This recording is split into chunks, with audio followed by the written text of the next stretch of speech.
classic Chinese architectural style. At this moment, Zen Master Votan is conversing with a guest who is seeking information about a certain figure. You wish to know about Nu Yandian how? The Zen Master asks. He looks at the guest sitting opposite him, who is holding a pen and paper to take notes. That's correct.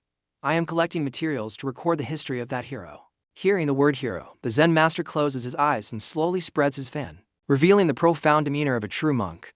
Nu Yandian how, the radiant martial saint. Hero Nu Yandian how, is it? He was a benevolent, fair, and upright man sent down by the Buddha to save all living beings. The historian nods in agreement while writing. As expected. Then may I ask, what was his daily life like? The Zen Master hesitates. Normal, was it normal?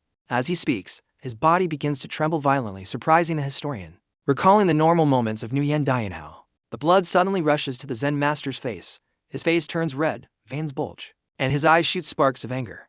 Damn it, I can't take it anymore. This sudden outburst completely shocks the historian. Oh my god, is this the demeanor of a Zen master?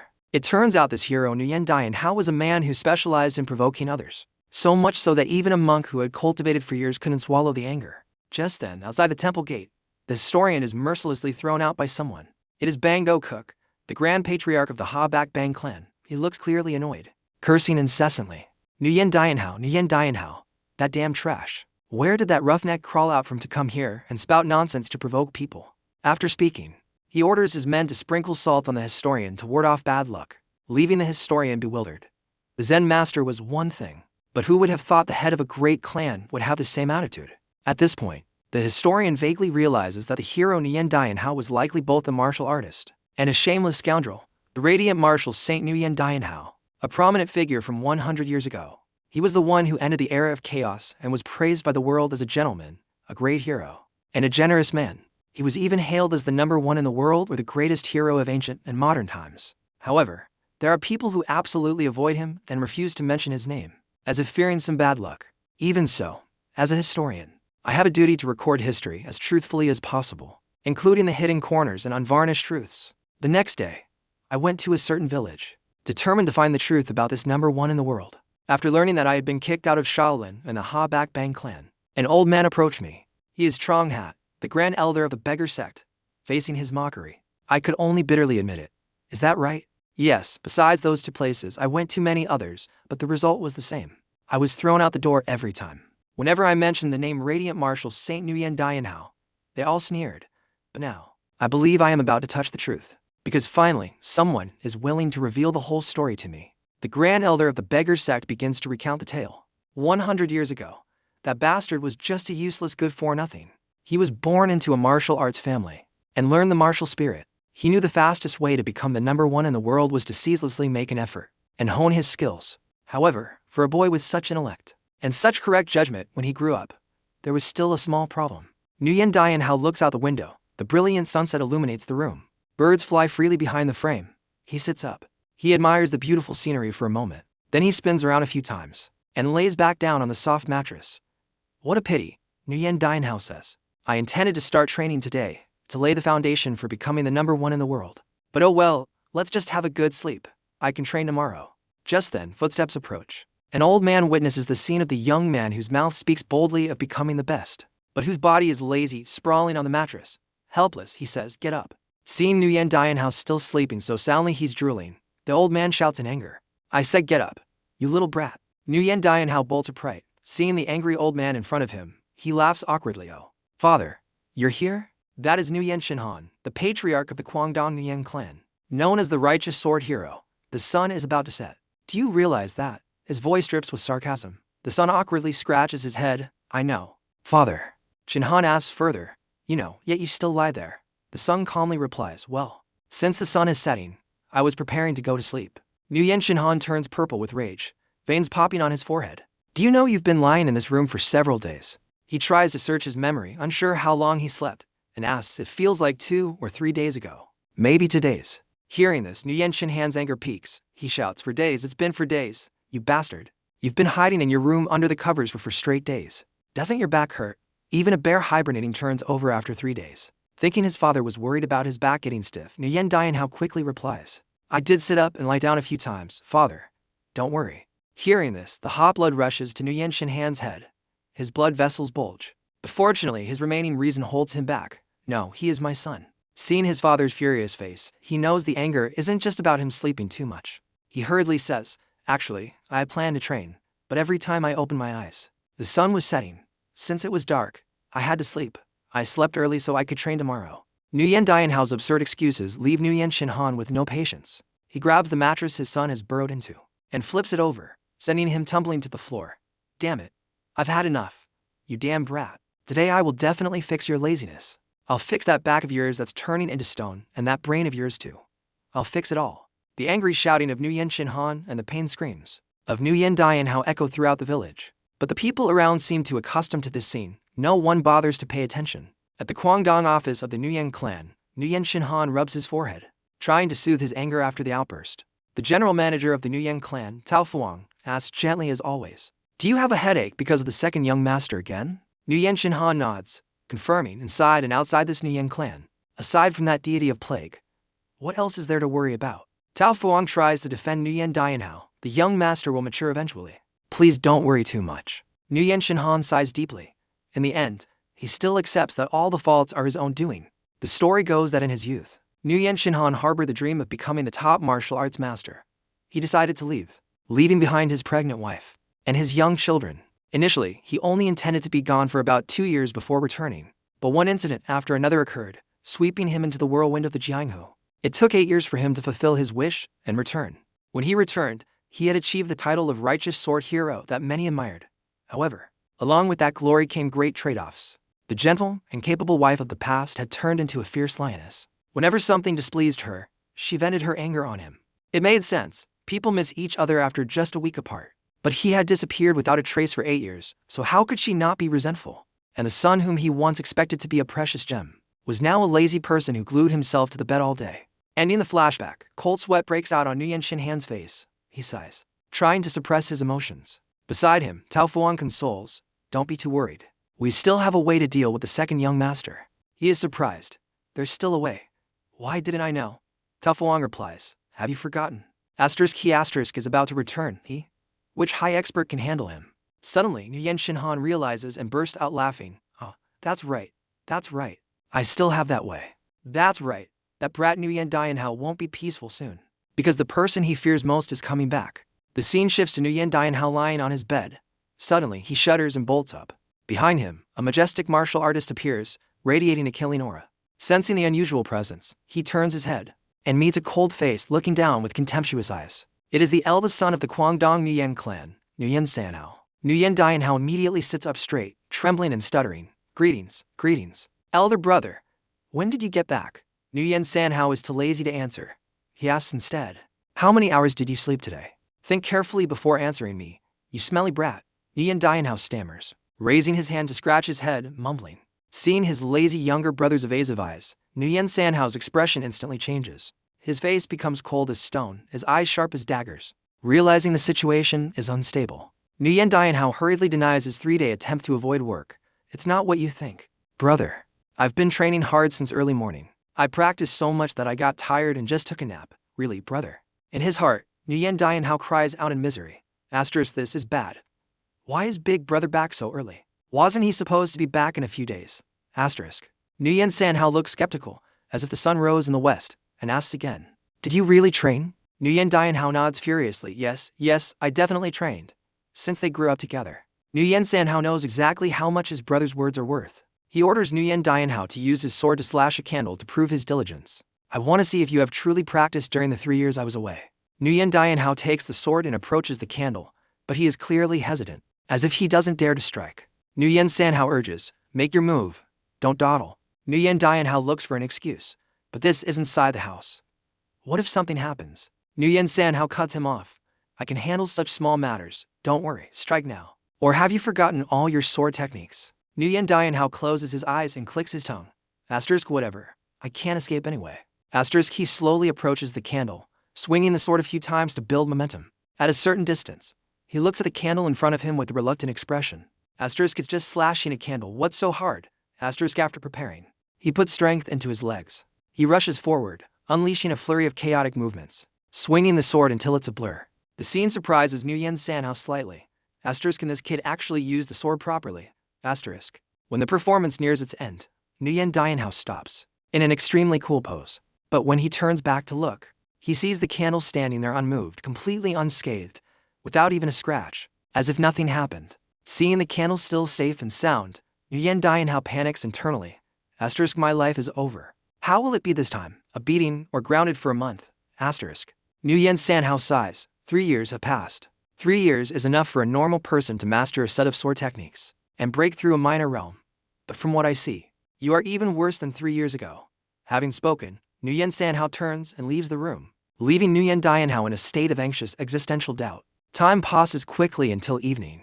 The whole Nu Yan family gathers around the dinner table. Nu Yandian feels disgusted by the cheesy inquiries between his father and brother. How is your life at the martial academy? It's fine, father.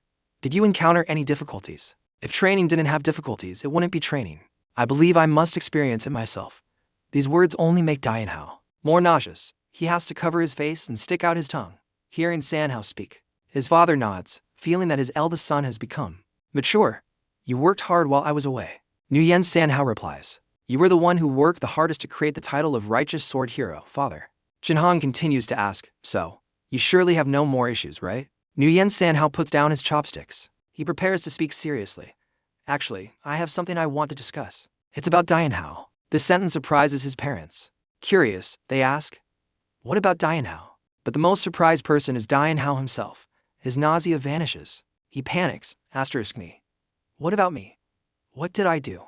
I just slept obediently in my room all day. I didn't cause any trouble, asterisk. He strains his ears, trying to hear every word from Nu Yan Sanhao clearly. I intend to take Dianhao to the martial academy with me. Before he finishes speaking, Nu Yan Dianhao looks as if his soul has left his body, mouth agape.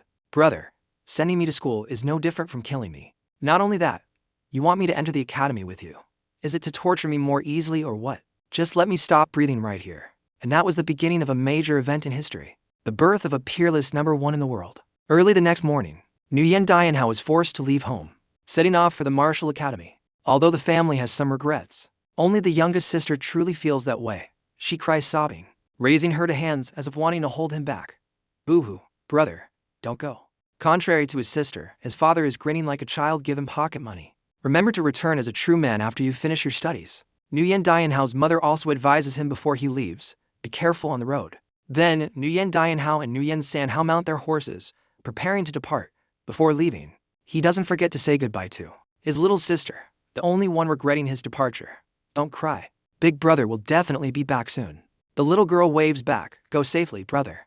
Behind them, Nu Yan Shinhong can't help laughing heartily because he finally got rid of his god-awful son. Seeing her husband's smug face, his wife scolds, you old man. Shut up right now. The first day for Nu Yan Dianhao and Nu Yan Sanhao after leaving home begins like that. Nu Yan Dianhao looks up at the blue sky in despair, his face haggard as if his soul has left his body, even though they haven't even gone 10 miles. After 20 miles, he starts whining, hey, big brother, let me rest a bit before we continue, please. The second day passes peacefully with no incidents. It seems the brother's journey is going quite smoothly. However, that is only Nu Yan Sanhao's perception. For Nu Yan Dianhao, he feels like he just went through the gates of hell, flattened on the horse's back. Even the horse is annoyed by his laziness, constantly snorting in frustration along the way. Nu Yan Dianhao lifts his head and asks Nu Yan Sanhao, how much farther to the martial academy? Brother. Nu Yan Sanhao replies calmly, just 10 more days of riding and we'll arrive. Hearing the news like a lightning strike, Nu Yan Dianhao is horrified, thinking painfully of the days ahead, then complains 10 more days. So, we have to travel a total of 12 days. Nu Yan Sanhao's expression doesn't change because he prepared himself mentally beforehand. Before deciding to bring along this lazy and talkative brother, he says, if you had worked hard to learn horse riding, it would have taken us less than 5 days. Although slightly regretting not learning to ride, Nu Yan Dianhao can't help whining. I told you I've never ridden a horse before. Nu Yan Sanhao replies, I'm not blaming you. You asked, so I answered. Immediately, Nu Yan Dianhao pleads, hey, brother, let's rest a bit. Look at how steep this slope is. The horse is very tired too. I'm even more tired than it. My back feels like it's breaking, and my butt is about to explode. Saying this, Nu Yan Dianhao points to a dry tree by the road. Look, brother, that person is so tired they're lying flat in the middle of the road. Nu Yan Sanhao looks in the direction his brother pointed, feeling something is wrong. He dismounts and approaches the people lying there to check the situation. Seeing this, Nu Yan Dianhao is curious. What's wrong, brother? Where are you going? Nu Yan Sanhao reaches the people and squats down to observe. At this point, Nu Yandian also dismounts and approaches, asking, "What are you doing, brother?" Nu Yandian says in a deep voice, "Too late. They are all dead. In front of the brothers are bodies that have long been cold. Their faces still bear the look of extreme agony before death." Witnessing dead bodies for the first time in his life, Nu Yandian screams loudly like a maiden being peeped at, to help his younger brother understand the cruelty of the Jianghu. Nu Yandian flips the lapel of a corpse and says, "Come here and look." A bright red flower pattern looms right in the middle of the chest, surrounded by black veins rising all over the body. This is one of the most cruel and flowery killing techniques in the Jianghu, named the tragic flower mark. Nu Yandian asks dumbfounded, "Tragic flower mark?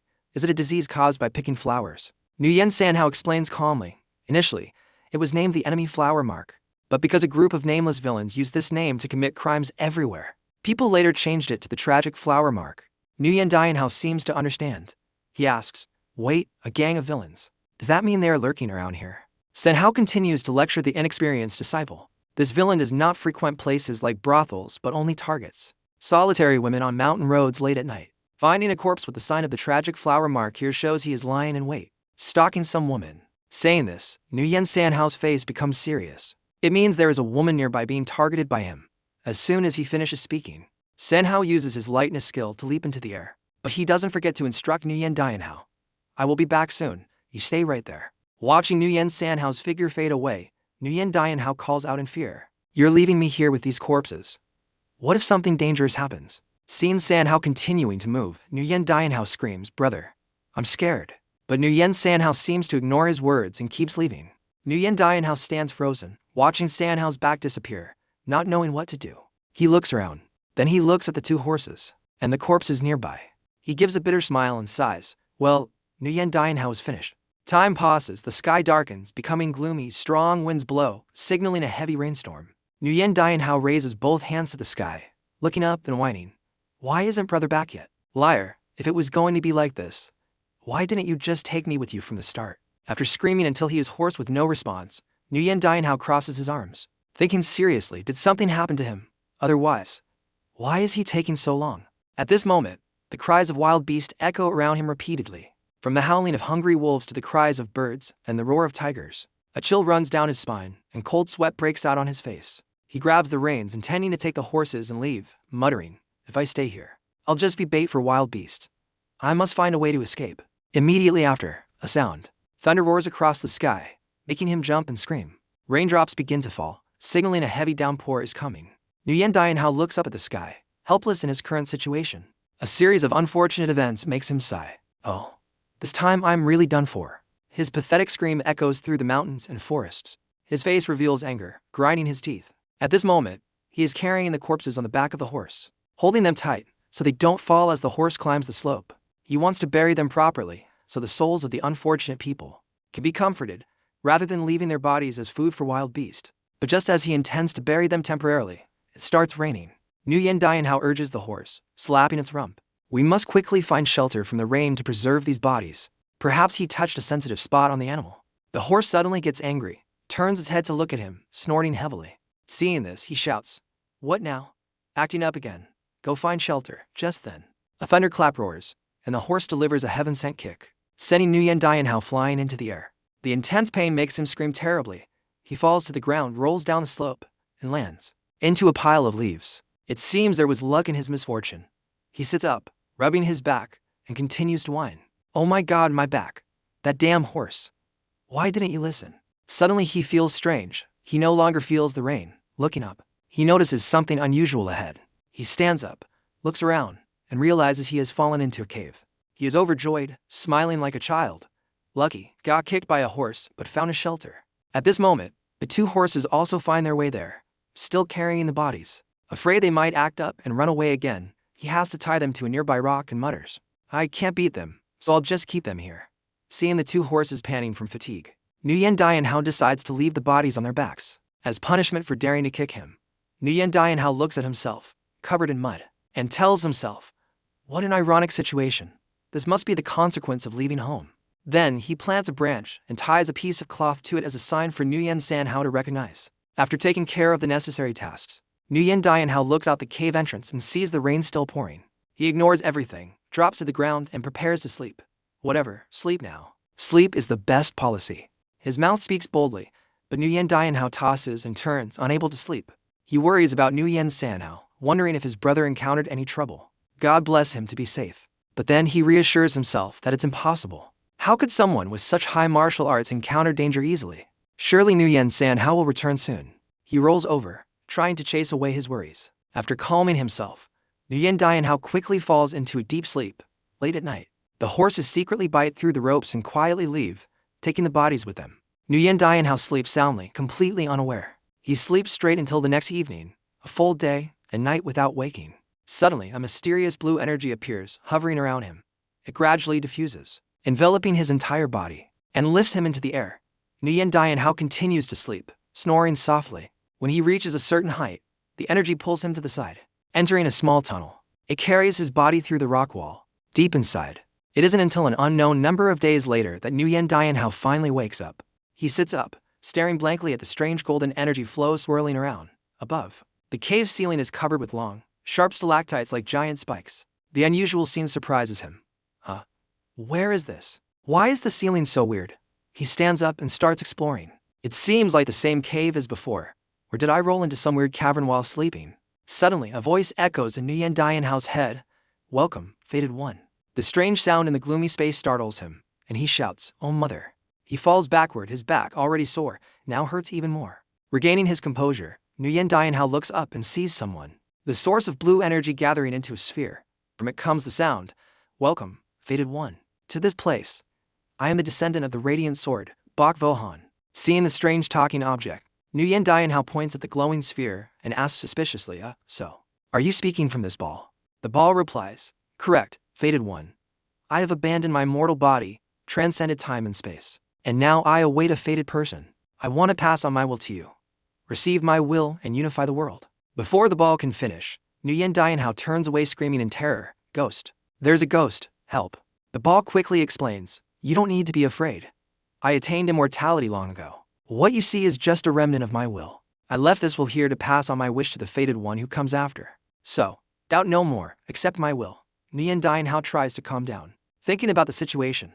Wait, this plot sounds familiar. In an uninhabited cave, meeting the will of someone claiming to be an expert. This. Thinking of this, Nu Yandian was overjoyed, his face beaming to the point of annoyance. This is truly a miraculous encounter.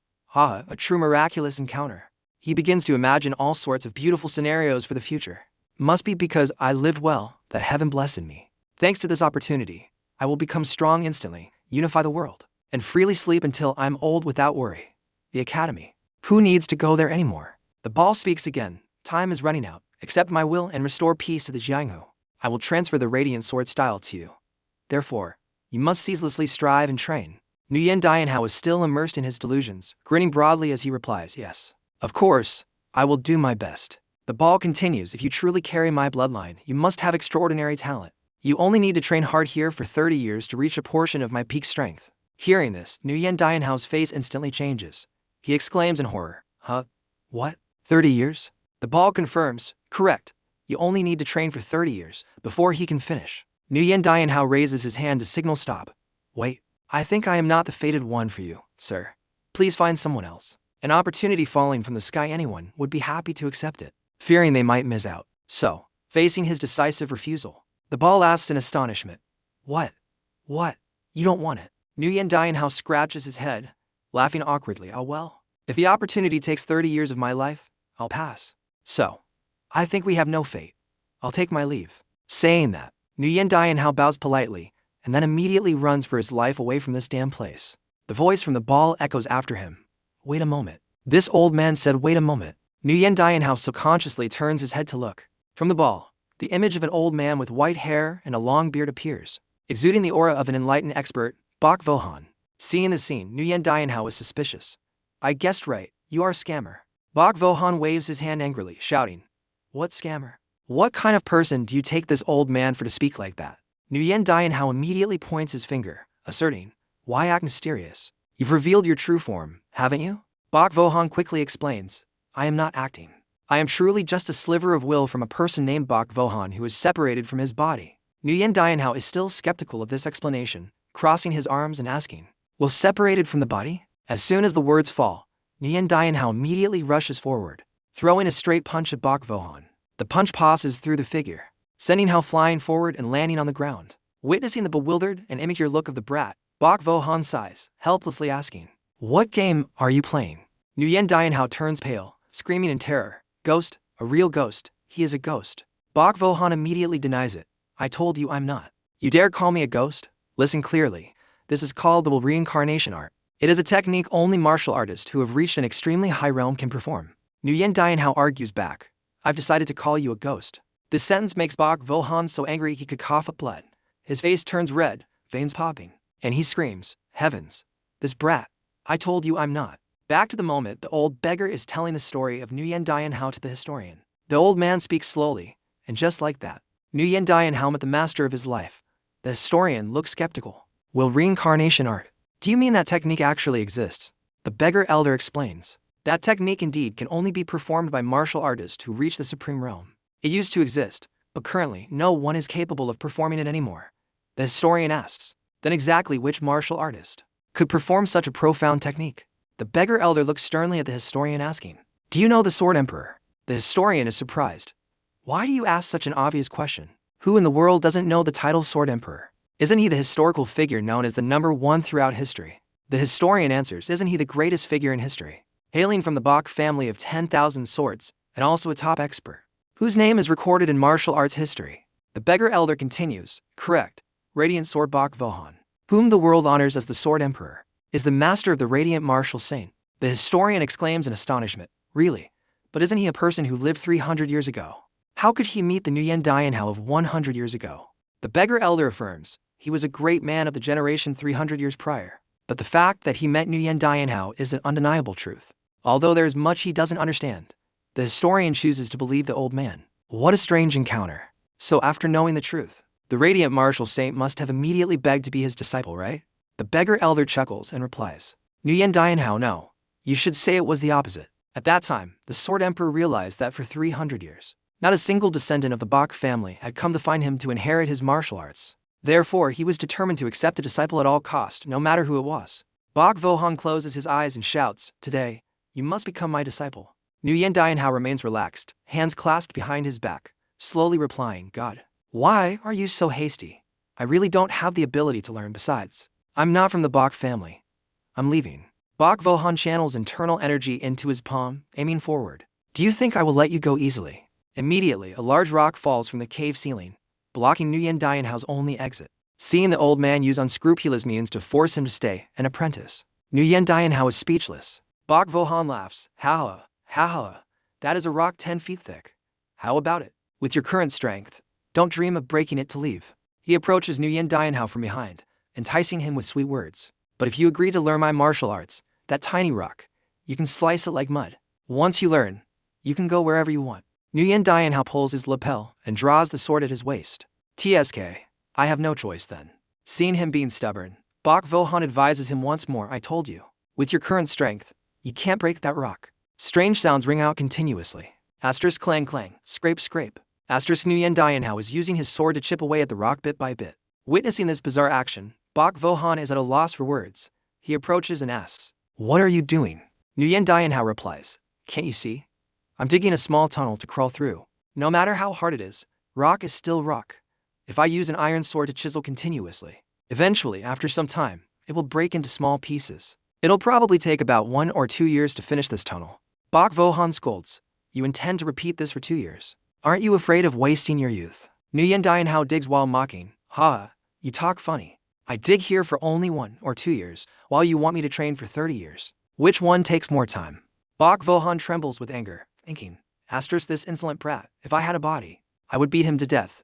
Asterisk. But immediately after, he changes his attitude, continuing to sweet-talk Nu Yandian. Asterisk because right now, if I want a disciple, asterisk, he has no other choice. Asterisk stop doing that, just try learning once. I definitely won't let you down. Nu Yandian replies, "Too long.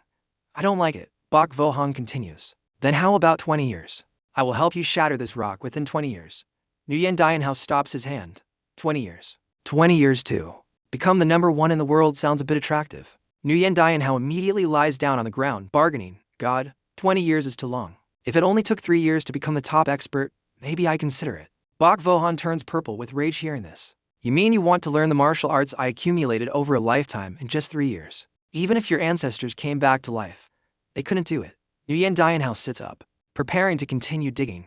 Then I guess we have no fate. Bok Vohan's anger reaches its peak, even as a spirit. The sound of grinding teeth echoes. 5 years. Hearing 5 years, Nu Yandian pauses. Bok Vohan continues, just 5 years, okay, even if I have to use any means. This old man will make you become the number 1 in the world within 5 years. Nu Yandian turns around, pondering. Number 1 in 5 years, huh? A person who can leave such a vivid will? I haven't heard of this. Maybe it just wasn't passed down. Maybe he's telling the truth. Thinking this, his face becomes serious, scratching his chin. Could he really be a top expert? Whatever. Let's gamble. I'll take this chance to become the number 1 expert. 5 years is a steal. Decided, he thrusts the sword into the ground. Pointing at Bok Vohan, fine, I'll take that bet. The scene shifts to Nu Yandian sleeping soundly, drool running down. Bok Vohan stands angrily beside him, scolding. Wake up, you bastard. The noisy scolding wakes Nu Yandian. He sits up. He looks back, turns out it's Bok Vohan and sulks, disciple is sleepy. Don't you need to sleep? Disciple forgot, old man, you're already dead. But I am living. Living people need to sleep. Don't you know this? Bok Vohan shakes with anger, face red, veins popping. At this moment, Bok Vohan only hates the heavens. Why, in his final moments, did he meet this god-awful disciple? He is lazy to the extreme, sleeping all day. Every time he starts teaching, Nu Yandian just swings the sword a few times carelessly to get it over with. Bok Vohan tries to suppress his anger. I get it. I was wrong, okay. But now you must train. Nu Yandian yawns deeply, sluggishly. Just open my eyes. Train what? Wait a bit, then I'll practice. Bok Vohan gets angry again, waving his hands. If you keep this up, never mind 5 years. You won't learn my techniques in 50 years. Nu Yandian sighs. So isn't there a way to learn easier and faster? Bok Vohan continues. I explained it so carefully, and it's still not easy enough to understand. I've always been most confident in my teaching ability. Nu Yandian, with the sword on his shoulder, pouts and grumbles. HMPH. That's why people look for good teachers. Since accepting Nu Yandian as a disciple, Bok Vohan has constantly wished he would be mute for just one day. Because every word Nu Yandian utters makes one's blood boil. If he had a body, perhaps Bok Vohan would have been provoked into chi deviation, or if not chi deviation, died from a burst blood vessel in the brain. Although angry, he can't do anything to Nu Yandian. Bok Vohan looks up at the sky, thinking, Asterisk, I don't ask for wealth or rebirth. I just want to pass on my life's martial arts to posterity, leaving a bit of will here. Yet I encounter this irony. Asterisk, if only I had a body. The first thing I do is beat him up. Wouldn't that make him easier to teach? Asterisk, watching Nu Yandian rolling around mocking him. Bok Vohan can only close his eyes and ignore it. Nu Yandian rests his chin on his hands, lying down, asking, By the way, master, how did you do that back then? He wonders about the person who dropped the large rock. Even though he doesn't understand how a spirit without a body like Bok Vohan could use strength to control such a big rock. If you use that strength to control my body to teach me martial arts, wouldn't it be faster? Bok Vohan replies calmly, At that time, I only pulled the end of the mechanism set up when I was alive. Nu Yandian asks, How can a will pull a rope? Bok Vohan continues explaining, That has nothing to do with the body. I only used internal energy to pull the rope, through telekinesis. At this point, Bok Vohan suddenly realizes something. He grins broadly, unable to hide it, stretching his jaw even more. Why didn't I think of this sooner? Bok Vohan looks down at Nu Yandian, laughing with a meaningful tone. Nu Yandian sees the old man's strange behavior and gets curious. What's wrong, old man? Are you okay? Did your spirit expire in short circuit? Bok Vohan laughs again. I kept getting stuck on the thought that I didn't have a body. Maybe because I've existed for over 300 years, my mind isn't clear anymore. Anyway, thank you very much, Nu Yandian. Thanks to you, I realized something very interesting. Seeing Bok Vohan laughing incessantly, Nu Yandian uses his glib tongue to calm him down. Old man, why are you sitting there laughing and muttering? Before the words even drop, an object flies at wine-breaking speed, grazing Nu Yandian's face. He hurriedly turns his head and realizes it was a round stone that just embedded itself into another rock, shattering it. Witnessing this, Nu Yandian is horrified. Bok Vohan channels energy, lifting the stone, smirking, Thank you. I realize now that even without a body, I can easily control childish games like lifting and shooting stones. Seeing Nu Yandian turn pale and press against the wall due to the unstable situation, Bok Vohan continues, Now that I can control stones, I can also do this. Saying that, he uses his power to lift dozens more stones, channeling internal energy, preparing to give him a beating. At this moment, Nu Yandian realizes his disadvantageous position. His sharp tongue is not only useless, but a catalyst for disaster. Cold sweat breaks out on his face. Nu Yandian stammers, "Wait, wait, old man, no, master. Wait, master." Immediately after, a barrage of stones flies straight at him, making him cover his head in fear. The number of stones increases in proportion to his cheekiness. Nu Yandian's pathetic screams echo throughout the sealed cave for hours, and from that day on, Nu Yandian's true training journey under Bok Vohan officially began. Regardless of day or night, during the day, he practices with the sword ceaselessly, not resting for a moment, because if he is lazy for even a second, the stones will show him the consequences. At night, Nu Yandian and Bok Vohan discuss swordsmanship, raising his understanding of the sword way. Late at night, even in his sleep, Nu Yandian has to train. The peerless dream training divine art taught by Bok Vohan, and so, day after day, Nu Yandian's life is tied to the sword, even in his dreams. 5 years later, Nu Yandian is sleeping soundly when a voice wakes him. "How, my boy?" He sits up, realizing his body is much more muscular and taller than 5 years ago. "Really?" I said, "Let me sleep a bit more. Why don't you trust me?" But the scene before him surprises him. Bok Vohan is sitting upright, looking solemn as if preparing to discuss something major. "How? Come here. I have something to say." Nu Yandian comes to sit in front of Bok Vohan. "What is it, master?" Bok Vohan's face shows a hint of kindness. "I spent my whole life cultivating martial arts. My only wish when alive was to see the end of the martial way. Therefore, I cared for nothing else but martial arts. In the end, relentlessly pursuing martial arts, I turned into an eccentric, unapproachable old man, gradually falling into a state where my clan respected but kept their distance. Basically, they respected him, but feared him and stayed away. Usually, Bok Vohan is strict with him like a demon, but today he suddenly becomes strangely gentle, confusing Nu Yandian. Surprised, he thinks, "What's wrong with master today? Completely different from usual. Maybe the past 5 years have tempered master's rough nature." He only dares to think this, not say it out loud.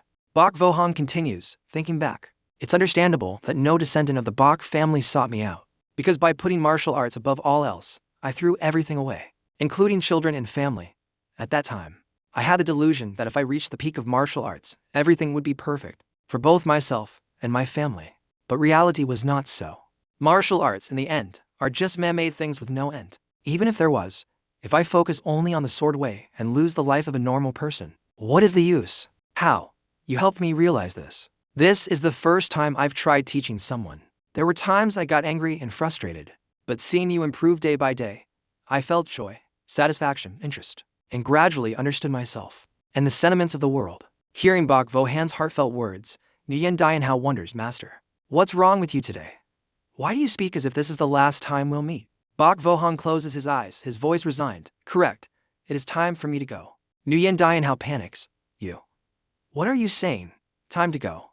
Don't try to trick me. At first you said I had to train for 30 years. It's only been 5 years. You still have to stay here for another 25 years. Bok Vohan replies slowly, "I did say that. But do you remember the internal core? The energy maintaining my will was transferred to you in the form of an internal core, helping you survive in this cave without eating or drinking. Maintaining that internal core is not as simple as you think. By now, my strength is nearly exhausted. I think it is time for us to part ways." At this moment, Nu Yandian realizes Bok Vohan is not lying. "Why? Why didn't you tell me sooner? If you had told me, I could have gone out to find something to eat and came back to train." Hearing this, Bok Vohan closes his eyes slightly, forcing a smile internally. "If I let you leave then, who knows if you would have returned." Bok Vohan continues, "All right.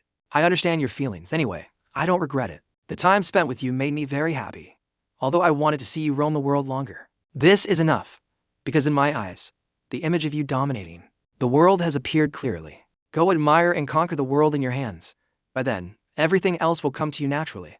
But before thinking of the world, care for those around you.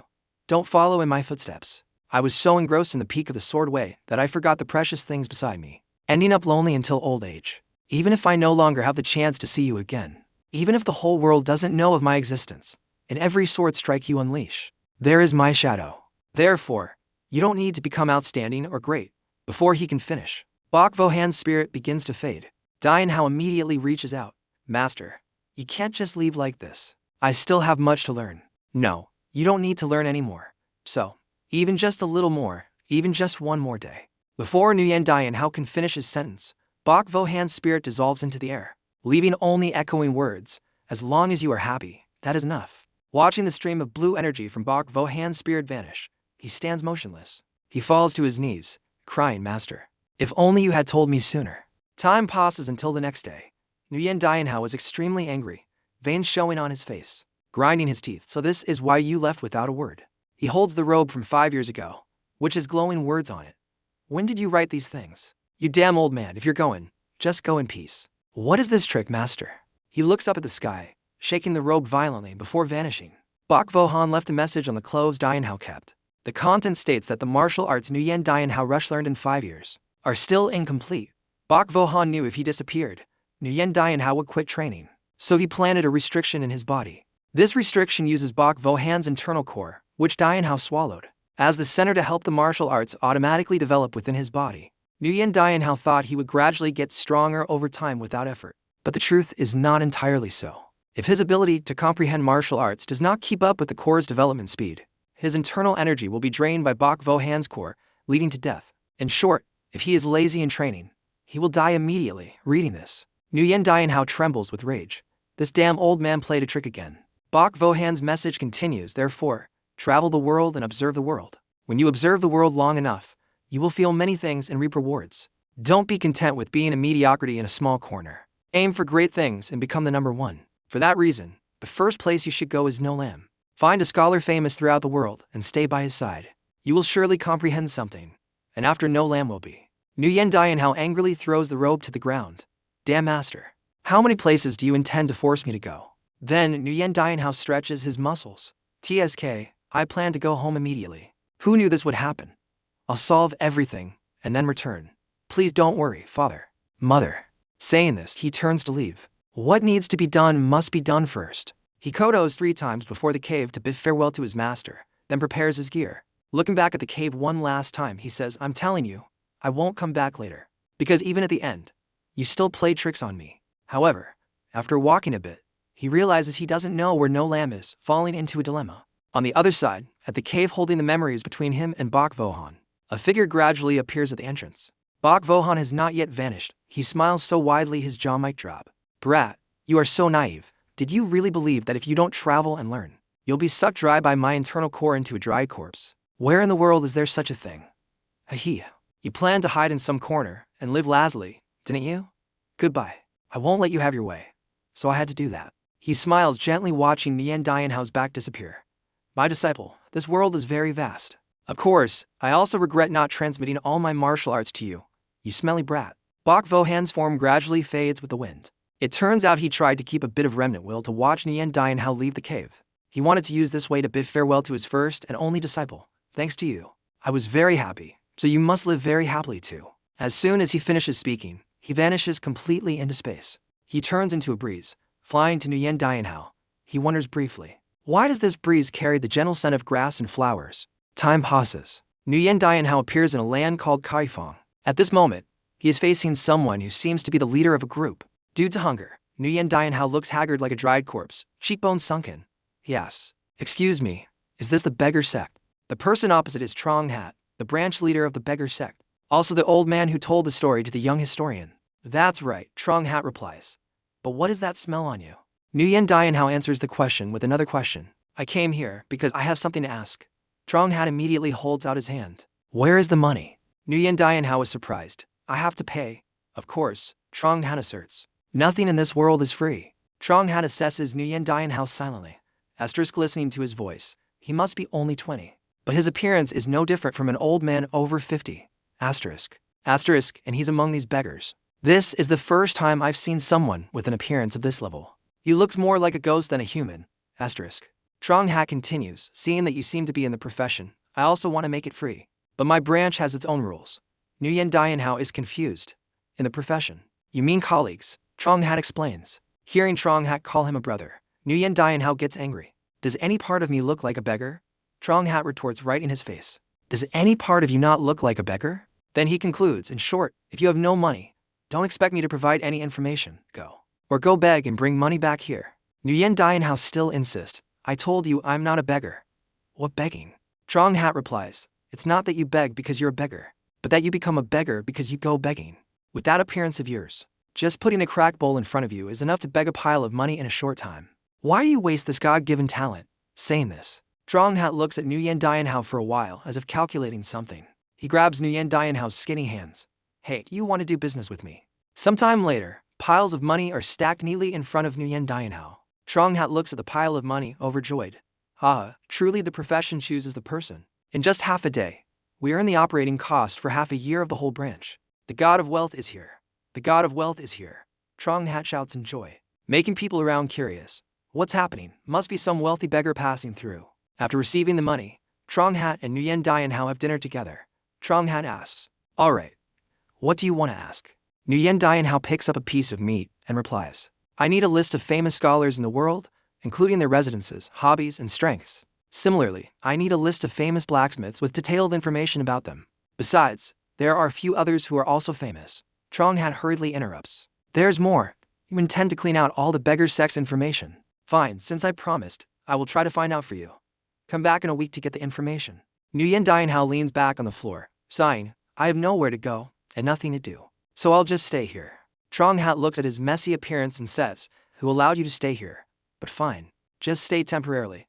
But Trong Hat didn't expect that soon after, he would regret these words. The next day, a beggar runs frantically to Trong Hat. Branch leader, big trouble. Trong Hat sees his junior panicking and scolds. Why so noisy for a beggar? What could be a bigger deal? The beggar stammers, sir, the thing is, the beggar sect brothers are all about to starve to death. Trong Hat is speechless. Beggars starving is normal, what's with the fuss? Scene shift, citizens are gathering, cursing the beggars. You fake beggars. Where did you come from to beg here? Get lost. At this moment, the beggar takes Trong Hat to see the reality, proving that the beggar sect is on the verge of starvation in the literal sense. Please come see. Over there. Trong Hat looks in the direction pointed, astounded, unable to believe his eyes. Citizens point towards it, discussing excitedly. Hey you guys, if you're beggars, at least have the demeanor of this person. The person beside nods furiously, right? At least be like that. The image hitting Trong Hat's eyes is Nu Yandian sitting huddled in a street corner. No need to beg. No need for a conical hat. Only countless coins are thrown at him, along with the sympathetic exclamations of the surrounding people. I've lived my whole life. This is the first time I've seen someone looking this destitute. Oh my, looks so pitiful. Hey kid, take the money and buy something to eat. This scene is even higher class than the last time, far surpassing the 7 great wonders of begging, leaving Trong Hat horrified, jaw-dropping. Nu Yandian looks up, smirks at Trong Hat. Making money is pretty easy, huh? Scene shift, Nu Yandian is resting his chin, lying lazily in the beggar sect branch. I'm thirsty. Trong Hat immediately orders his juniors, someone, get water. Bring water here. Nu Yandian holds the bowl of water, exclaiming, why is this bowl so dirty? Hearing this, Trong Hat gets angry, rushing over to slap the junior straight in the face for bringing dirty water. I told you to bring water in a new bowl. You damn thoughtless beggar. It can be seen that Nu Yandian has completely taken control, becoming the voice of authority in this branch. He lies back down on the floor, telling himself, this is good enough, very good. Trong Hat trembles with anger, clenching his fist. Asterisk, damn it. I am the dignified branch leader of the beggar sect, yet I have to act as a servant, asterisk. Asterisk, serving this newcomer beggar. Asterisk, Trong Hat feels self-pity, eyes red. Asterisk, but if I kick him out, everyone in this branch will starve. Asterisk. Asterisk, I don't know when the information this damn guy requested will be available. If this keeps up, I'm afraid I won't be able to hold back and will beat him up, asterisk. Although angry inside, outwardly Trong Hat still acts subservient. Oh heavens. If you get a backache, that won't do. A notification sound rings out. Branch leader, the information has been collected. Hearing that he is about to get rid of this plague, Trong Hat rejoices like a child. It's here. Nu Yandian takes the information collected by the beggar sect, frowning. Is this all? You dare sell me just this little bit of information? Trong Hat is bewildered. Huh. What do you mean? He quickly grabs the information sheet. Let me see. Holding the notice, he thinks to himself. Asterisk, do these damn bastards intend to let the whole branch starve? What kind of half-hearted information is this? Asterisk. Asterisk, this won't do. I must think of a way. Asterisk, Nu Yandian sits up. It's because I didn't pay enough, right? Or should I go or more? Hearing the sentence, which is no different from a threat to the last rice bowl of the brothers in the branch, Trong Hat panic and stops him. Why should a noble person like you go begging? It's tiring. Asterisk, first I must take him somewhere so he can't cause trouble. Asterisk, Trong Hat pushes Nu Yandian out. Let's go this way. Over there we can buy information. The two arrive at a spacious place. Opposite them is a woman who seems to be the leader of a group. Strange things happen. Even Foxdog Trong Hat finds his way to my place. It is a beautiful woman with a full chest. Hao sect, branch leader of Kai Fong, Kwai Nong Nong. Trong Hat immediately clasps his hands and bows. Greetings, Hall leader Kwai. Nu Yandian rubs his chin, pondering. Foxdog, Foxdog. He leans close to Trong Hat's ear. Is your nickname Ho Cow? Half fox, half dog sounds like trash, her. Nu Yandian ignores him, continuing to mutter. Foxdog, abandoned dog, mange deserving fox. He. Kwai Nong Nong speaks up. A beggar sect branch leader like you coming to my Ha-O sect intelligence organization to snoop.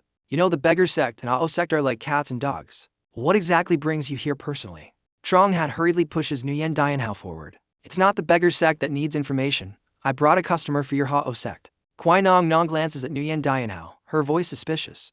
Are you kidding me? You said it wasn't a request from the beggar sect, but the guy you brought is also a beggar from the beggar sect. As she speaks, veins of anger appear on her face. Are you mocking our Ha-O sect? Or do you want to provoke us? We have no information to sell to the beggar sect. Being misunderstood as a beggar sect member again. Nu Yandian glares at Trong Hat while hurriedly clarifying. But I'm not from the beggar sect. Seeing Nu Yandian's appearance, Kwai Nong Nong turns away angrily. If you keep joking like this, I won't be polite. At least have some mutual respect. At this point, Nu Yandian gets serious. Isn't Ha-O sect an intelligence organization? You don't even know if I'm from the beggar sect or not. Yet you dare claim to be a place that gathers news for a living. Too unprofessional. These words make Kwai Nong Nong boil with rage. Just as she is about to turn back to scold him, a strange black smoke appears floating in the room from afar. Kwai Nong Nong can be seen talking to that strange smoke. Kong Vo. What is that person's identity? A voice from the void replies. Specific information about him is still unclear. Only know that he is not from the beggar sect. After the conversation ends, Kwai Nong Nong clearly shows her wounded pride and anger. Seeing her expression, Nu Yandian guesses the situation and spreads his hands. See? Now we can trade information, right? But a woman's pride is not easily soothed. Kwai Nong Nuong's face becomes even angrier. She looks at him sarcastically. Not selling. This lady is annoyed now. No business. Get out. Hearing this, Nu Yandian sighs helplessly. Business ethics are downgrading these days, huh? I said I would pay fairly for information. But you insist on not selling. If this continues, the end of Ha-O sect is not far off. Kwai Nong Nong keeps her sulky face, continuing to scold. Great. You'd best be careful with your mouth if you don't want your limbs separated from your body. Nu Yandian continues, huh? Why? Did I say something wrong, Annie? It seemed Nu Yandian's sharp tongue had been extinguished by Bok Vohan, but it turns out it was only temporarily suppressed because he was the weaker one then. Just out of the cave, old habits die hard. A few short sentences are enough to make Kwai Nong Nong angry, to the point of almost bursting a blood vessel. In her head, the angry words repeat endlessly.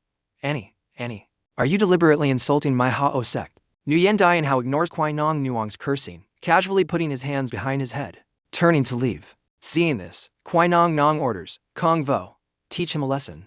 A voice acknowledging the order rings out. Immediately after, a black shadow covered from head to toe rushes in front of Nu Yandian as fast as lightning. In the dangerous moment, Trong Hat hurriedly rushes up to protect him, but is pushed aside by him, just by a simple downward swing of his hand. Nu Yandian defeats the black-clad man instantly. The battle ends so quickly that everyone is stunned. Kwai Nong Nong and Trong Hat are both astonished. After knocking the black-clad man unconscious on the ground, Nu Yandian suddenly remembers he forgot to control his strength. Oops, sorry. Whenever someone attacks me, I react in self-defense. If you had warned me before rushing in, I would have adjusted my strength. Trong Hat is still shocked. I knew he was a martial artist, but just now, even I couldn't follow his speed. This guy is truly a monster. Kwai Nong Nong clearly perceives Nu Yandian's power. She clasps her hands and bows. The expert has arrived. I had eyes but did not see Mount Tai. Nu Yandian replies. What are you saying, miss? Didn't we just talk? Kwai Nong Nong and Trong Hat look at each other. Then she says, but seeing this, it seems your purpose here is not good, Trong Hat. Trong Hat starts, realizing he caused big trouble. Hall leader Kwai. I don't know if you believe my words, but truly I have no bad intentions. It's just that there is some information he needs, and my beggar sect is incapable of collecting it. So I came here to request Ha-O sect's help. Kwai Nong Nong asks back, is that the reason you led him straight here? You led a tiger into the rabbit's den, then say you just need us to provide information. Trong Hat hurriedly clarifies, I know what I say is hard to believe, but it is completely the truth. Not knowing if Trong Hat's words are trustworthy, Kwai Nong Nong temporarily accepts. Fine. I temporarily believe the words of the beggar sect branch leader. However, providing information is a different matter. No matter what, the fact that he injured my man is an undeniable truth, and my Ha-O sect wants him to pay a corresponding price for that action. While Kwai Nong Nuong's men carry the black-clad man out, hearing the story related to him, Nu Yandian turns back and asks, what corresponding price? Kwai Nong Nong replies, once in the black path, follow the black path rules. Blood for blood. Life or life. Next. Kwai Nong Nong orders the foreshadows, her most capable subordinates. They appear right beside her. Witnessing how these people appear and disappear, Nu Yandian can't help exclaiming, "The way you people appear here is really interesting." Kwai Nong Nong replies confidently, seeming to rely on her strong subordinates. "I am unclear on your purpose for coming here, but once you dare to injure a person of Hao sect, don't expect to leave with your life intact." Hearing these calculated words, Nu Yandian feels a bit annoyed. "I keep talking, but you still don't understand, huh? I said it wasn't intentional." Because he suddenly rushed in to attack first, I just reflexively tapped him lightly. Kwai Nong Nong hears his arrogant words and immediately gets angry. "The skinny guy has some backbone. Our black path method is very simple. Cut off a hand. Pay with both hand and leg. Slap a cheek, gouge out the cheek." Nu Yandian continues to exclaim at her detailed calculation. This calculation is no different from those cruel loan sharks. Kwai Nong Nong still confidently declares, "This time we will be lenient. Just need to gouge out a piece of flesh from your face." Nu Yandian immediately raises his hand, signaling stop to interrupt her. "Excuse me for interrupting." Then he puts his hands on his cheeks. "Where can you dig out flesh on my face? I haven't been eating well lately, afraid you won't get any pieces." Nu Yandian's sharp tongue makes Kwai Nong Nong grind her teeth in anger. She immediately orders the foreshadows to rush up and kill him. The four subordinates immediately rush out, their eyes looking as if they want to eat him alive. Seeing them rushing in, he calmly scratches his head. "Just now you wanted to carve flesh from my face. Now you want to kill me." Just a moment, and interest has started to accumulate. Interest-bearing interest, truly a bunch of loan sharks. As soon as he finishes speaking, the four subordinates haven't even understood what happened before being knocked down by an invisible force in the blink of an eye, and he remains in the same head-scratching posture. Witnessing her most capable subordinates defeated quickly, Kwai Nong Nuong's jaw drops, unable to believe her eyes. A stream of blue aura, familiar, radiates from his body.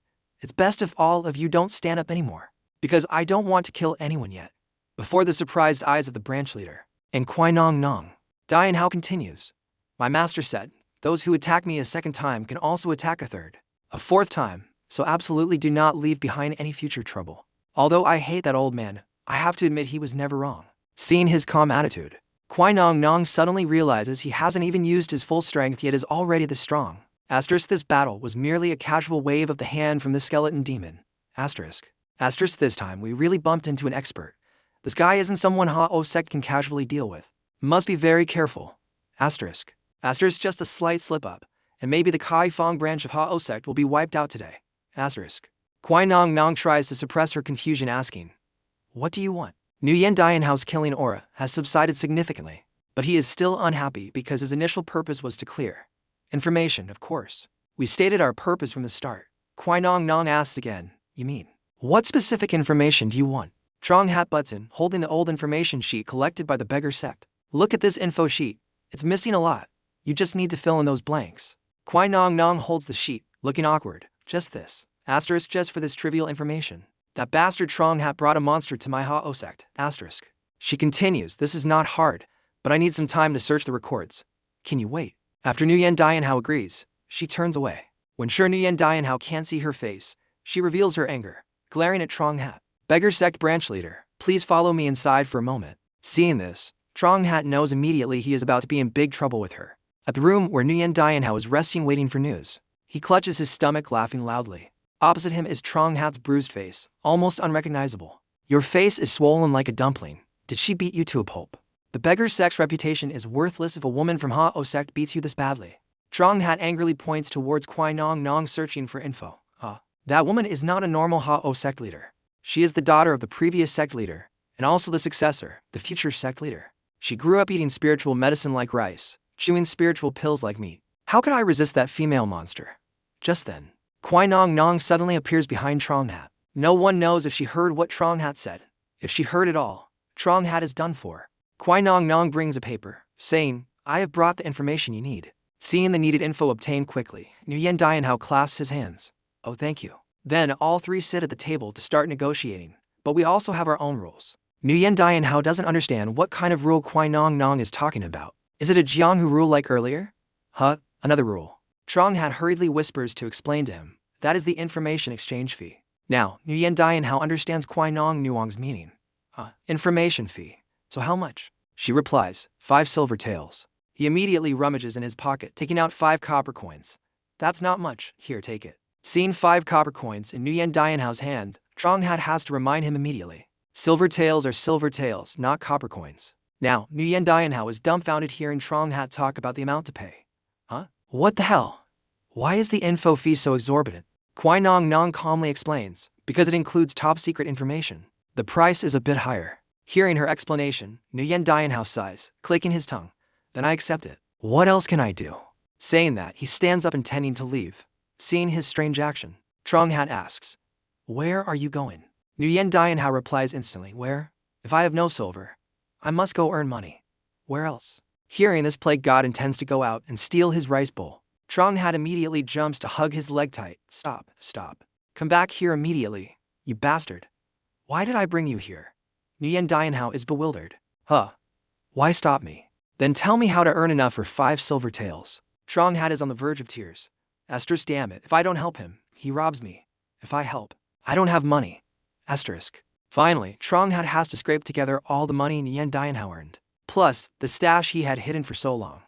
Whatever is missing. He writes a debt note to make up the 5 silver taels. Done, Trong Hat swallows the bitter pill, closing his eyes imagining the dark future ahead. Seeing Trong Hat's miserable face, Nu Yandian finds it strange and teases, "Foxdog, are you crying?" Hearing the culprit who cleaned out his money dare to tease him, Trong Hat shouts angrily, "You plague god, you treat me, wiping out my stash, and you can still talk."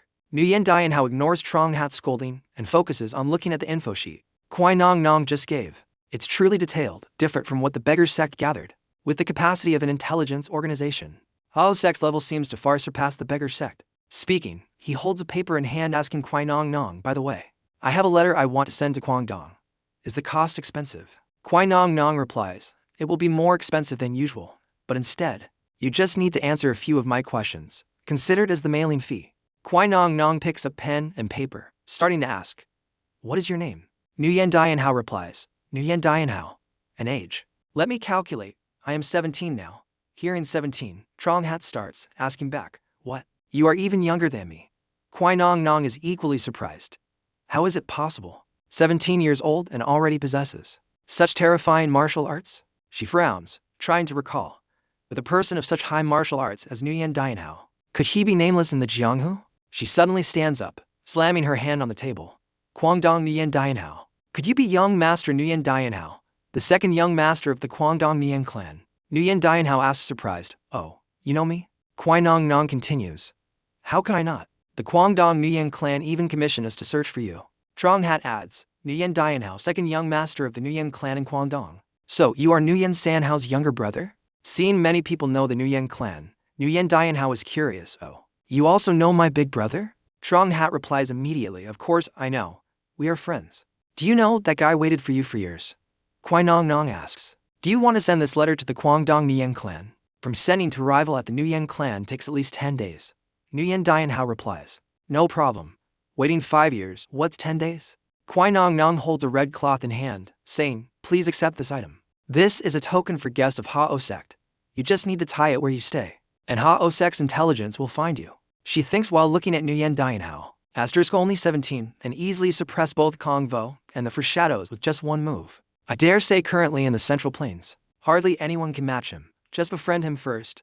Avoiding elephants is no shame, asterisk." She quickly replies, "There's no such thing."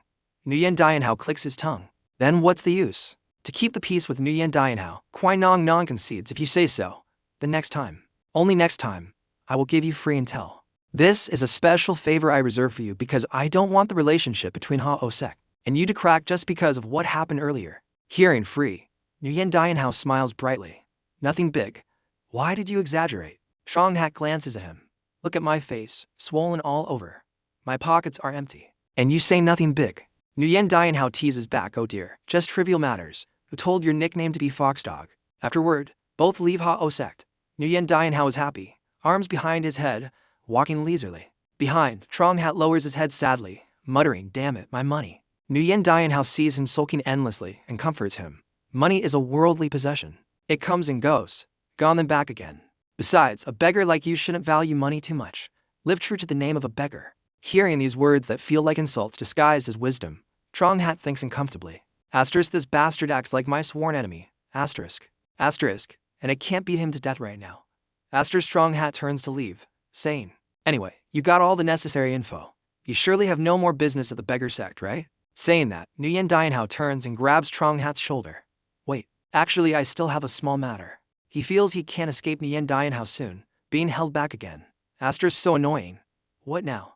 Asterisk. I'll say this first. I'm not going back to Hao sect. Nu Yandian smiles brightly. Eyes sparkling. I'm completely out of travel expenses. Hot blood rushes to Trong Hat's brain, his face changes color.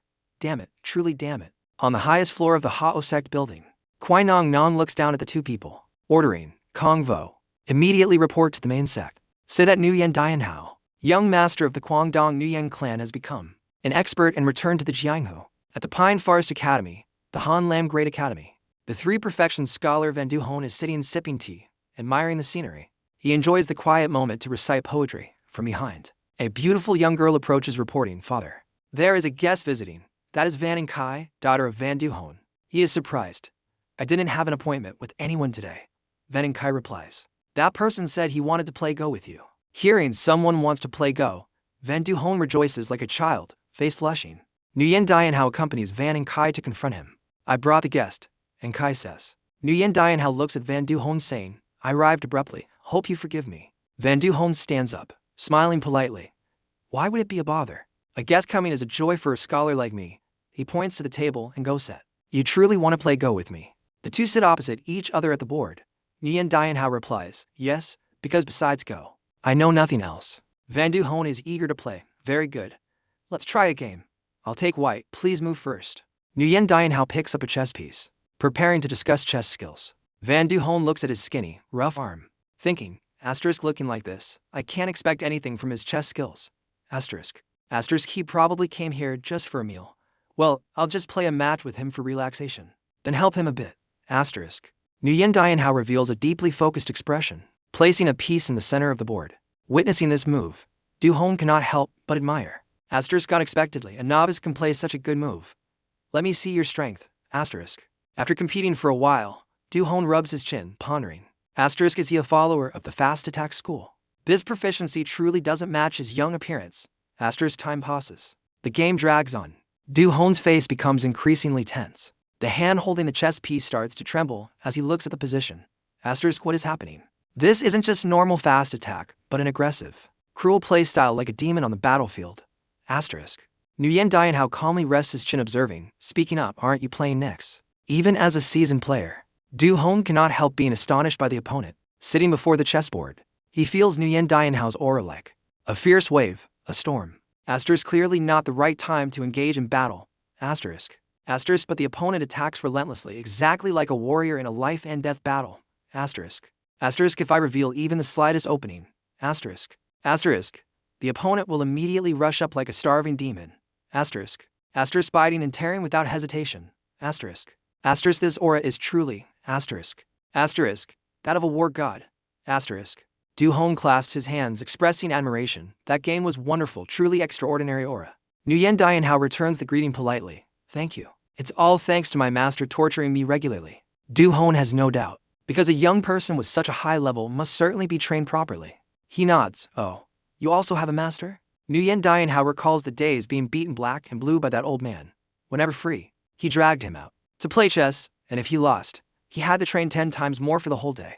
Remembering those miserable memories, he breaks out in cold sweat. He replies, correct, a very toxic old man. Then he follows Bok Vo-han's instructions, telling Du-hon, if it's not a bother, I want to stay here for a while. My master told me to come to No Lam to learn. Du-hon is very happy, because having visitors is his elegant hobby. He says, so, you came here on his word. Then of course I will help. I will prepare a clean room. You stay as long as you like. Having spoken, Du-hon stands up and tells his daughter, prepare a room and clothes for this guest. But first, take the guest to the bath. Van Kai, who has excessive cleanliness issues at her teenage age, secretly feels lucky she can force that smelly skeleton into the bath first. Otherwise, 10 mattresses wouldn't be enough. 2 used for a single day. She replies softly, yes. Hearing the hospitable invitation, he suddenly feels embarrassed, because his pockets are empty. He raises his hand intending to stop. Wait, actually I don't have a penny.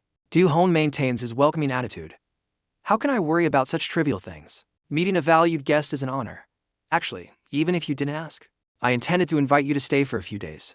In return, I hope you occasionally play a few games of Go with me or other guests. He sighs in relief internally. Lucky the opponent didn't bring up money, only caring about boring board games. This matter, I think I can satisfy.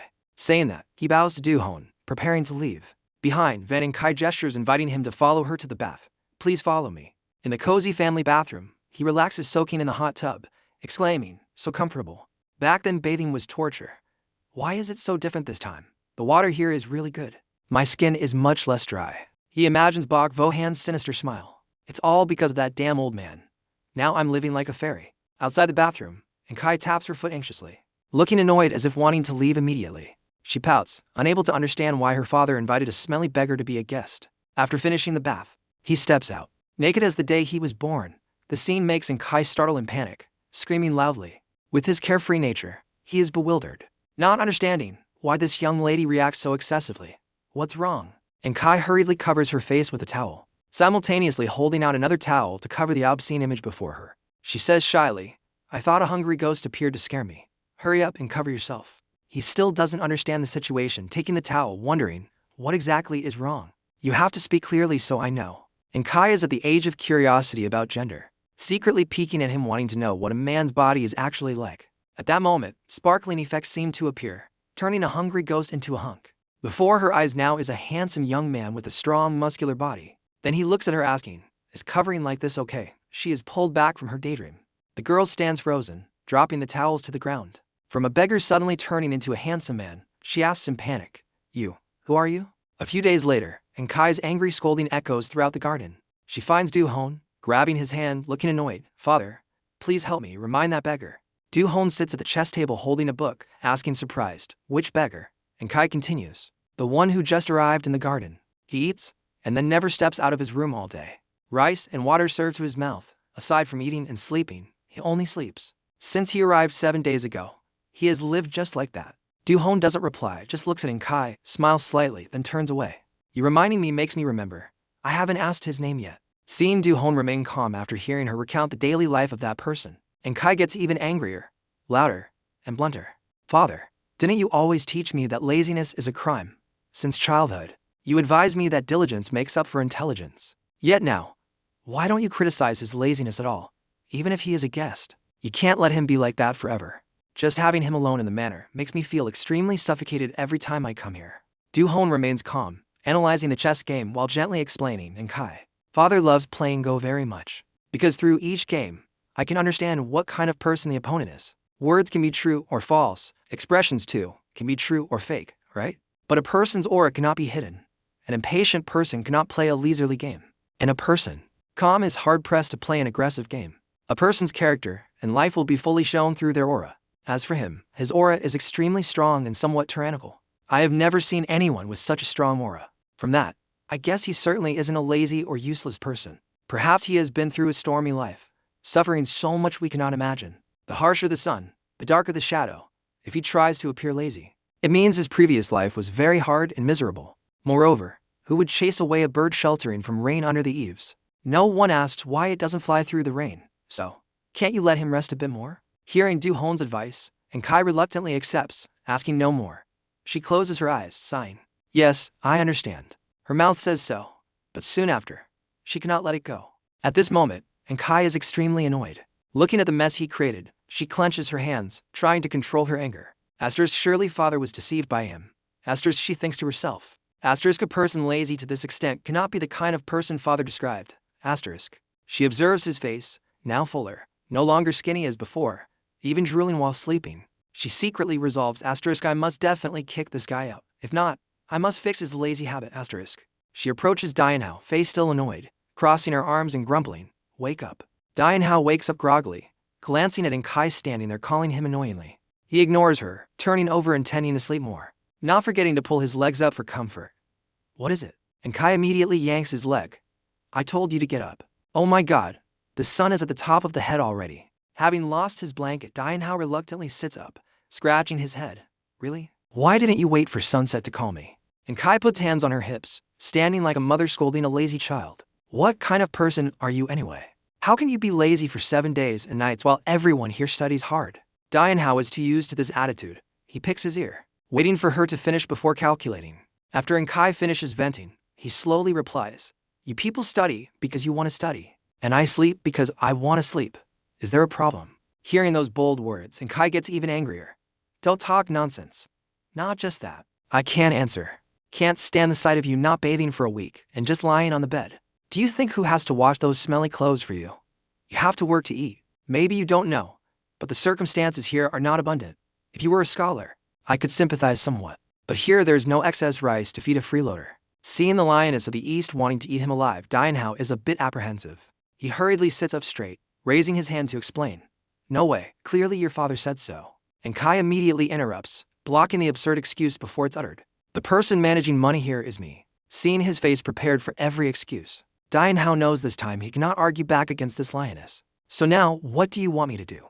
Afterward, and Kai leads Dianhao to the back of the manor, where filthy, dusty, smelly clothes are piled up. She crosses her arms, ordering, just wash all this, and you're done. Dianhao looks around, somewhat astounded. Wash all this? So much? Is this the price for my meal? Dianhao complains. And Kai replies, correct, don't you know? Did you think you were eating gold-plated rice? She ignores his complaints, turning away, covering her mouth to snicker, then preparing to leave. It relies on you.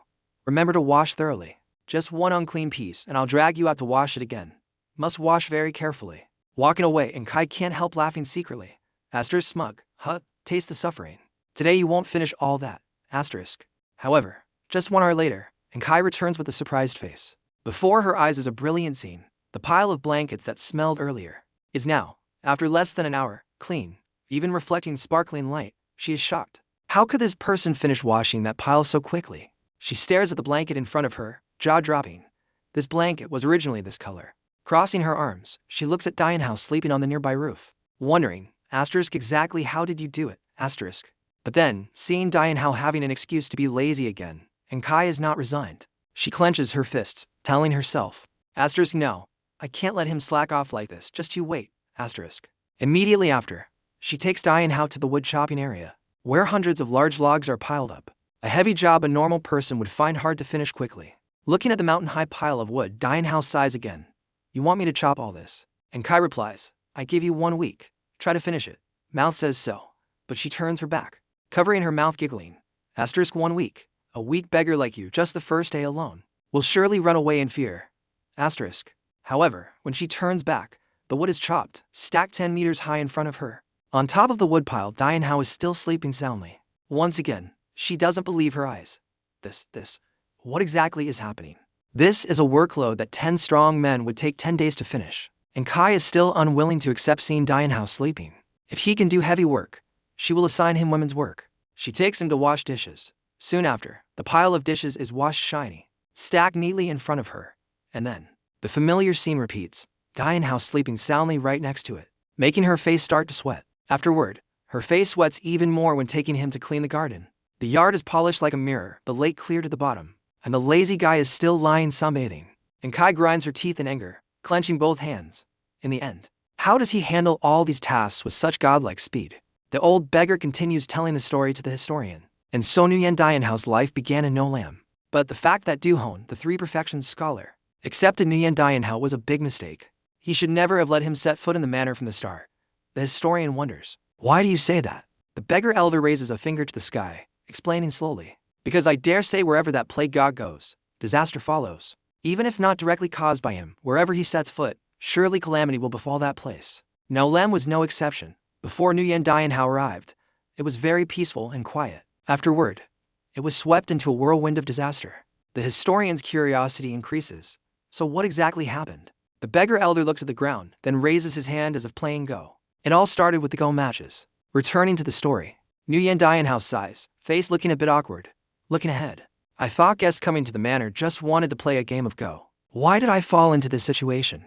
Before the manor gate, hundreds of scholars are queuing in a long line waiting to enter and play Go with Dianhao. Everyone holds a letter written by Duhon. People around buzz with discussion. Looks like everyone received an invitation letter, right? To the point the 3 perfections scholar had to send invitations. Surely this person must be a Go expert with a unique playstyle. I was so curious I ran here immediately. Turns out, it all stemmed from a few days ago when the 3 perfections scholar Duhon wrote letters, inviting scholars. The content was a standing chess piece will rot. The board is set, only waiting for a master. Now the time has come. We cordially invite everyone to visit the Han Lam Great Academy to compete together. Because the chess sage has appeared. Back to the present, Dianhao rests his chin in boredom. Other hand playing casually, he only hopes to end this game quickly, playing at dizzying speed. The person sitting opposite cannot help exclaiming, "Oh, I completely lost." Dianhao has no mind for politeness now, just wanting to quickly resolve this crowd of go addicts. He frowns slightly. Next person. The next game begins. A black piece is placed. Opposite him now is a scholar with a pleasant face. He strokes his chin, pondering deeply. What is this? Is this a suicide move, or did the opponent make a mistake? No, it can't be like that. If it were a normal opponent, maybe. But he looks at Dianhao, and in his head, an image of a dragon emerging appears. Nicknamed the Han Lam Chess Sage, his opponent is a famous player who has defeated countless strong opponents. Thinking this, sweat pours down his forehead. Right? Surely there is a plan, he thinks. Asterisk, this must be a trap to lure me in. Must stay far away. Surely he is harboring a sinister plot. Asterisk. Thinking so, he makes an evasive move.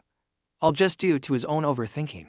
Asterisk, looking at Dianhao trembling in front of me, he seems angry that I didn't fall for the trap. But reality is completely opposite. Asterisk. Dianhao looks at the board, somewhat speechless. Angry to the point of grinding his teeth, wanting to flip the whole board. Why retreat there? Why? Asterisk, I paved the way already. Asterisk. Asterisk, I have to lose so this dragging game can end. Asterisk, his hand trembles, trying to suppress anger and boredom. Placing the black piece down and muttering internally. Asterisk, take the bait. I will lose in one more move.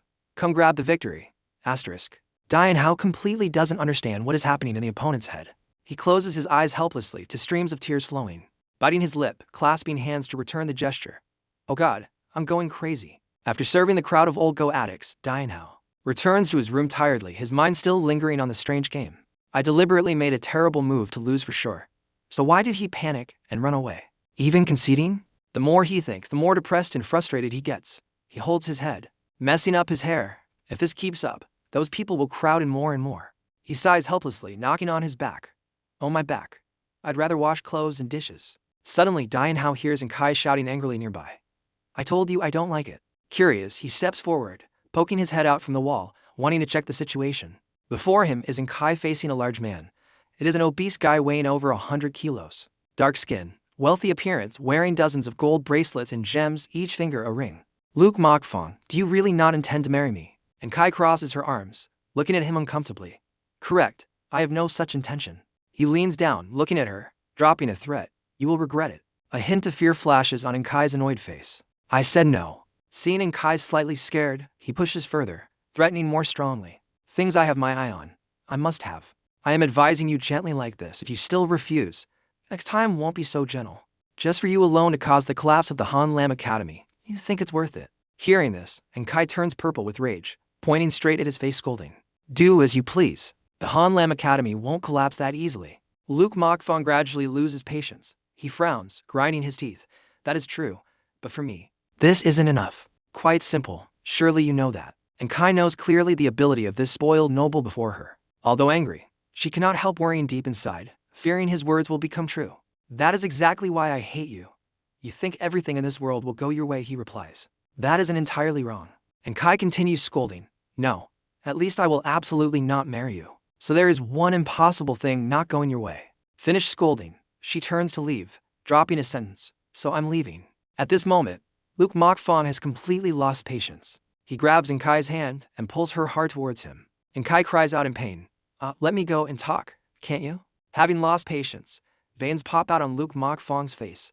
Best if you don't provoke me further. Saying that, he sticks out his purplish tongue in front of her. So, even if I possess you now, you know, think you can still be stubborn like at the start. Kai is scared to trembling because she knows how great his power is. Moreover, he is a highly skilled martial artist, and in this place right now, there are only the two of them. From behind Kai, a voice rings out unexpectedly. Those aren't words to be spoken in someone else's house. Turning back, she sees Dianhao standing there, arms crossed, observing every move of Luke Mokfong attentively as if wanting to stop him from acting rashly. Kai, like grabbing a lifeline, immediately struggles free from Luke Mokfong's control. She runs quickly to Dianhao, but at the same time doesn't forget her responsibility as a mother managing her lazy child. Her eyes teary, cheeks blushing. Dianhao, I told you to do laundry and dishes. Have you finished? Dianhao is surprised by this strange question.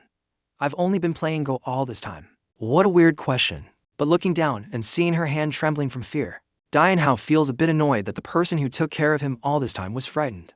He takes the red ribbon tying Kai's hair, pulling it down. Lend me the ribbon a bit. Then he uses the red ribbon to tie his hair back neatly, as if preparing for a fight so it won't get in the way. Dian Hao becomes serious and slowly steps forward, facing Luke Mokfong. Luke Mokfong speaks up, eavesdropping on others talking. Don't you find it rude? Dian Hao replies calmly, sorry, I have no manners for you. But I see you aren't qualified to talk about manners either. He stands blocking in front of him, saying, can a person who values manners have such words and behaviors? He suddenly realizes Dian Hao standing in front is the person who received hundreds of scholars at the manor. Turns out you are that Han Lam chess sage. Dian Hao keeps a stern face, sharp eyes looking straight at the opponent. Thanks for recognizing. He replies, pity I don't know who you are. Luke Mokfong confidently shows off his power, raising his hand with 5 precious rings. I am. Before he finishes, Dian Hao ignores him, picking his ear to show disinterest. Not necessary. I'm not curious either. Knowing is useless. Luke Mokfong gets angry immediately, glaring at Dian Hao and smirking. Han Lam chess sage, Hud, if you just sat still playing Go, you wouldn't be noticed by me like this. Dian Hao doesn't care about the threat. He laughs sarcastically and points to his eyes. Looking at it that way, you are also pitiful, because I am too outstanding. It's hard to avoid others' eyes, just like the current situation. Anger explodes, all hot blood rushes to Luke Mokfong's brain, making veins clearly visible on his face. He grinds his teeth. You bastard. Just then, rows of scholars with neat shoes approach, hoping to play Go with Dian Hao. Though, who is this? Everyone asks. A guest from the Luke family to play Go. Young master. Hope to duel with you again tomorrow. Seeing too many people, Luke Mokfong finds it inconvenient to act, so he turns to leave. Before going, he doesn't forget to drop a warning. Only this much for today. But remember carefully, within the next 3 days, if you don't seek me out yourself, I will act my way. Watching Luke Mokfong's back disappear, Dian Hao sighs in relief and turns to asking Kai, who is he? And Kai also feels relieved, sighing. His name is Luke Mokfong. He is the adopted son of a 6th rank eunuch, the one holding great power in the royal court. Dian Hao crosses his arms, eyes scanning in Kai as if searching for something, then asks, what does a guy like that want with you? And Kai sulks, clenching her hands, hearing the teasing words. She feels a sting, but doesn't know what to say. She shyly glances away and explains, he wants me to marry him even though I refused many times. But he keeps clinging to me. So annoying. Dian Hao points towards the departed Luke Mokfong. I see this matter is good, both powerful and loyal. And Kai gets angry. You want to go back to work? Then she continues explaining, he wants to marry me not out of love, but just wants to use me. Maybe you don't know, but my father is very respected in the Confucian circles. He is even evaluated as capable enough to be the prime minister of a country, yet still lives in seclusion in this countryside. Not just because he has no regrets for official positions. Dian Hao quickly realizes deeper meaning, perhaps stemming from the senior's passion. He raises two hands. Could it be because of Go? And Kai immediately denies no. She explains further. It is the eunuchs manipulating the court. They are wary of my father. Dian Hao wonders. Eunuchs fear a secluded academy in the countryside. Why? And Kai quickly counters, don't underestimate the Han Lam Academy. This place is not like ordinary Confucian forces. Because it doesn't belong to any faction. Building a foundation was extremely hard. But thanks to that, we can build wide relationships with many different forces. She pauses a bit then continues. Everyone knows eunuchs are treacherous officials, but no one can kick them out of the palace. The Confucian forces cannot unite to deal with them. If my father holds an official position, controlling the power of the Confucian circles, the ones most afraid are the eunuchs. For that reason, Eunuch Luke seeks every way to prevent my father from entering officialdom. And recently, he thought of a plan, neither fearing the Confucian alliance nor needing to confront him. That is the marriage between me and Luke Mokfong. At a certain manor in the royal palace, Luke Mokfong kneels down, respectfully saying, I apologize, father. Because of the appearance of the Han Lam chess sage at the Han Lam Academy, things became much more difficult. A voice echoes from opposite, carrying a bit of the raspiness characteristic of eunuchs. Han Lam chess sage. Isn't he just a nameless nobody, burying his head in chess games all day? That is Eunuch Luke. Luke Mokfong continues, him alone is not worrisome, but because of seeing the chess sage. Go experts from everywhere flock there. Too many prying eyes make my actions extremely limited. I fear if I slip up, it will invite a backlash. Luke stands by the window, putting on an outer robe. If so, I understand why you hesitate. He looks at Luke Mokfong. My son, you think this mission is only for my safety? Luke Mokfong breaks out in cold sweat, body stiff, unable to speak. Luke continues, controlling the royal court is a mission personally bestowed by that person. We are not allowed to fail, both me and you. Luke approaches, adjusting the lapel on Luke Mokfong's back, then turns, eyes cold, to me. What is happening? Scarier than death is disappointing that person. You understand clearly what I say, right? Luke Mokfong panics, replying, yes, your son understands clearly. Luke he still has to teach his slow-witted son. He strokes his hair. Sometimes we need to use cruel methods. Luke Mok Fong doesn't understand, staring blankly asking back, cruel methods. Luke he laughs savagely, half his face flashing with small sparks. Correct. If a powerful crowd has gathered enough, then just use them, destroy them all, spare no one, including that so-called Han Lam chess sage. Dianhao speaks while closing his eyes, hands still leisurely holding a chess piece. Immersed in thought, his opponent seems impatient, urging, hey young master, please open your eyes. Will you continue the game? At the same time, in front of Du Hon's manor, an old man with neatly combed hair, wearing neat and majestic clothes, is waiting. So, you are still determined not to enter the court and accept a position. He is the chief censor of the censorate, Grand Censor Lai Wang, aka the Emperor's brother. Trong Hat is angry. You son of a bitch, I need information. Nu Yandian takes the red cloth. Oh, using this means I get free news. The scholar clasps his hands, bowing in submission. I lost. Seated opposite him was Du Hon, one of the three great scholars. Forgive me, Du Hon replied. Lai Wang spoke, his voice full of concern.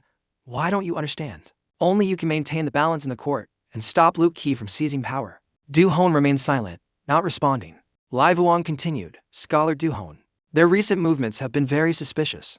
Even within the military and the literati, there are signs of disloyalty. Du Hon frowned. Is Luke Qi causing trouble from the inside? But a eunuch cannot have heirs, so why would he plot treason? Seeing that Du Hon had begun to care about court affairs, Lai Wang explained eagerly. What if the master he is truly loyal to is someone else? The power struggle among the eunuchs is scarier than I thought. It's like a war of madmen, always smiling, but hiding knives behind their backs, waiting for the moment to stab you.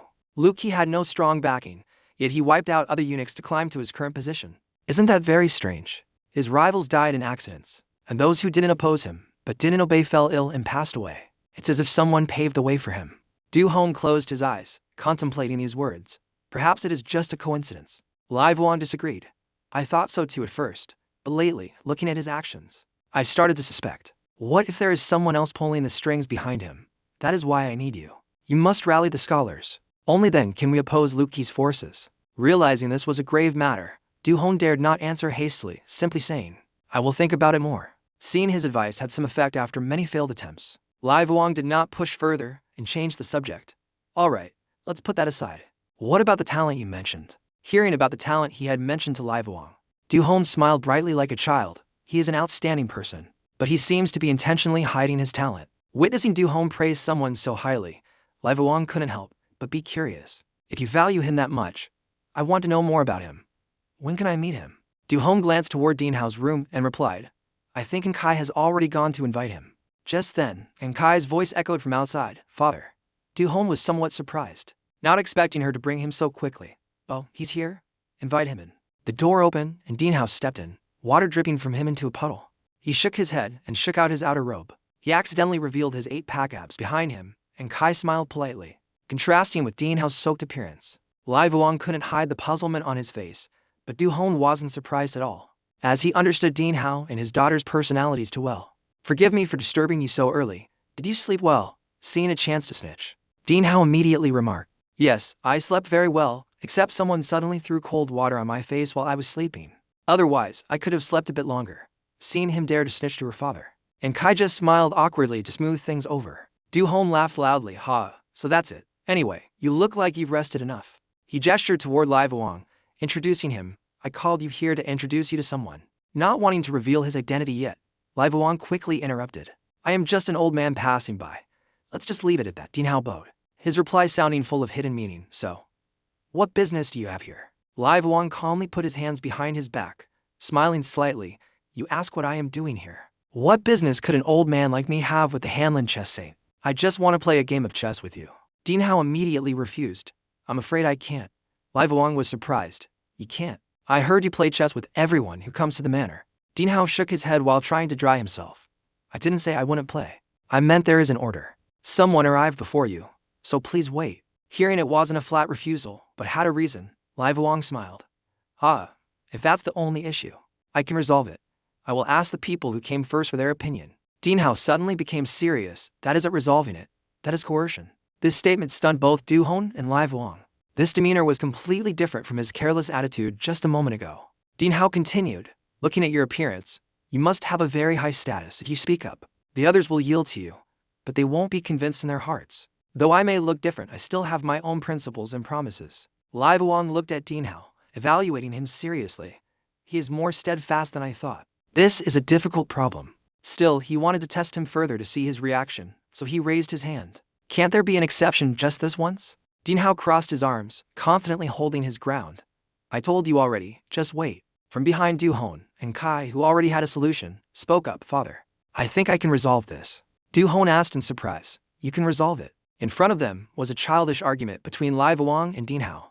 Play with me. I said no means no. And Kai stepped forward, her face showing clear annoyance at Ding Hao's words. Principles. Promises. Are you kidding me? I know exactly what kind of person you are. And Kai patted his shoulder. All go matches scheduled for today are cancelled, except for this one. Hearing the word cancelled, Ding Hao's face immediately changed color. Be serious. What? Is that true? But he still tried to bargain a little due to his lazy nature. Well, that offer is attractive. It's attractive indeed, but I also have my principles and promises. However, if it extends through tomorrow, and Kai immediately cut him off mid-sentence. The thought just forming in his head was crushed. No, there is no tomorrow. If you want to rest today, don't dream of washing your feet. Stop playing games. No negotiation, decide now. Ding Hao knew he couldn't haggle to extend it to the next day. He happily sat at the chessboard, singing, let the game begin. Foster mother truly has a way. Lai Vuong looked at Du Hon as if to say, this is the guy you praised to the heavens. Du Hon was also surprised and a bit embarrassed by this rapid change. Lai Vuong sighed, truly terrible beyond words. Isn't this just a guy who's all talk? He sat down opposite Ding Hao at the chessboard.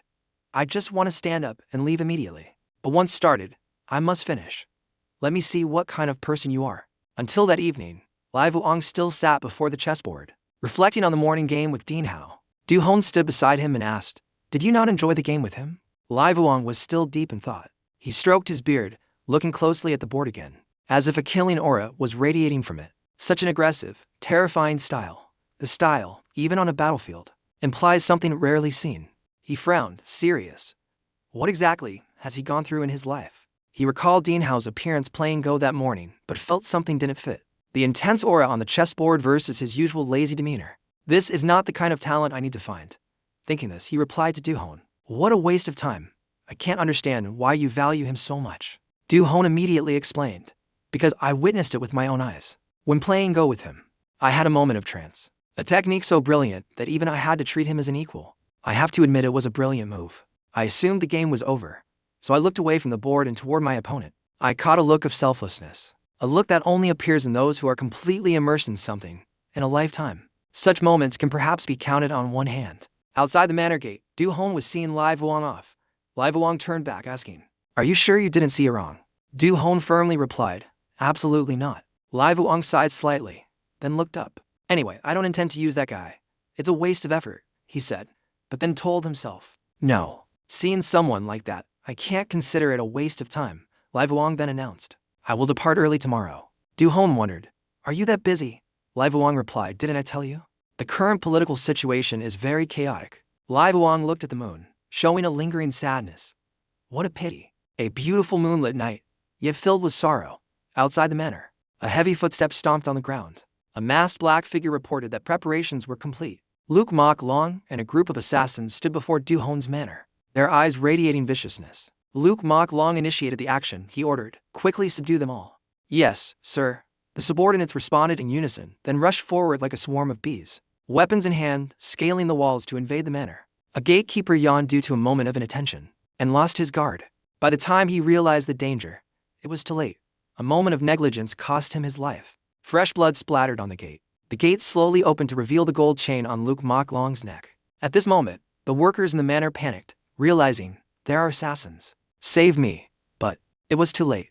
Luke's subordinates, Mok Long, had successfully taken control. Everyone in the manor, witnessing the plan proceed smoothly, Luke Mok Long triumphantly raised his hand and shouted, you should have listened to me sooner. Capture them all. Do not let a single one escape tonight.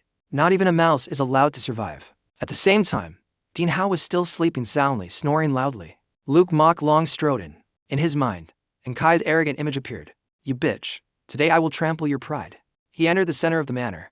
Before him, all of Du Hon's people were tightly bound and guarded by his subordinates. Du Hon saw him and immediately demanded, Luke Mok Long, what is the meaning of this?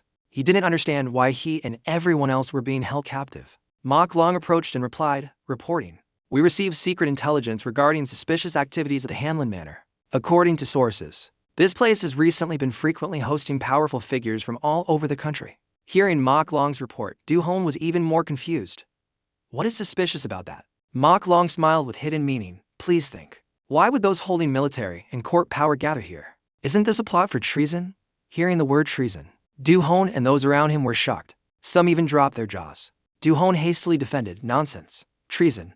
We only gathered here to play Go. Mok Long stepped in front of Du-hon, spread his arms, and confidently said, So, you want me to believe that all these powerful figures came here just to play Go? Du-hon continued to explain. It is the truth. Surely you have heard of the chess saint. Mok Long maintained his confident demeanor, clasping his hands behind his back and declaring loudly, Rumors? Actually, I have heard of them. But rumors can be fabricated anytime, right? Scholar of the three greats. Saying this, he scanned the bound people, but didn't see the person he was looking for. He immediately ordered the subordinate behind him. Where is that guy? The one called the Hanlon chess saint. Where is he? A subordinate standing nearby reported, Sir, there is no one else in the academy. Mok Long sighed slightly, feeling the person had luckily escaped. He looked toward the gate. Did he hide or did he leave earlier? If he waited until we arrived to run, he couldn't have made it. It seems he left here early. What luck. He turned back to the bound people. Anyway, if you noble lords are innocent, you will soon be released. After searching the academy, if no issues are found, everyone will be freed and compensated appropriately. Just then, a subordinate ran in from outside, presenting a book to Mok Long and reporting, We found this. He picked up the book and read, Joint petition for treason signed by the rebel faction. Basically, a petition signed by many people plotting treason together. Hearing these words, Du-hon and the others couldn't stay calm. They panicked, shouting to clear their names. Joint petition. I've never seen such a thing. Mok Long held a joint petition in his hand, thrusting it before Du-hon's face. The evidence is right here before your eyes. Do you still want to deny it? At this moment, Du-hon, with the wisdom of a great scholar, realized the problem. So this is their plan from the beginning. We were set up. The remaining scholars still didn't understand the situation, continuously crying out for justice. No, not us. We are innocent. I have absolutely never seen that thing before. I didn't come here for this. From the bound crowd, Lai Vuong struggled to stand upright and spoke up. Luke Mok Long. The farce you put on is truly lively. Luke Mok Long pretended to be surprised. You are Lai Vuong. Lai Vuong shouted angrily. Address me as Grand Censor. Hearing the title Grand Censor, the bound people below rejoiced as if grabbing a lifeline, buzzing with whispers. Grand Censor Lai Vuong? Then we are saved. We are truly saved this time. Lord Lai has been here from the start. He surely knows we are innocent. Luke Mok Long bowed. If I had known the Grand Censor was personally present, my subordinates would not have dared to act so recklessly. Lai Vuong replied, This old man is not one to fuss over small matters. Untie me quickly. Luke Mok Long returned to his initial confident demeanor, stroking his chin and looking straight at Lai Vuong. But first, I have a question for you. Why did you plot treason? Lai Vuong raised an eyebrow, somewhat surprised by this question. He was the emperor's brother. What need did he have to plot treason? Luke Mok Long looked at him, smiling savagely. Did you really think I didn't know you were here? Seeing the arrogant, rebellious attitude of a subordinate, Lai Vuong scolded angrily.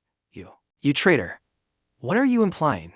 Two soldiers immediately forced Lai Vuong to kneel. His face remained calm because he knew Luke Mok Long had no respect for his royal status. Luke Mok Long continued, A treasonous plot must have a leader. These people at the Hanlon Academy are not capable of that. So, having someone with royal blood like you as the mastermind makes perfect sense. Lai Vuong kept cursing Luke Mok Long. You're rude. You dare to accuse me of treason. Do you think you will survive after this?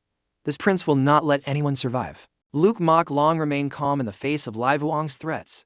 You're mistaken. You won't be able to report this to the emperor, because after tonight, you will never have the chance to see your brother again. Saying this, he held the joint indictment scroll in his hand and declared loudly, Treason is punishable by beheading. You will all die here, in this shabby academy. You and the nobles listed in this indictment are all charged with the crime of treasonous rebellion. Who do you think the emperor will believe when he hears this news? In the eyes of the world, this is clearly proof of rebellion. Lai Vuong knew that in this situation, it would be hard to escape death. He looked up at the sky and shouted, You monster!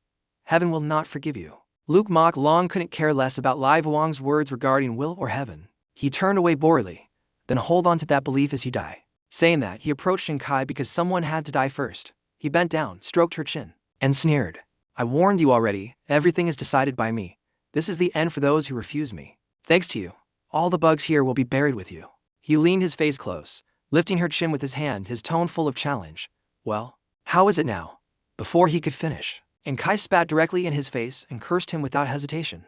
I would rather die here than marry scum like you. Witnessing the fierce resistance of the wild horse before him, Mok Long was not only angry, but also felt a sick, perverted pleasure. He disgustingly stuck out his tongue to lick the spittle, then used his hand to hold her face tight, admiring her beautiful appearance before beginning the torture. Don't worry. I won't kill you that easily. I will make you live a life worse than death. Imagine the worst possible endings. I will make you taste pain 100 times worse than anything you can imagine. And Kai opened her mouth, intending to bite her tongue to commit suicide. HMPH. Do you think I'll let myself be humiliated? I'd rather die. Mok Long was somewhat impressed by her determination. Oh, if you commit suicide, your father will have to bear the shame in your place. There will still be others who have to take the blame.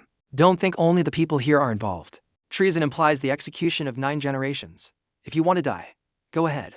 Your other relatives will receive the punishment in your place. Hearing this, and Kai fell into a dilemma. She trembled with anger, glaring at him with gritted teeth. Mok Long grabbed her hair, pulled it up forcefully, and smiled cruelly. If you want to kill yourself, do it quickly. I have hundreds of other ways to enjoy myself. Why waste time on you? Du Hong looked at his daughter in pain, his heart burning like fire. And Kai. Mok Long leaned close to her face, stroking her cheek with his hand. Then, shall we begin? And Kai was terrified, helpless against the threats. She could only beg in despair. Someone, please save me. Just as she closed her eyes, prepared to accept the disaster, she suddenly opened them, and the scene before her left her stunned, speechless. In front of her, Dian Hao was sneaking around, carrying a backpack.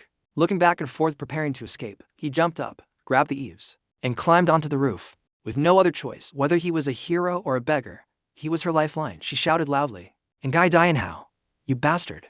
Hearing someone call his name, he was startled and froze. He looked back to where Kai was screaming. Then he smiled awkwardly and scratched his head.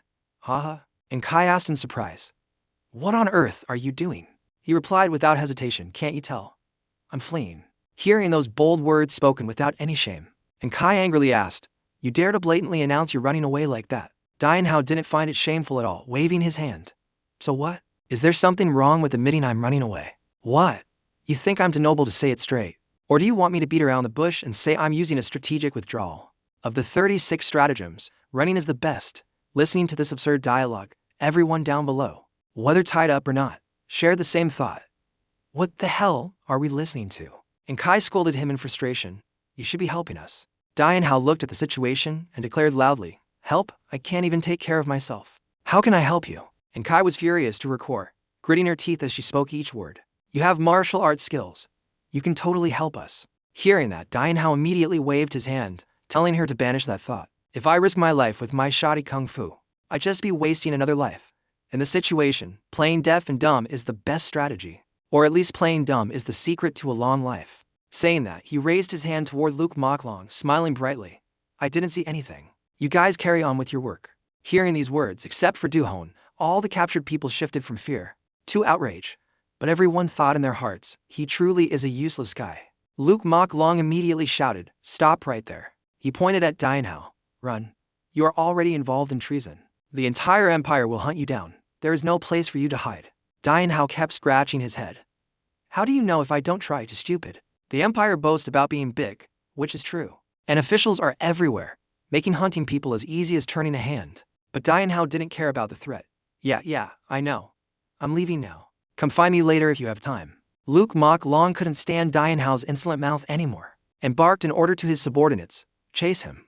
The minions immediately rushed forward, hands gripping sharp swords. When the blade was about to slash down, and Kai closed her eyes and shouted worriedly, "Run quickly." Seeing a young girl who couldn't even save herself yet was worried about him being harmed, Dian Hao unconsciously smiled a strange smile. Ignoring the minion about to strike, he sighed helplessly.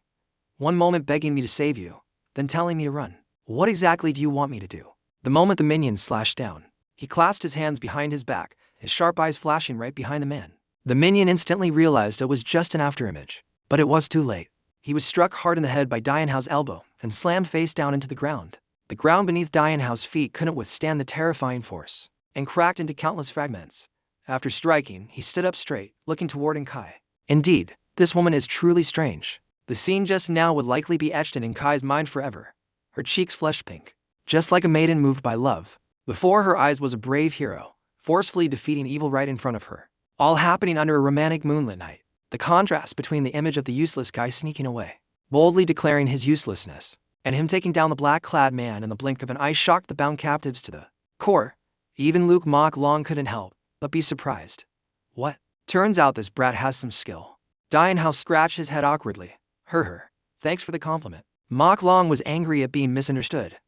When did I compliment you? Dianhao replied nonchalantly. Oh well, I just said it for my own benefit. Mok Long felt it was hard to speak civilly with Dianhao. He turned and ordered his subordinate, Hiknhat. How long do I have to witness this humiliating scene? Hiknhat hurriedly replied. It is due to my incompetence. I will deal with him immediately. Mok Long added, but keep him alive. Hiknhat was confused. Excuse me? Mok Long explained. I want to tear that brat apart with my own hands, so keep him alive. Hiknhat immediately obeyed, understood, and advanced toward Dianhao. Dianhao raised his hand to signal stop. Wait a minute. Hiknhat stood right in front of Dianhao, weapon in hand, ready to attack. What is it? Dianhao pointed toward the building. I need to use a sword. Can you wait for me a moment? I think I left my sword in the room.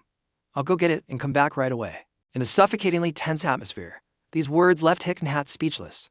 Crazy lunatic. Dianhao put on a provocative face. What's wrong, old man? You look like you're getting on in years. Does a kid like me asking to get a sword annoy you that much? Hiknhat was furious at Dianhao's mocking words but maintained a serious expression, preparing for a life-or-death battle. Shut up. Come and fight quickly. Dianhao sighed in boredom. Just 5 years ago, the world wasn't this depraved. How has people's patience become so petty in such a short time? Suddenly, he saw a broom leaning nearby. He immediately picked it up. This action made Hiknhat startle and step back. What are you planning to do? Dianhao replied. What do you mean, what? Then he swung the broom a few times to get a feel for it. Since I can't go get my sword, I have to make do with this. Can't you understand even that? Seeing his opponent use a broom as a weapon, Hiknhat felt utterly humiliated and shouted angrily. Are you looking down on me? Dianhao thought this black-clad guy was too contradictory. He wouldn't let him get a sword but got annoyed when he used a makeshift weapon. He got irritated. So let me get my sword then. What's with the sudden anger? Knowing arguing was useless and losing all patience, Hiknhat held his weapon, took a stance, and slowly advanced toward Dianhao, preparing to engage. I won't kill you right away, but I will make you taste pain so great you'll wish for death. When that time comes, even if you cry and beg. Before he could finish, Dianhao let out a long yawn, stretching and looking bored at the empty threats. All right, I get it. Can we start now? I just woke up. Don't lull me back to sleep. In an instant, Hiknhat's rage exploded. He gritted his teeth. You bastard. He charged forward with full force, determined to teach Dianhao a lesson. Just as he was about to unleash a killer move, Dianhao looked at the approaching blade, his eyes suddenly flashing sharply. Immediately after, a piece of wood slammed straight down onto Hiknhat's head, shattering his armor and deforming his face. The pain caused him to stagger and fall backward. In his dizziness, he managed to see fragments of his armor flying in the air before his eyes. Then he collapsed, unconscious on the ground. The surrounding people were once again astounded to witness Dianhao defeat his opponent. In the blink of an eye, he picked up the broom and exclaimed, as expected, brooms are still the best for cleaning up trash. Hiknhat suddenly woke up from his daze. He hurriedly sat up, not yet understanding what had happened. What just happened? In front of him, Dianhao was holding the broom, pointing it straight at him. I went easy on you. That's why it's only this bad. How could you just rush in like that? You have to observe and assess your opponent first. Seeing Dianhao arrogantly lecturing him, Hiknhat's pride flared up. You bastard. But before he could say anything, Dianhao swung the broom repeatedly at him like a whip. I explained it nicely to you. So why are you still grumpy? Hiknhat could only curl up to defend against the barrage of attacks. Seeing Dianhao's casual moves, he was terrified. Damn, why is he so fast? He hurriedly jumped back to avoid the thunderous blows. At this moment, he became serious, reaching into his pocket. No, I don't want to. I have to admit it. It's hard to believe, but this brat definitely isn't just all talk. However, in a real fight, the stronger one isn't necessarily the winner. Today, I'll show you that. From his pocket, he pulled out a dagger, its blade coated with a monstrous green liquid. Dianhao, still resting the broom on his shoulder, spoke provocatively. Poison, huh? Plain dirty, aren't you, old man? Originally a professional assassin, Hiknhat didn't feel any shame at the mockery. His hand tightened around the poisoned dagger. Go ahead and mock me all you want, he replied. Dianhao immediately retorted, but that stuff is useless against me anyway. Hiknhat asked in surprise, you mean you've reached the realm of an invulnerable body, naturally immune to poison? No, Dianhao replied. I'm not some divine medicine that resists poison. He kept the broom across his shoulder, closing his eyes slightly. It's not that poison doesn't work. But how should I put it? Instantly, Dian Hao closed in on Hickenhat. The speed was as fast as lightning, catching Hickenhat completely off guard, unable to react. He swung the broom, knocking the dagger away, then pulled the broom back, preparing for the next attack. Hickenhat thought to himself, I must stop him immediately. But it seemed Dian Hao had read his intent. You surely don't intend to stop me, do you? As soon as he finished speaking, he continuously swung the broom to attack. Strangely enough, his only target was Hickenhat's head. Blows like hammer strikes rained down on his head, from the left, then the right, and from below, causing Hickenhat's face to become twisted and deformed. Finally, he fell down unconscious. Witnessing this scene, everyone felt it was nothing short of a one-sided beatdown. The surrounding people stood with mouths agape in shock, eyes wide watching. The space suddenly became silent, like a dream. Even the gentle breeze blowing past could be heard clearly. Dian Hao unconsciously remembered that time. The words his master, Bok Vohan, had instructed. When you sense the opponent is about to use dirty tricks, don't hesitate. Rush in and beat him down immediately. At this moment, Mok Long truly felt the situation becoming dangerous. Cold sweat broke out on his face. Impossible. Can he defeat Hickenhat that easily? That is the leader of the Dark Squad. Someone my adoptive father spent decades of effort to train. Dian Hao stood there, arms crossed behind his back, looking toward Luke Mok Long. If you agree to stop here, life will be easier for both sides. Mok Long closed his eyes, sighed, and then clapped his hands, confusing Dian Hao somewhat. He flashed a bright smile, but it hid a disgusting fakeness. Wonderful. To have reached such high martial arts at this age, truly wonderful. Dian Hao blushed slightly, smiling with squinting eyes and scratching his head. You have a point, haha. Conversely, and Kai didn't find the situation funny at all. She angrily shouted at Dian Hao. What are you standing there looking happy for? Dian Hao replied, well, he is complimenting me. Mok Long looked at Dian Hao, telling himself this was definitely an obedient fool, and flashed a calculating smile. I will definitely recruit this brat and make him submit to me. Thinking this, he spread his arms wide and opened his eyes again. The fact that Hickenhat couldn't defeat you from my standpoint is truly regrettable. But looking at it from another angle, just getting to witness a master like you is enough for me to overlook everything. Hearing these honeyed words poured into his ears, Dian Hao was stunned, momentarily not knowing how to respond. Seeing the situation seemed unstable, and Kai hurriedly spoke up. What trick are you planning now? Mok Long continued his blatant seduction. Come under my command. I will give you things you cannot even imagine. I will grant you power. The kind of power that can hold the whole world in your hand, along with massive wealth. At this moment, Dian Hao reacted to those sweet words. If one follows common morals, how could they be easily deceived by such enticements? Hearing this, and Kai was stunned, feeling she had misunderstood Dian Hao too much in the past. An indescribable guilt welled up in her heart. The next second, Dian Hao raised his hand, revealing a shameless face like a scammer who just successfully collected a debt. But I am exactly that kind of person. Can you be more specific? What is the exact number? All the emotions just kindled and in Kai's heart vanished in an instant. Her face changed color. And Dian Hao, you bastard. Du-hon, seeing his daughter have such a strange expression for the first time, couldn't help but ask worriedly, and Kai, are you okay? Standing nearby, Lai Vuong saw Dian Hao seemingly about to defect to the enemy and hurriedly spoke up. What are you saying? Are power and wealth that important to you?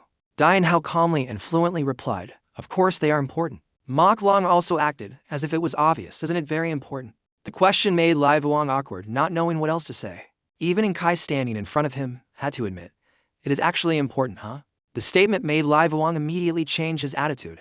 Oh, of course it's important. He tried to find another way to persuade Dian Hao. But how much power and wealth can he give you? Let this prince grant it to you instead. The side is the pillar of the royal family. Hearing the word royal family, Dian Hao was a bit surprised. Oh, the royal family. Mok Long glanced at Lai Vuong and sneered. What do you think he can grant you? Though he holds the title of the emperor's brother, he himself gave up all glory and wealth long ago. At most, he can only give you a position in the censorate. But my adoptive father is different. He can grant you tons of money, huge assets, along with power that makes everyone envious. Dian Hao rested the broom on his shoulder, his eyes assessing constantly. Looks like your side is significantly weaker, sir. Du-hon also spoke up to hold Dian Hao back, helping a villain plot treason versus exposing a traitor's conspiracy. How can these two deeds be equated? Du-hon emphasized, did your master teach you like that? He believed firmly that Dian Hao always treated his master's words as a guideline, since he mentioned them every time he opened his mouth. Surely no master would teach a disciple wrong things. He certainly taught only good things beneficial to us. Then Du-hon continued, what did your master say? Did he instruct you on how to behave in this situation? Dian Hao tilted his head, recalling Bok Vohan's words. My master said, at times like this. Du-hon secretly rejoiced. thinking the plan was about to succeed. At times like this, what did he say? Dianhao closed his eyes, raised a finger, and solemnly conveyed Bok Vohan's words. He told me to follow the side that has more money. Hearing this, Du Hon and Lai Vuong were stunned, unable to believe their ears. Dianhao continued, my master said that no matter how much you talk about morals or humanity, it's just a useless hook. He also told me not to try to live honestly. If there's a chance to grab something, just grab it. That is the correct way to live. Du Hon resented the master Dianhao mentioned. Is there really such a master in this world? Mok Long saw he was about to win Dianhao over and spread his arms. That's right. What are morals? This prince also knows how to value useful people. What do you think? Do you want to serve me? Hearing the word serve, Dianhao looked allergic to it. Serve? I still have to work. The adopted mother quickly grasped his weakness and tried hard to persuade him. I won't make you do any work. I will provide delicious food and let you rest in a first-class room all day. Dianhao immediately took the bait. Oh, rest all day. Mok Long wouldn't be outdone and added conditions to entice him. So I was remiss. If you don't want to work, you don't have to do anything. Of course, the reward I promised will still be granted to you. Dianhao immediately turned to Mok Long, smiling happily. Really? He happily went to his side, the two like close friends. Young master, you are truly generous. Truly the spirit of a great man. Ha! How can I compare to you, young hero? On the other side, the losing faction sat gloomily in the corner, hearts heavy. Are you acting out a comedy? Dianhao stood in front of Mok Long and asked, so what do I have to do now? Mok Long smiled heavily. He looked toward the bound captives, then said to Dianhao, first of all, can you kill them all? They are criminals plotting treason, deserving of the execution of 9 generations. Dianhao pointed at Mok Long, then looked at Kai with an innocent face. People say that. Hearing this, Kai immediately got angry. What does that mean? He scratched his head, wondering.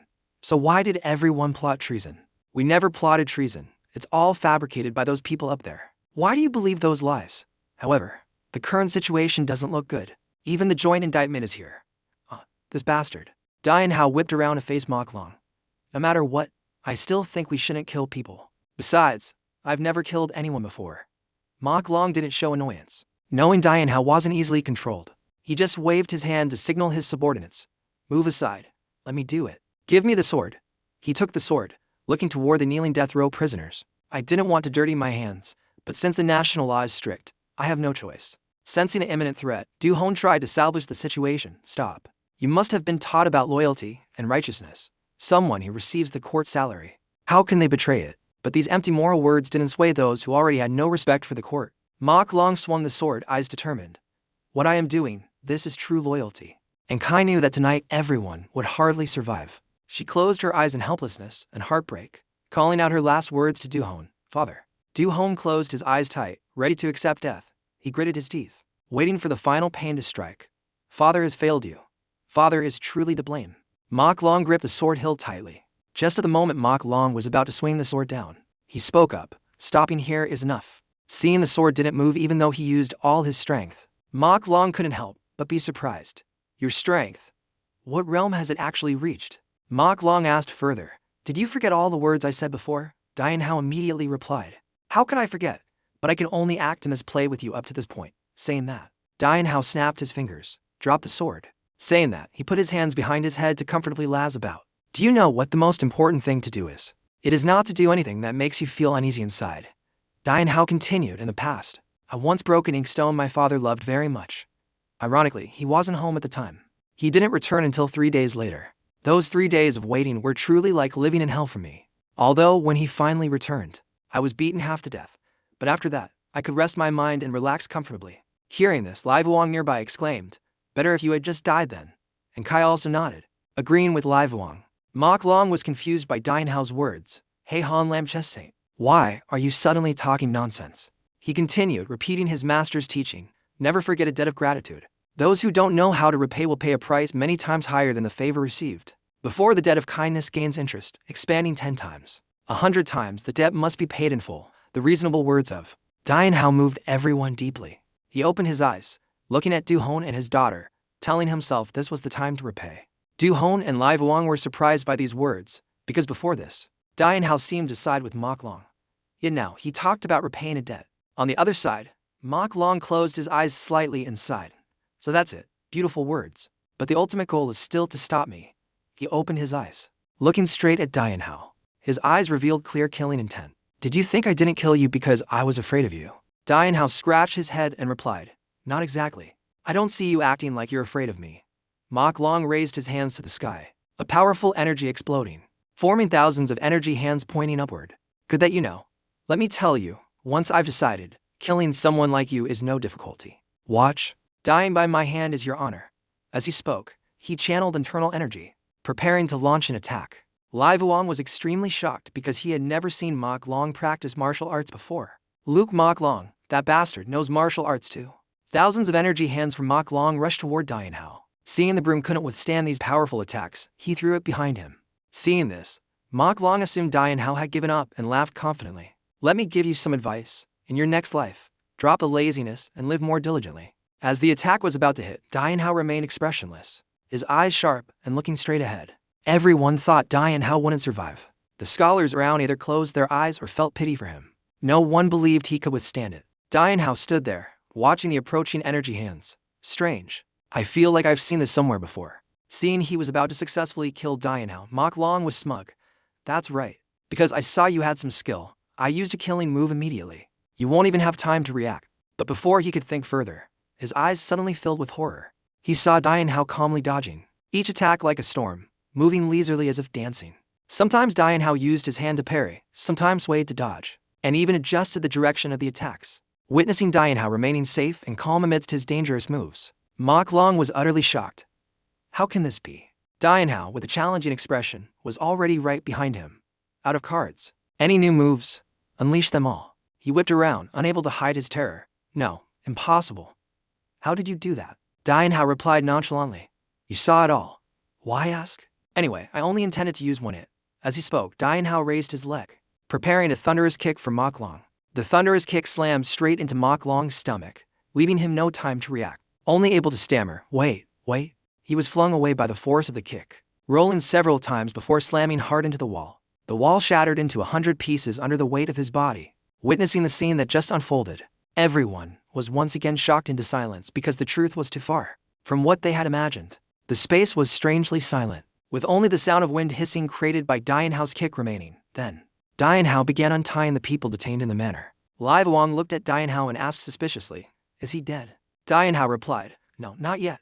I only hit him lightly. Besides, he has a thick layer of fat. See, he looks fine." Mok Long woke up from his dizziness, clutching his stomach in pain. Dianhao approached him, shaking his hand as if preparing for a new beating. "So then, shall we continue our unfinished business?" Now, Mok Long had completely lost all confidence to confront Dianhao. He hurriedly spoke up. "Wait a minute," then glanced to the side and said awkwardly, "Let's just pretend nothing happened here, okay?" The words were so shameless that they left everyone, even the notoriously sharp-tongued Dianhao, speechless. Lai Vuong was furious, pointing at Mok Long and scolding, "Speaking nonsense. Arrest him immediately for this prince." Mok Long clutched his stomach and stood up, begging, Please let me go, old prince." Lai Vuong refused to let him off. He spread his arms. Have you ever seen a censored official let a traitor run away right in front of them? At this point, Mok Long had no choice but to rely on his faction's power to save his life. "If I don't return, you know what my mission is. If I meet with misfortune here, the final plan will certainly be executed. Regardless of the outcome, the royal family will suffer heavy, irreparable losses." Hearing this, Lai Vuong calmed down. He understood well that he couldn't alert the snake in the grass right now. That damn cunning bastard. He frowned. "You mean this prince must let you go for the royal family to avoid a bloodbath? Even if I know in advance and try to prevent it, with Luke Key's current power, he is strong enough to create a massive rebellion. Moreover, if it's Luke Key, he will certainly use cruel methods beyond my imagination." Lai Vuong thought for a moment, then questioned Mok Long. "You mean this prince has to watch helplessly as you traitors run rampant in the royal court?" Mok Long raised his hands, trying hard to explain. "That is the political battlefield. Please consider that today. The censorate has grasped a weakness of the unique intelligence agency and used it to exchange for temporary peace. Fighting now won't work, but releasing him is infuriating." Lai Vuong frowned, looking straight at Mok Long's face. "No wonder people say that you eunuchs are like cowardly mice, digging dozens of holes to hide." After scolding him, he clasped his hands behind his back and turned away. "Get out of my sight." Mok Long saw the negotiation was successful, bowed with clasped hands and prepared to leave. At the main gate of Duhon Manor, Dianhao clasped his hands behind his head and said, "By the way, I should give you some advice. Although the Luke family young master's kung fu is indeed high, if you have to perform the bone-shrinking art at the same time, your power will decrease significantly. If you want to deal with me, dispel that disguise technique. Surprised that his secret was exposed, Mok Long froze and then spoke. Watch your back. Until we meet again, Dian Hao quickly replied. I don't want to see you again. Mok Long continued. You will have to meet me again, very soon. But not in this appearance. Watching Mok Long's back, Dian Hao sighed in relief. Anyway, everything is resolved. The dawn sunlight shone down, signaling a wonderful day for sleeping in. He turned back, looking at Du Hon's group who had just been arrested. Feeling the need to slip away before having to clean up the battlefield he caused, he bowed, smiled awkwardly and scratched his head. Well then, I'm going to sleep. You guys handle it yourselves. His adopted mother saw he intended to lastly go to sleep again and clenched her fist in anger. You want to go to sleep again? Dian Hao had a valid reason. Consider it my meal ticket for the whole day. Oh my god. Are you going back on your word, miss? And Kai forgot she promised to let him be lazy all day, made a sullen face, and clicked her tongue. Shh. Dian Hao seized the opportunity, dashing to the bedroom, waving to his adopted mother. Don't wake me up. I'm sleeping straight through to tomorrow. Don't call me. And Kai pouted, annoyed with her god-awful adopted son. Why is there such a person in the world? Du Hon and Lai Vuong spoke in unison. We want to ask that too. From then on, Dian Hao's life became extremely leisurely. All troubles and consequences were busily resolved by Prince Lai and Van Huhon. Completely unrelated to Ngai Dian Hao, he was served delicious food right to his room, and no one scolded him for sleeping all day. To him, life right now was no different from the peach blossom spring paradise. One day, while Dian Hao was fast asleep, the bedroom door gently opened. A figure stepped in softly, and Kai crossed her arms, standing there calling him to wake up. But Dian Hao remained motionless, sleeping like the dead. Annoyed, and Kai shouted loudly, I know you're awake. Stop pretending. Get up now. Dian Hao clumsily sat up, rubbing his eyes and asking, What is it? And Kai replied, My father summons you. Dian Hao's face dropped. What about my day off? And Kai shrugged. I didn't call you. Why ask me? She added, You've been lazing around for a week. Don't tell me you can't walk. Dian Hao sighed. So troublesome, miss. Can't this wait? And Kai got angry, grabbed his leg, and dragged him up. Cut it out. Stand up quickly. Moments later, she led Dian Hao to her father's door. Father, I brought him. Both of them walked in together. Van Huhon smiled gently. You've worked hard. You may leave first. Both of them simultaneously bowed to him. Seeing Dian Hao about to leave, the prince shouted, I didn't tell you to go. Dian Hao pointed at Kai. You told the young lady to stay. The prince trembled with anger because he was playing tricks again. I said Kai stays. Dian Hao nonchalantly walked straight to the table and sat down. Van Huhon hurriedly whispered to calm him down. The prince then tried to maintain his composure. Afterward, he took an object out of his robe. Seeing Van Huhon still worried, he reassured him. This prince knows his limits.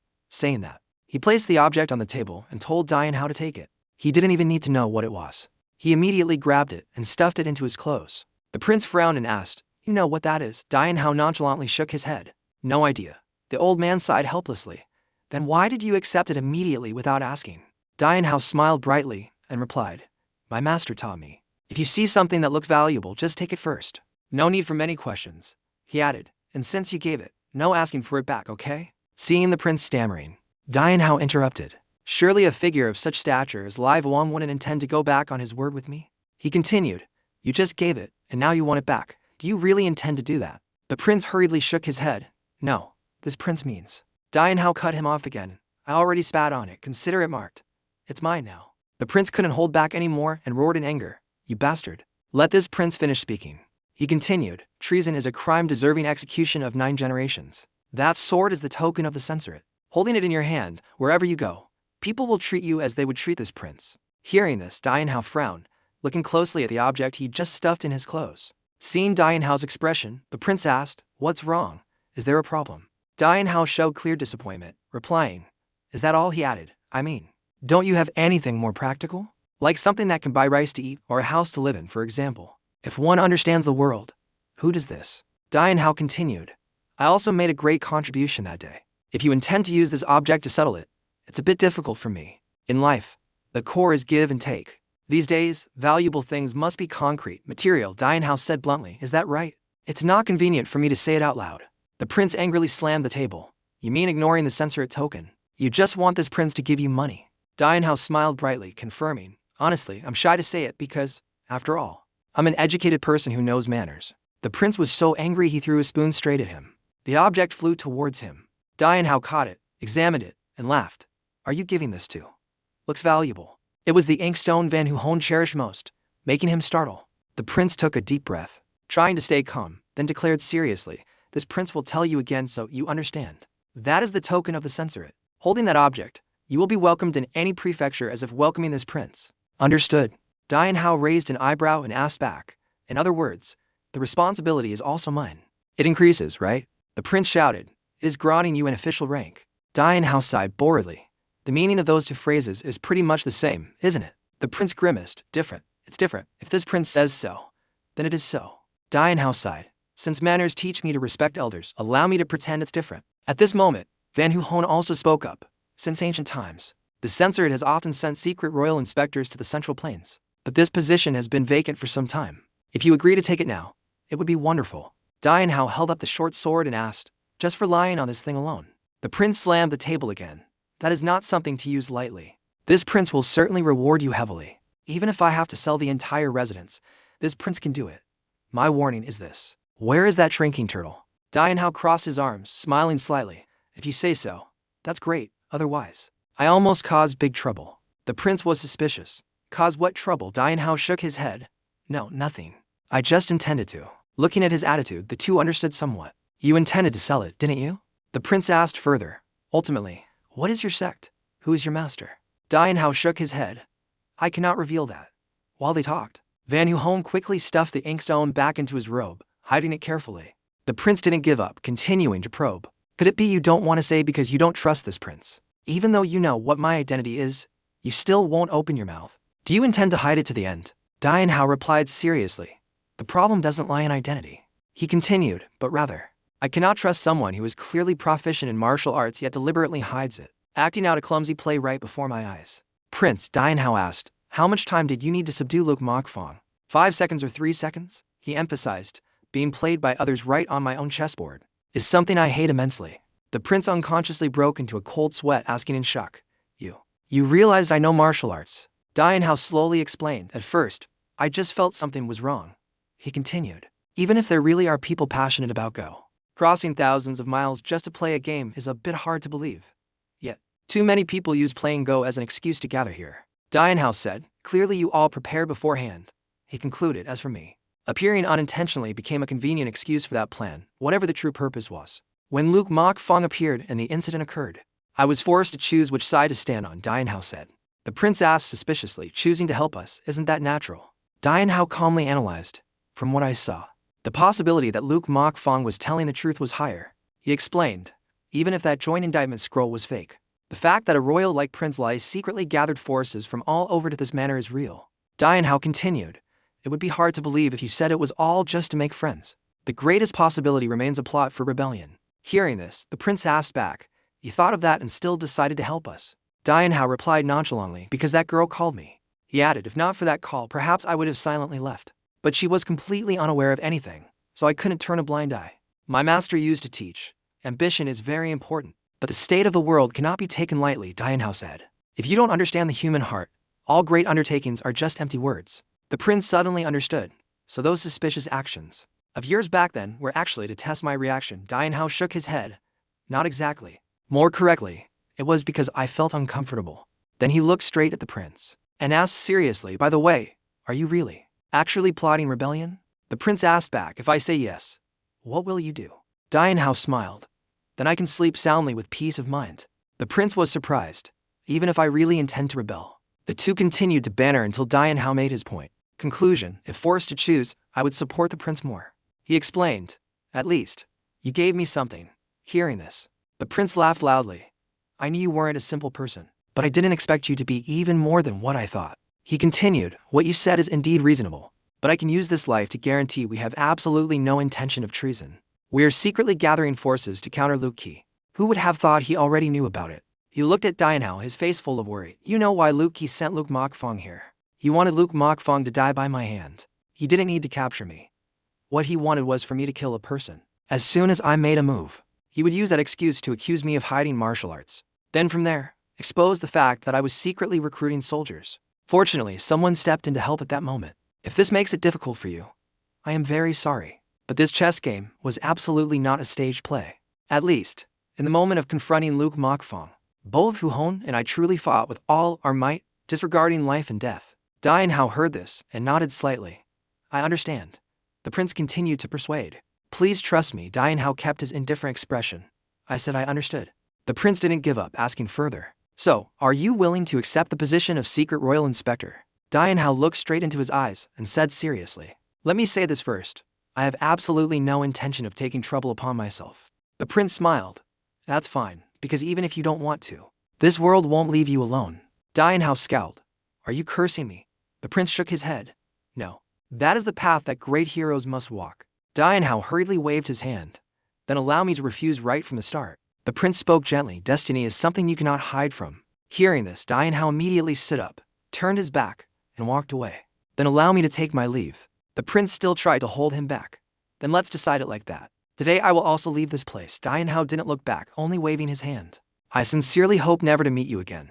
On the prince's face blossomed a confident smile. I don't know why I have a feeling that we will meet again soon. Dian Hao left, shivering inside, feeling cold down his spine. At this moment, Van Hu-hon spoke up asking, What do you think of him? The prince replied solemnly, truly beyond imagination. I knew his martial arts were not ordinary, but I didn't expect them to be high enough to see through even me. I thought I picked up a divine dragon. Who would have thought it was a monster? Moreover, one that could swallow us whole at any time. Van Hu-hon nodded.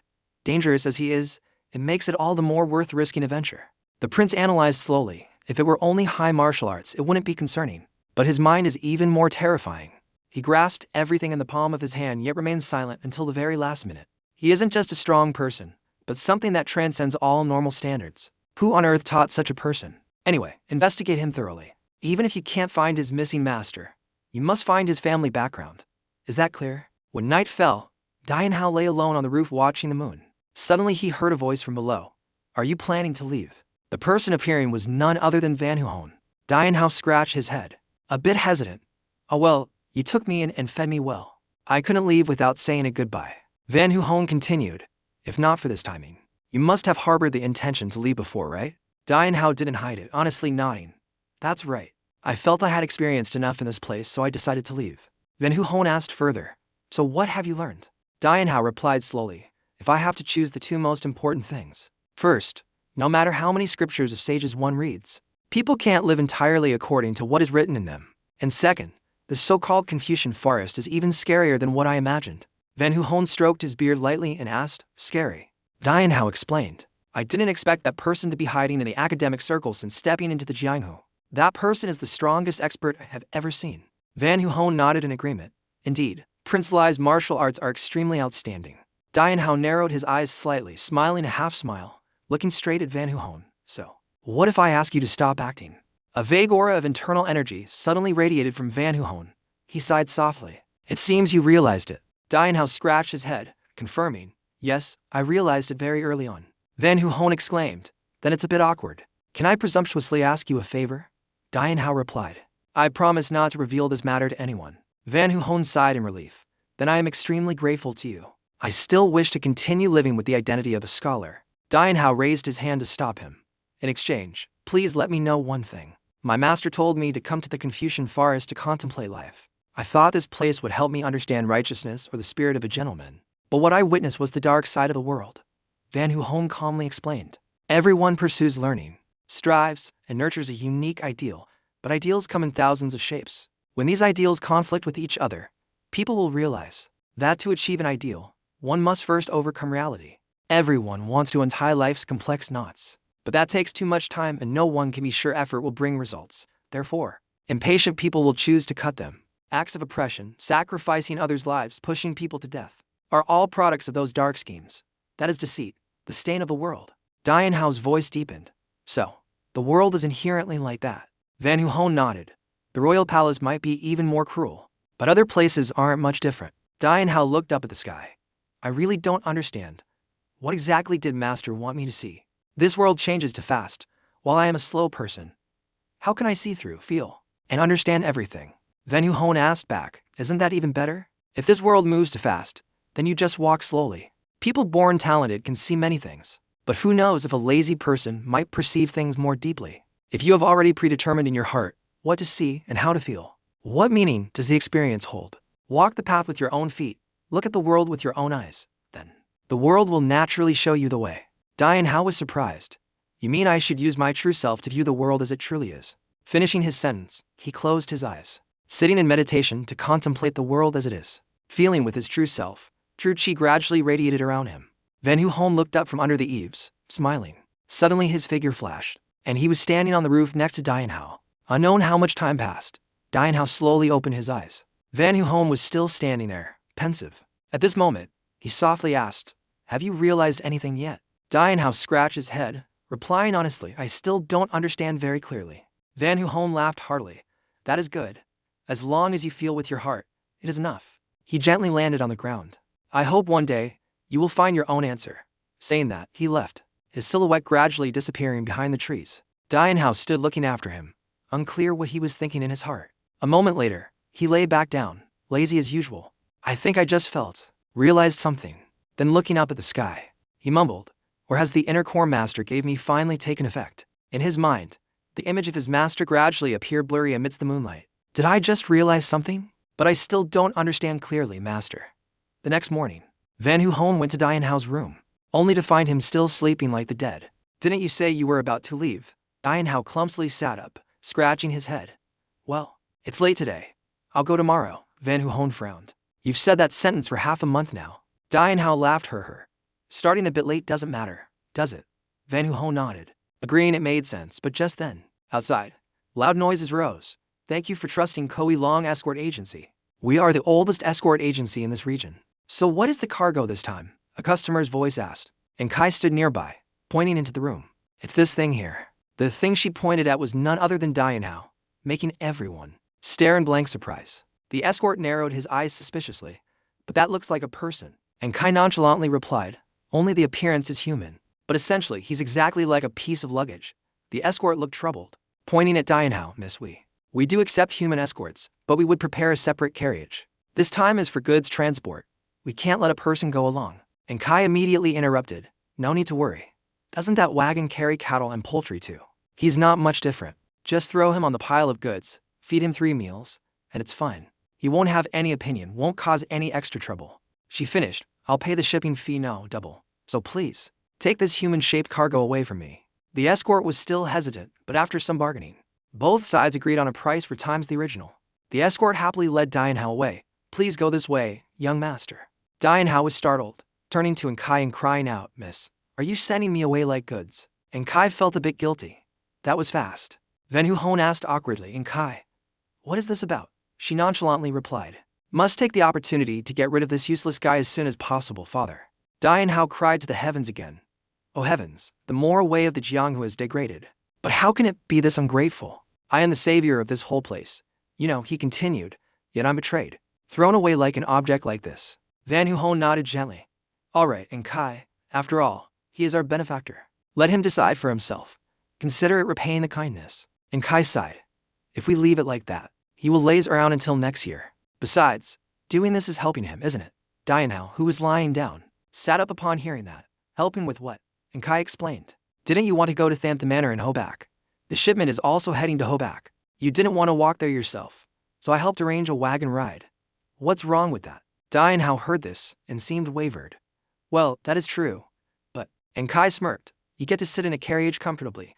The escort agency gets money happily. And we get the satisfaction of sending you away. This is a deal where all 3 parties benefit." Dian Hao was stunned, feeling extremely persuaded. Van Hu-hon spoke up to advise, "Then don't say anything more, just go with them." Dian Hao sat up bewildered, scratching his head.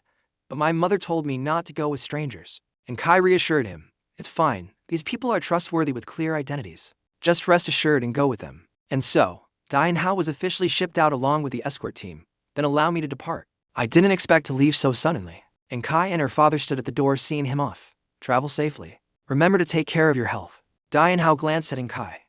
"Why do you look so happy, miss?"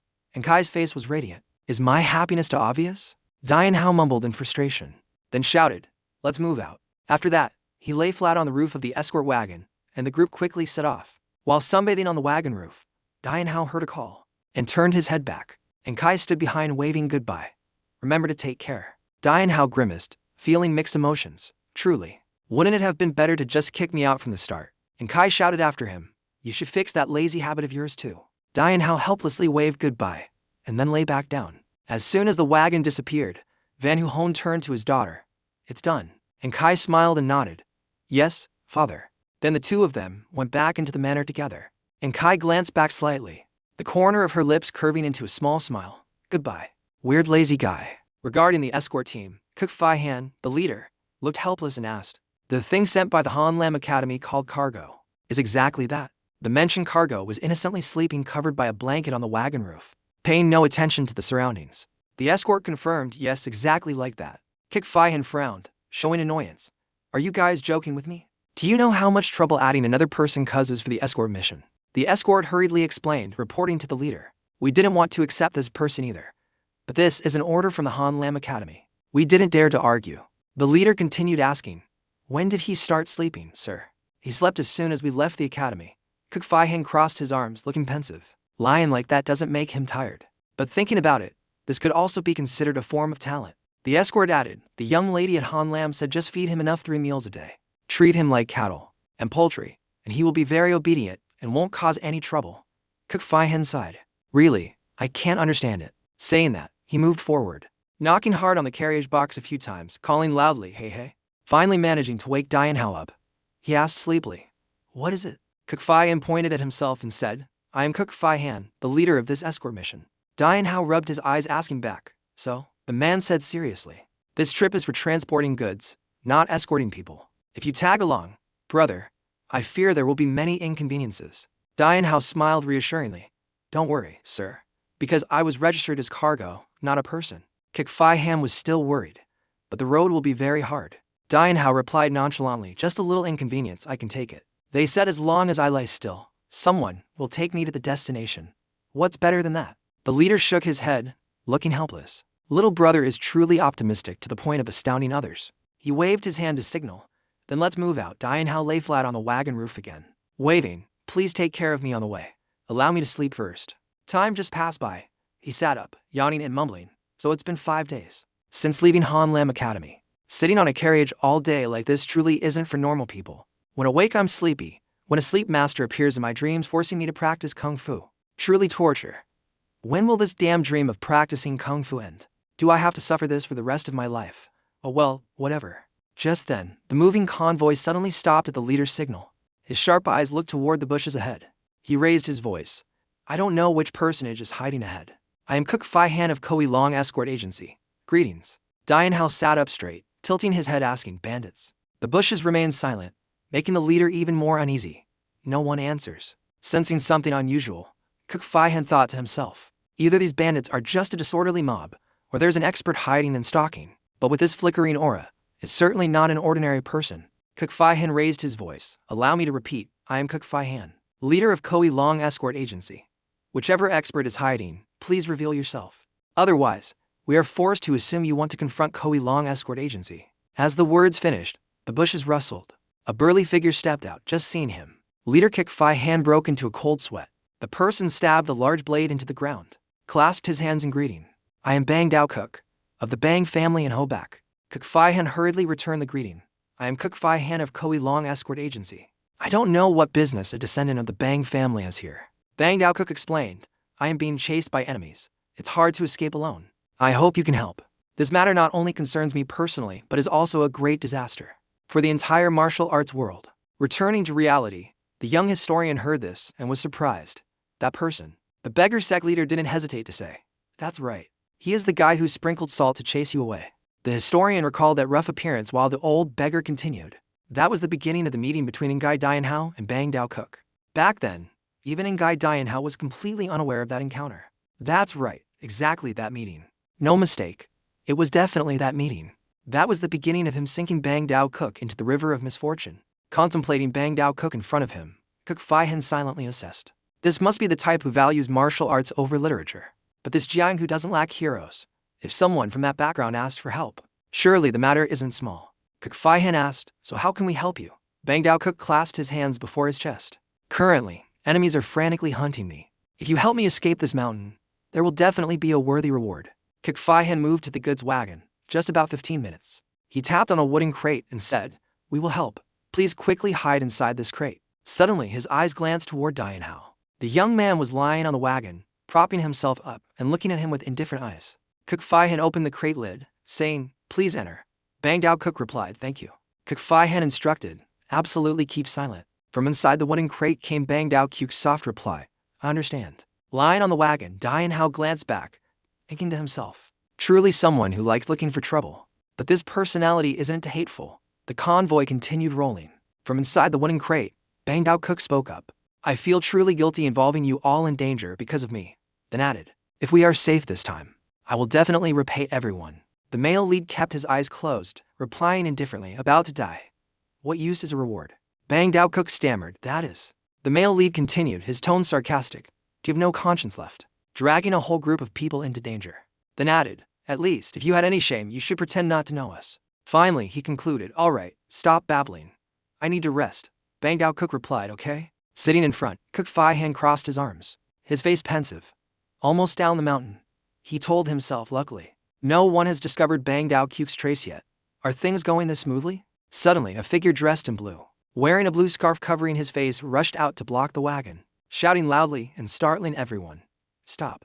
Immediately, another group of people in similar attire rushed in to surround the carriage. They gripped sharp blades, their eyes fierce and murderous, glaring with killing intent at Cook Fai Han's group. Cook Fai Han frowned slightly, deducing these were Green Forest bandits. He stepped down from the wagon, keeping his voice calm. I'm Cook Fai Han, leader of Koi Long Escort Agency. Greetings, Green Forest heroes. A scarred-faced bandit asked, have you seen a young man wearing red clothes? Cook Fai Han hesitated. Red clothes? We haven't seen anyone like that. The scarred-faced bandit probed, really dared to lie, and it'll be hard to keep your life. Cook Fai Han hurriedly replied, I don't understand what you mean. Koi Long Escort Agency has always maintained good relations with the Green Forest. Why would we hide a stranger you are searching for? Someone we don't know, just to create enmity with you. The scarred-faced bandit pointed at Dian Hao. And who is that guy? Dian Hao turned back and replied, just cargo. The bandits looked dumbfounded. The scarred-faced one asked curiously, what kind of species is cargo? Cook Fai Han hurriedly explained, the story is his mind isn't very clear. So, we are taking him to a clinic. Please don't mind him. The scarred-faced bandit interrogated, so what did you just say? That there's no reason to create enmity with the Green Forest. Cook Fai Han affirmed, that's right. We wouldn't be foolish enough to do that. The scarred-faced bandit lowered his voice. Yeah, truly no reason. But the problem is, it's done. It's all because of that guy lying on the wagon. I asked clearly. Did you see a guy in red clothes, right? Dian Hao pulled at his shirt, surprised. I'm not wearing red. Cook Fai Han also pointed at Dian Hao. Asked the scarred-faced bandit, isn't he wearing red? The scarred-faced bandit drew his sword and held it to Cook Fai Han's neck, shouting, you dare mock me? Cook Fai Han panicked, thinking, did they know everything from the start? Knowing Bang Dao Cook is hiding here. The scarred-faced bandit retracted his sword, saying, then let's do this. Kill one. If no one confesses, I'll kill another. Just like that, one by one will fall. Let's see how long you can be stubborn. I bet before I kill the third person, someone will open their mouth to confess they saw him. Cook Fai Han was terrified. You people. A bandit turned to ask an escort, all right then. So who do I kill first? Answer quickly. Did you see a young man wearing red clothes? The escort stammered, you Acha. The bandit threatened, this answer decides your life and death. The escort trembled, replying, I didn't see anything. The bandit immediately drew his sword and rushed forward, shouting, then you can go die. Cook Fai Han gripped his sword hilt, intending to act, cursing inwardly, damn it. But immediately, he was approached and blocked by another bandit. Suddenly, a voice rang out, he is here. Cook Fai Han startled, whipping around. The scarred-faced bandit looked surprised, turning his head to look back. The bandits and escorts also stopped fighting, eyes directed toward the back, all astonished. Focusing on the male lead, Dian Hao was now wearing a blue shirt, sitting with legs crossed on the wagon. The scarred-faced bandit raised his voice asking, what did you say just now? Dian Hao put his foot on the wooden crate where Bang Dao Cook was hiding. He replied, he is right here. The one you are looking for, Bang Dao Cook. What are you standing there for? Cook Fai Han gasped in shock. Hey, kid. What are you doing? The male lead replied, enough from the start. No one is foolish enough to trade their life for another. What are you waiting for? You idiot. Planning to wait until everyone here is dead before appearing.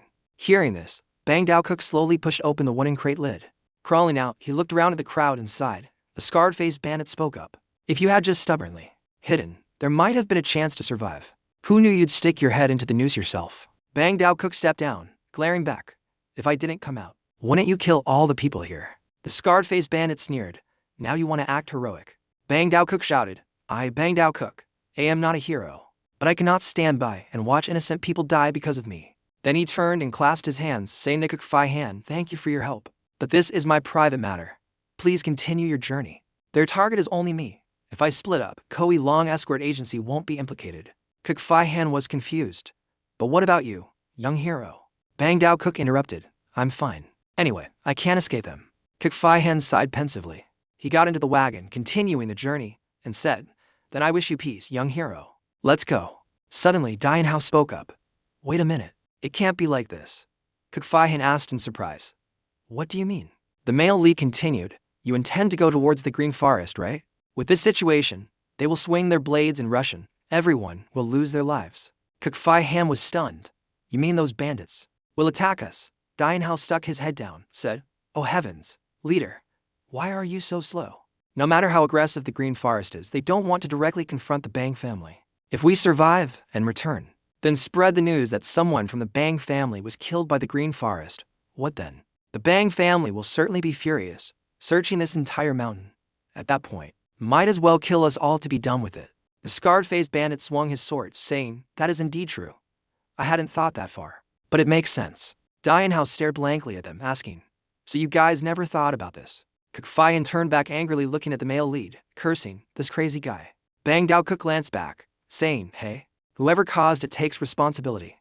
I caused it. I will solve it myself. Let me stop them right here. Dian Hao sat up while speaking. He is truly laughable. He interfered in the escort team's business himself. Now wants to shoulder it alone. No different from pushing people off a cliff than throwing down a lifeline. At first running away because he couldn't handle it. Now how long does he think he can hold out? He's no different from a water ghost, just wanting to drag people to die with him. No, water ghosts don't even drag that many people. What is the right name for him? Moreover, what if we keep running? They already know clearly this is Koi Long escort agency. Before news reaches the Bang family, perhaps Koi Long escort agency will have been leveled. Cook Fai Han asked worriedly, So what must we do? The male lead replied, Have to fight. Cook Fai Han panicked. Fight them? Dian Hao explained, If we run, only the escort agency's manpower can defend. But if we fight right here, we can't run away. Plus, that water ghost will exert himself. Consider it increasing the odds of winning. Fai Han turned to ask, You really don't intend to let us leave? A bandit spoke up, Need you ask? Of course not. The scarred-faced bandit grimaced and shouted, Kill. Then the whole group rushed forward, screaming, Even if you die, don't blame anyone. Clang, the scarred-faced bandit swung his blade down. Bang Dao Cook hurriedly raised his twin blades to block. Bang Dao Cook frowned, thinking, People often say that Jianghu is vast. If I had known early on that the world was both vast and dangerous like this, perhaps I wouldn't have involved myself in this matter. Since the day I was hailed as a rising star, a notion I didn't even realize had crept into my heart. Like a permeating poison, everything is caused by me, and the people here too. Suddenly, a bandit rushed forward, shouting, It's over, naive brat. Bang Dao Cook closed his eyes tight, sighing, Everyone, I'm sorry. Suddenly, a blue light flashed. A bolt flew in, hitting the bandit hard in the ribs, sending him flying. He clutched his ribs in pain. The bowl rolled a few times on the ground without breaking. Bang Dao Cook turned pale, mouth agape in surprise watching it. Then he turned his head toward the wagon, seeing Dian Hao juggling the bowl in his hand. Dian Hao continued juggling the bowl. His eyes looked coldly ahead, repeating, Truly laughable. When Bang Dao Cook seemed about to lose his life, Dian Hao unexpectedly threw a bowl, saving him from danger in the nick of time. Bang Dao Cook started, looking at the bandit who was just knocked flying, surprised and wondering what was happening. Another bandit standing nearby also glanced in surprise, mumbling, What was that? Cold sweat breaking out, Bang Dao Cook thought in terror. What is this? The thing that just knocked that guy down. Was it a rice bowl? At this moment, Dian Hao sat on the goods wagon, juggling the bowl in his hand and looking at Bang Dao Cook. Speaking up, in a fight, and you dare to get distracted, leading one enemy after another here. Now you don't fulfill your role, want to die here. Then he continued, You truly are a devil. The young man turned to Cook Fai Han, who was struggling to fend off attacks from a bald bandit, saying, TSK, and Uncle Cook too. Like this, you'll die, you know. Just finishing his sentence, the male lead threw another bowl, hitting the bald bandit's stomach, knocking him flying far away from Cook Fai Han. Not stopping, the male lead continued throwing bowls in other directions and shouted loudly, And you, Uncle, what are you doing? In front of Bang Dao Cook. Now were three bandits, hands gripping swords tightly, creeping forward. Bang Dao Cook thought to himself, ultimately, No, must wake up. This isn't the time to satisfy curiosity. The thing I can do right now is. Then he swung his blade forward. A phantom image of a fierce tiger appeared behind his back. He shouted, 5 tigers breaking door blade. While fighting, Bang Dao Cook thought, Must stop them. I need to hold down one more to reduce pressure for the escort agency. But suddenly, Bang Dao Cook started realizing something. The blade energy slashes missed. The bandits easily dodged. Bang Dao Cook was stunned. Right? This isn't a sparring match. They don't need to confront my fierce blade energy. While he was still stunned, the 3 bandits quickly rushed in, swinging swords repeatedly. Thud, thud, thud. Just then, 3 other bowls flew in, knocking all 3 bandits backward. Dianhao turned to scold Bang Dao Cook. Idiot, just keep hugging that blade tight and die. Over here, Cook Fai Han was attacked by another bandit. He struggled to defend while shouting, "Don't sit up there anymore. Come down and help a hand." The male lead turned, asking innocently, "Why?" "I am cargo." Bang Dao Cook heard this and sweated, thinking, this crazy guy. What time is it that he sits there talking nonsense? Cook Fai Han cried out, You are not wrong. But now isn't the time to nitpick about that. Bang Dao Cook was even more confused. You are not wrong means what? And Guy Dianhao sighed, raising his voice. Before I came, that poisonous girl from the Vin family instructed that if anything happens, I am not allowed to cause trouble nor even get off the wagon. She also said, if anyone criticizes me for behaving rudely, damaging the honor of the Han Lam Academy, she will find me in hell to punish me. Cook Fai Han was beaten back toward the wagon, impatiently looking up and shouting, I will take responsibility for all your actions. Please help a hand. And Guy Dianhao still replied nonchalantly, this is a bit awkward. I have a habit of keeping promises. Cook Fai Han screamed, if we die, you can't comfortably get to where you want either. And Guy Dianhao lamented, but currently, it can't be called comfortable either. Cook Fai Han hurriedly flattered, right, keeping you on the wagon like this is very inconvenient. Just resolve this nicely. When we get to the next village, we will rest at an inn for today's. Today's? And Guy Dianhao asked back warily. Cook Fai Han continued to offer conditions. And food too. You can eat as much as you want. And Guy Dianhao looked surprised. Food too. Cook Fai Han, face full of sweat, replied angrily, yes, so please help a hand, you stubborn mule. Bang Dao Cook narrowed his eyes at them, confused thinking, what on earth is this damn dialogue? Seeing Cook Fai Han forced to the ground and Guy Dianhao slowly stood up, right hand holding a wooden box, he spoke up, I consider that a promise from you then. Of course, Cook Fai Han screamed. The box in Guy Dianhao's hand was tossed up, the lid open, and inside, porcelain bowls popped out. His hand snatched each one as fast as lightning. Eyes still focused ahead. The bowls flew forward simultaneously, knocking away the bandits in front of Bang Dao Cook. Bang Dao Cook stood gaping in shock, exclaiming in his head, what the hell is this? The bandits tumbled, writhing in pain on the ground.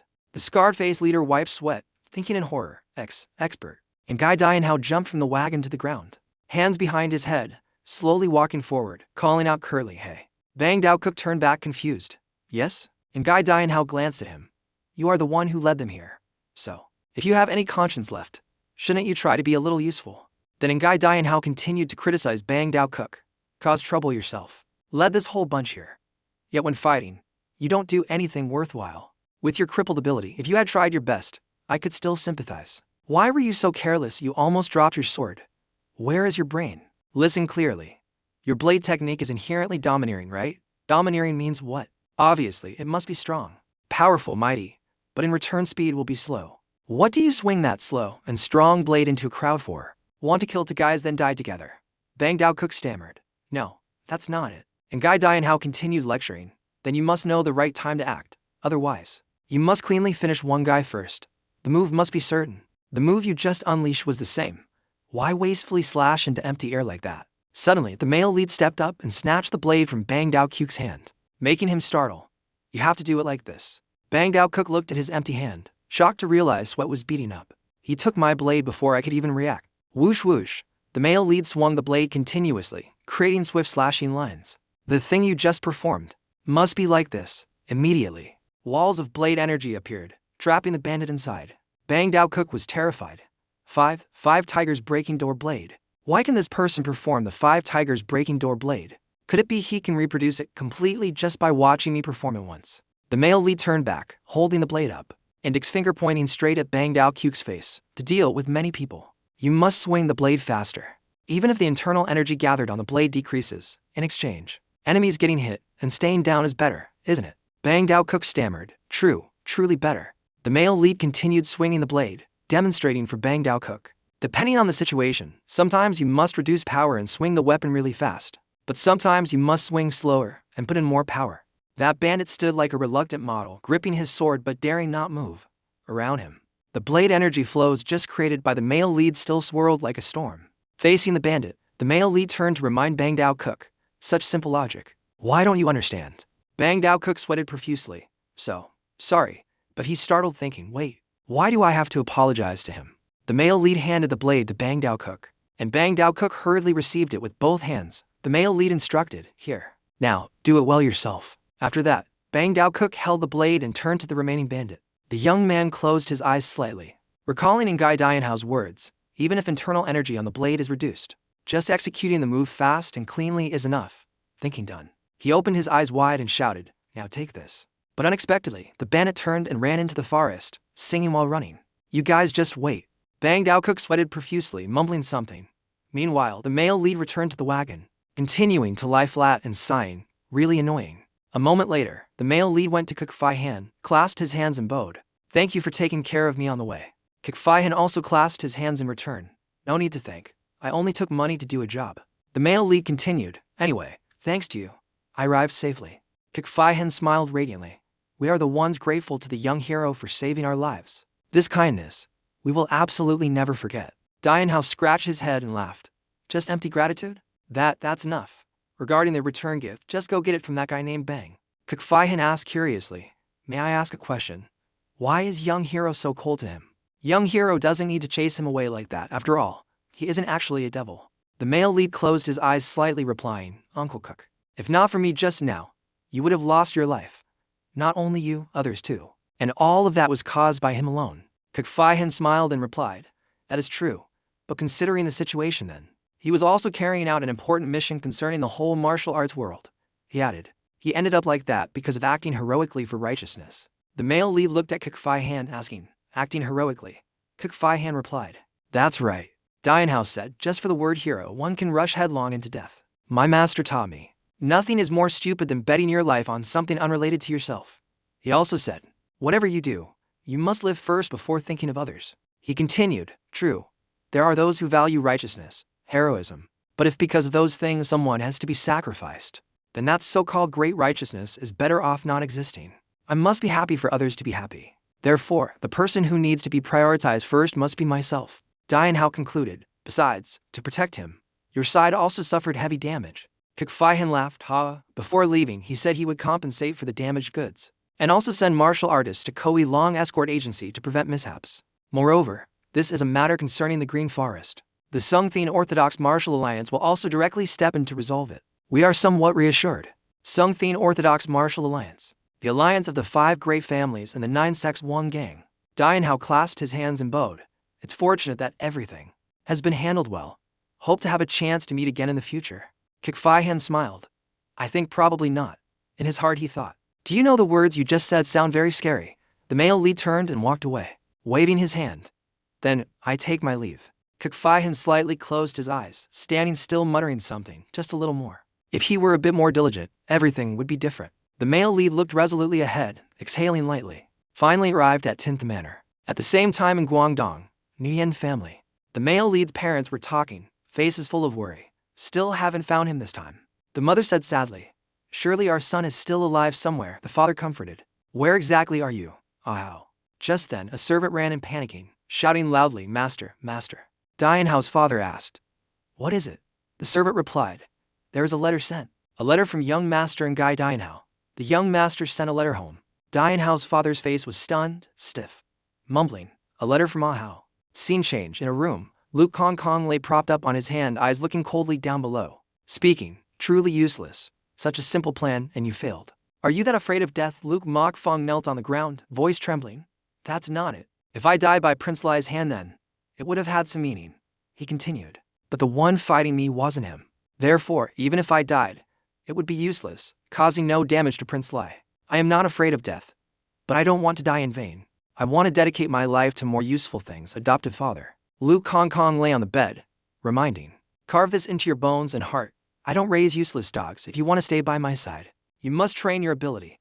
Even if it's just dragging back a bone, you must become more useful. Luke Mok Fong hurriedly kowtowed. I will definitely carve it into my heart. Luke Kong Kong lightly waved his hand. Leave. Luke Mok Fong stood up, clasping his hands. Yes. A ghostly aura radiated from Luke Kong Kong. He laughed darkly, threatening, remember well. An incompetent pig with too much ambition will eventually be put in the cauldron. Luke Mok Fong was bitter but dared not do anything, only glancing then exhaling softly to vent anger. On the way back, he mumbled as he walked, "Damn it, that eunuch truly doesn't know the height of the sky and depth of the earth." Suddenly, a masked subordinate appeared behind him, speaking up. "Because Luke Key still has use value, he said we still have to let him live." Luke Mok Fong turned. "You're here." Then he continued, "What use value? A force already exposed to the light. What more can it do?" The subordinate replied, "He said just his health alone. His existence alone is enough to hold back the royal family." Luke Mok Fong was annoyed. "If it's about that, can't I just do it myself? How much longer must I follow that eunuch's wishes?" The subordinate replied, "You have a more important task to complete. A summon order has been sent from the main family. The order requires you to immediately go to the main family." Hearing this, Luke Mok Fong smiled slightly, his face showing clear joy. He mumbled, "Humph." So then, immediately after, he looked up at the sky laughing loudly. "Finally I can escape this disgusting appearance. Anyway, Luke Key is just a person to be discarded after his use value is gone. Just ignore him until he is completely useless. After that, everything Luke Key built will belong to me. Regarding the royal family, no need to rush. But I don't know what my brothers are doing." The subordinate walking behind replied, "Although we don't have exact information. I heard recently they have started interfering in the medical sect." Luke Mok Fong was skeptical. "Oh, the medical sect." Scene changed to 10th Manor. At this time, the male lead went to meet the shopkeeper and handed him a paper. The shopkeeper read it and said, "You came to the wrong place." Dianhao was surprised. "Huh?" The shopkeeper explained, "This is a recommendation letter to Thanth Manor." Now, 10th Manor and Thanth Manor sound similar in Korean, Vietnamese context. Dianhao confused them due to laziness reading the letter. The shopkeeper continued, "And our place is 10th Manor." Hearing this, and Guy Dianhao remembered Van Hoon's words, "You want to come participate in the medical sect, right? Thanthu Manor and Hobak is famous throughout the world for medical skills. I know the current manor lord of Thanthu Manor. I will write you a recommendation letter. If seeing this letter, old Bang Hudu will definitely treat you as he would treat me." Returning to the present, Dianhao warily asked the shopkeeper again, "Brother, did you just say this place isn't Thanthu Manor?" The shopkeeper replied, "This place was originally owned by Thanthu Manor before, but that Thanthu Manor went bankrupt, so it's no longer here. Just cross the street, go into the alley opposite, and you'll reach the Thanthu Manor you're looking for. But let me tell you beforehand, if you go there you'll only be disappointed." And so the male lead turned away to find Thanthu Manor, walking while holding the paper, mumbling, "What is this?" Suddenly, the male lead heard a begging voice, "Sir, I beg you, please save my wife." To the side, two people were kneeling begging a doctor. "This lowly one will definitely pay back the money. If you don't help, my father will die." The black-clad doctor replied arrogantly, not caring, "I told you, no money, no treatment." Hearing this, Dianhao was extremely surprised, thinking, "I thought doctors must put the patient's health first. Turns out there are cases where they turn a blind eye for money. Indeed, living in this world, only money is supreme. That guy told me to just cross the street and go into the alley." And then his eyes inadvertently saw something on the ground. Striking Dianhao's eyes was a sign leaning against the fence. On it were 3 large words, Thanthu Manor, standing near a person in front of a small gate. He thought, so this is Thanthu Manor. Even if he commits suicide too, is this the place preserving the 100-year-old medical arts? The young man pushed the gate open and called out, "Is anyone here?" A child wearing an apron peeked out and asked, "What is the matter?" The young man held up a piece of paper and said, "I have some business here. Is the manor lord in?" The child replied, "Yes." Dean Hao continued, "Then let me see the manor lord for a moment." The child replied naturally, "I am here. Please speak, young master." Dean Hao looked around, seeing no one else, and asked, "I said I want to see the manor lord.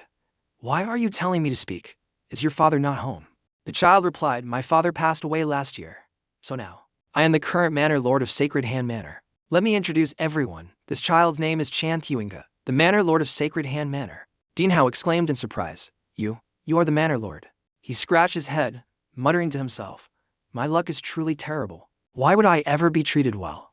Not getting struck by lightning on the road is lucky enough. That damn master.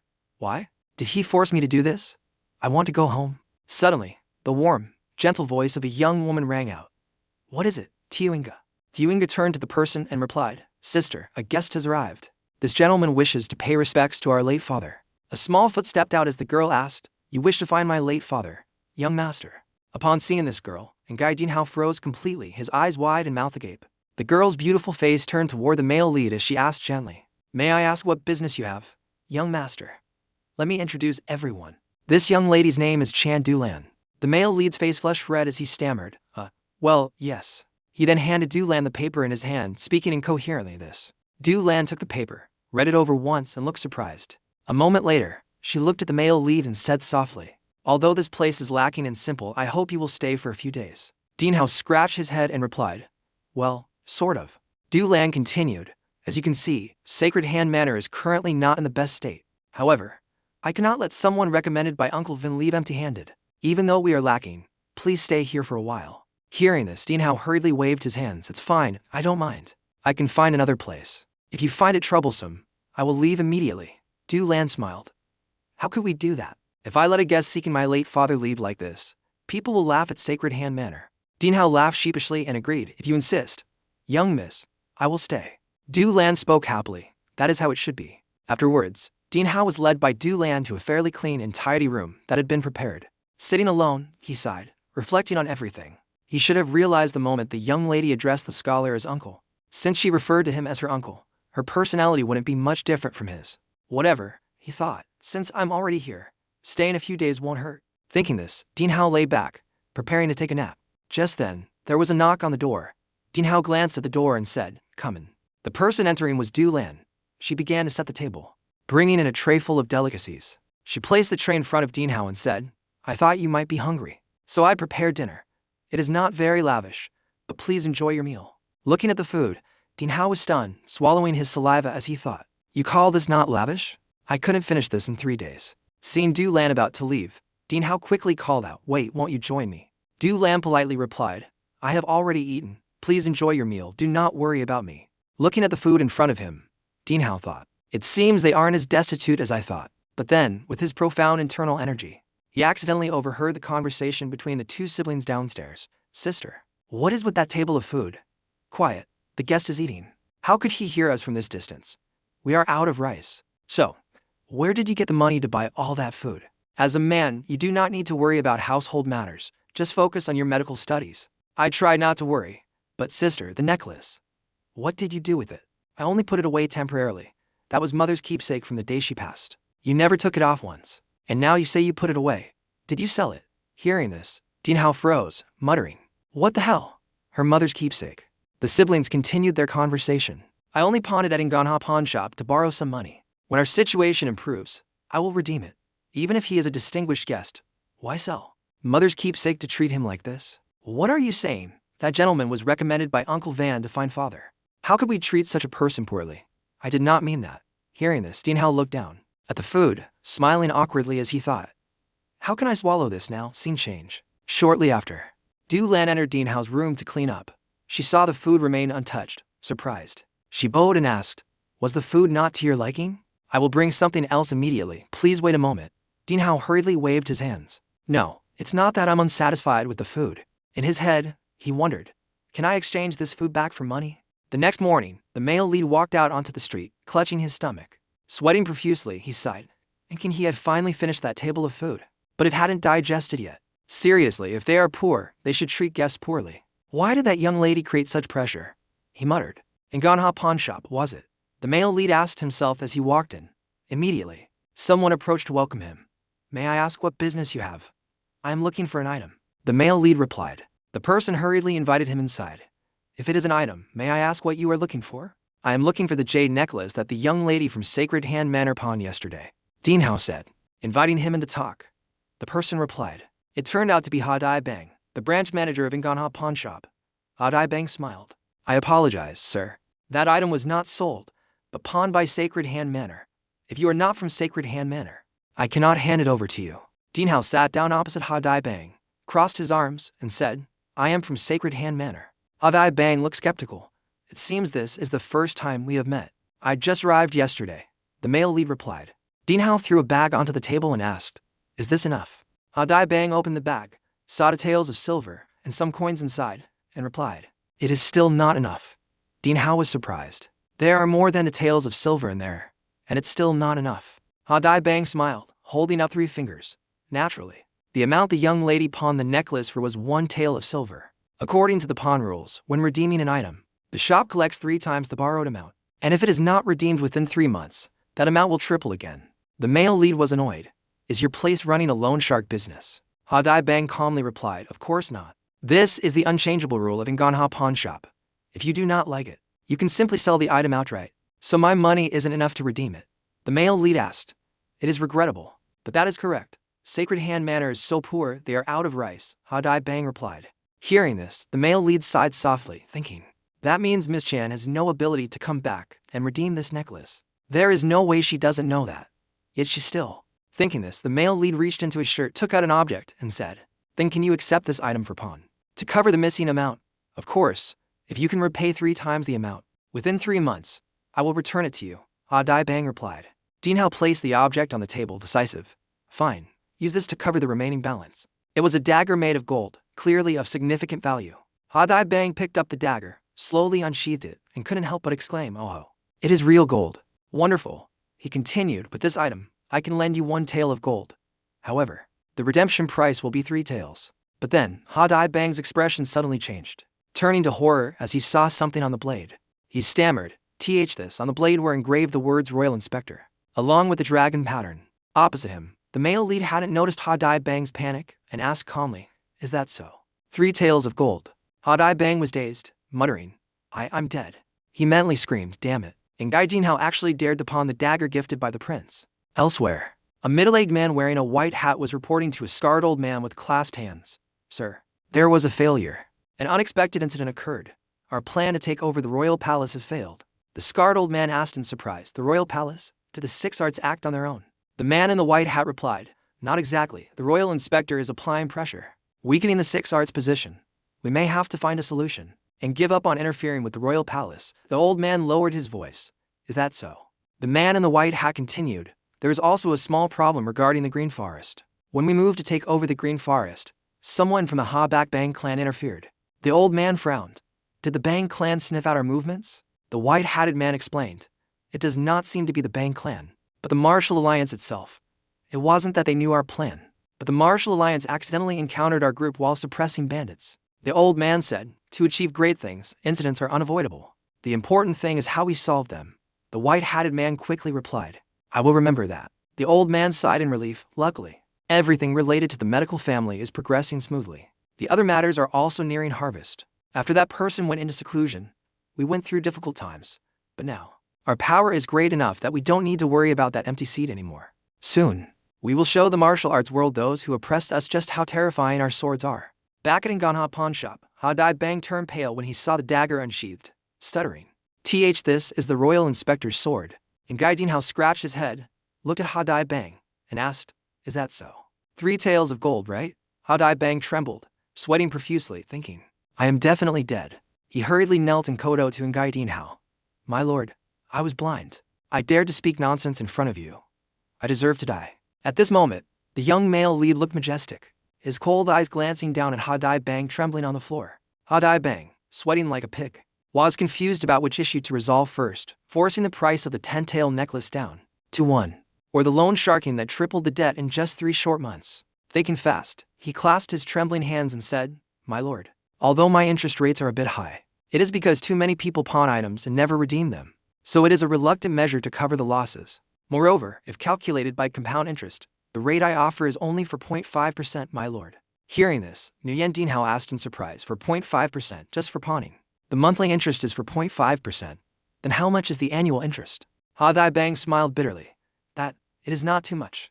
At most, it is only 600%. The male lead glared at Ha Dai Bang, shouting angrily, annual interest of 600%. Not 40 or 50, but 600. That's 60 times 600%.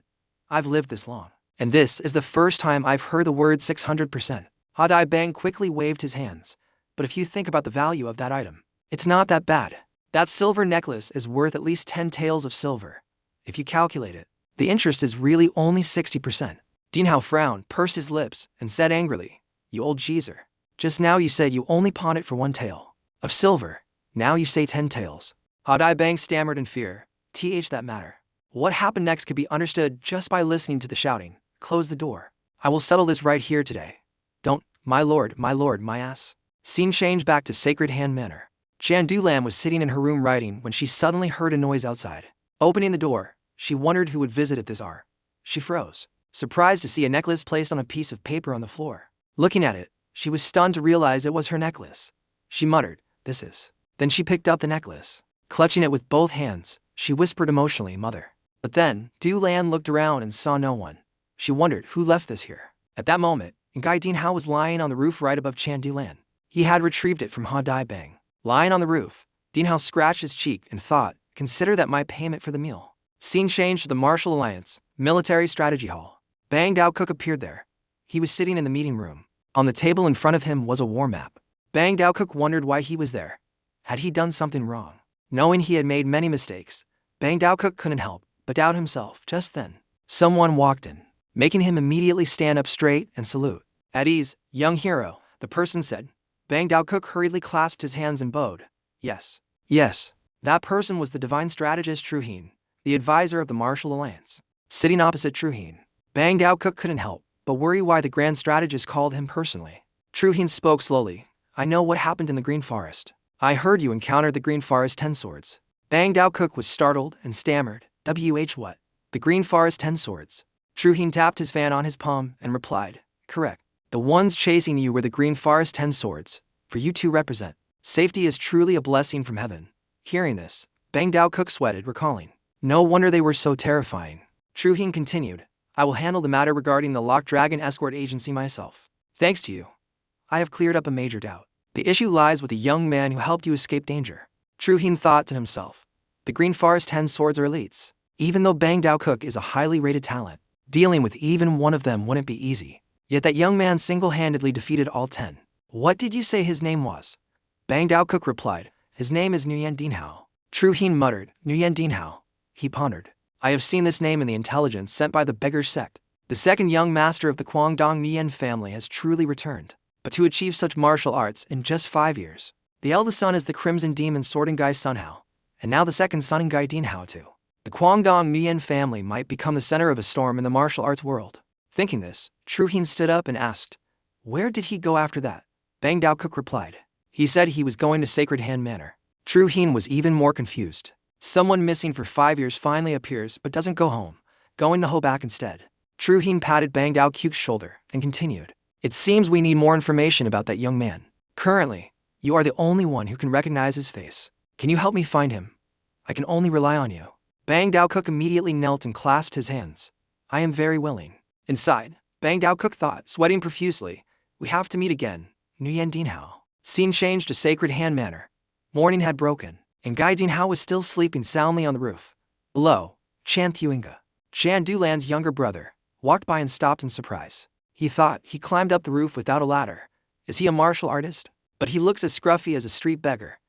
How could he know orthodox martial arts? The boy sighed. He probably just picked up a few tricks somewhere. Suddenly, a loud call came from outside the gate. Is anyone inside? Chan Thuinga rushed to open the gate and saw a group of people carrying injured men. They spoke hurriedly. We are porters working at the stone quarry. Due to a sudden landslide, several brothers are severely injured. We brought the survivors here because we have no money. Please help us. Hearing no money, Thuinga hesitated slightly. Just then, Chan Dulan ran out from the house and shouted, why are you standing there? Chan Thuinga, bring the patients in immediately. Tried the patients, take those not critical to the outer room. Quickly check the condition of those in danger. Thuinga immediately led everyone in, replying, yes, sister. Dulan directed, take this patient and that one to the outer room. Then prepare hot water and bring it here. And Ngai Dinhao, sleeping on the roof, sat up upon hearing the noise, looking confused. What is going on? Below, Dulan checked a pulse while instructing. Lay the critical patients on the ground now. She rolled up her sleeves and used a strip of cloth to tie them back, preventing them from getting in the way. With her right hand, she pulled out a gleaming silver needle without hesitation. She immediately performed acupuncture to save the patient. The patient spat out a large mouthful of blood into the air. Blood splattered onto Chan Dulan's chest and neck, but she didn't dodge or show any fear. Continuing the acupuncture, Dulan urged Thuinga, hurry up. Don't you see the others are critical? You want them all to die. Thuinga, treating another person, replied hurriedly, I'm almost done. Seeing another person nearby in pain and critical condition, Thuinga gritted his teeth thinking, not enough hands. He looked up at Ngai Dinhao on the roof and shouted, please give us a hand. You are a martial artist, surely you know acupoints. Please help strike the acupoints for this patient, hurry. The male lead jumped down, standing beside the patient. I only learned a little. I'm not very skilled. What should I do? Thuinga pointed a finger and said quickly, strike the Thien dot point with half force, then the Trung Fu point with full force. The male lead poked the man's chest with 2 fingers, muttering, so, Thien dot half force, and Trung Fu full force. But turning around, Dinhao saw the man foaming at the mouth. He was confused. Wait, Why is his reaction so weird? Thuinga asked, shocked. Did you strike Thin Dot with half force and Trung Fu with full force? The male lead asked blankly, isn't it here? Thuinga shouted angrily. You are stupider than a dog. That is the Trung Fu point. Trung Fu is down there. Strike it again, quickly. The male lead grumbled. I told you I wasn't skilled. Looking down and seeing the man gasping, Dean Hao was surprised. Seems he can breathe again. Thuinga explained. That's just the airway opening. We need the patient to vomit all the blood out. It's urgent now. Use your mouth to suck it out. Ngai Dean Hao looked disgusted. What? You mean I have to kiss him? Is there no other way? Thuinga replied, no. Hurry up or he will die. Ngai Dean Hao muttered angrily, just get the thing stuck in his throat out, right? Why didn't you say so from the start? Making me strike useless points and calling me worse than a dog. Saying this, Dean Hao covered the patient's mouth and nose with one hand, and used the thumb of the other to press the acupoint under the neck. Thuinga asked in amazement, what are you doing? The male lead slammed his palm onto the man's chest. His left hand quickly used internal energy to suck the blood, accumulated in the throat out into the air. Witnessing this, Chan Thuinga's jaw dropped, speechless with horror. At this moment, Ngai Dean Hao glanced at Chan Thuinga and said angrily, don't you see? I'm saving a life. Scene change. A young man clenched his fist, holding a piece of paper in the other hand, reading intently. This person was the Crimson Demon's sword, Nu Yandian Sunhao and Ngai Dean Hao's older brother. Nu Yandian Sunhao muttered in surprise, a letter from Mother. The letter read, to my beloved Sunhao, Mother's precious eldest son. I wanted to ask how you are, but since this is urgent, I will get straight to the point. All right? Your younger brother is still alive. After 5 whole years, we received a letter from Ahao. The burden in your heart can finally be lifted. In the letter, Ahao wrote that due to restrictions, he cannot return home yet. I do not know the reason. Your father was furious hearing that, saying they dare restrict my son. They have some nerve. I quickly scolded him. Don't act rashly. Why are you shouting? Pack your bags, father replied. Yes, so. I decided to go with your father to find Ahao immediately. Before leaving, I sent you this message. Ahao's letter was sent from the Kaifeng branch of Haomon, so we will go to Kaifeng first. Finishing the letter, Nu Yandian Sunhao trembled with emotion. He looked up at the sky, exclaiming in his heart, he is still alive. But then he calmed himself. No, this isn't the time to drown in emotions. If it's Kaifeng, that is the territory of the beggar sect Trongnhat. Thinking this, Nu Yandian Sunhao leaped up and rushed off. He likely intended to find Haomon to get news of his brother. Scene changed to Sacred Hand Manor. Chan Thuinga stood before Ngai Dean Hao's door. Young hero, are you asleep? She entered and saw Dean Hao lying facing the wall, saying, I'm asleep. Thuinga was surprised. You don't look asleep at all. The male lead grumbled. I don't understand. Why do you people trust strangers so easily? How can you practice medicine like that? Chan Thuinga bowed slightly. You worked hard today. Thanks to you, everything went much more smoothly. Dean Hao asked, surprised, just a little. I used every method, from acupoints to sucking blood to save patients, and it's just a little. Thuinga sighed softly. You helped a lot. The male lead looked proud. HMPH, that's more like it. Thuinga hesitated. Also, Nu Yandian young hero, it may be sudden, but what do you think is the problem with this clinic? The male lead lay still. Problem. This place has more than 1 or 2 problems. Why ask that? Thuinga said gently, I want to restore Sacred Hand Manor left by my father. So I want to hear the truth from an outsider's perspective like you. Hearing this, Nu Yandian Hao sat up facing Thuinga. TSK, there are many problems. But if we talk about the biggest one, the male lead held up his hand and concluded, it's money. Thuinga was surprised. What? Dean Hao held up a finger, repeating, I said it's money. Thuinga was shocked. In a clinic, medical skills should be the most important. Isn't money secondary? The male lead replied, let's review from the start.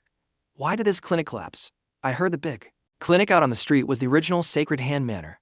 Hearing Dean Hao, Chan Thuinga bowed her head and sighed, gripping her apron tightly. He slowly recounted, my father was a rare good man, so good that no one in the world resented him. He continued, he always treated the poor for free, just as my sister and I do now. Even if the treatment cost thousands of gold taels, father never took a penny from the poor. Luckily, the ancestral fortune allowed him to do that. But since I was born, the family wealth began to dwindle. He sighed. By the time I became aware of things, the fortune and granary were almost empty. At that time, Sacred Hand Manor hired many doctors.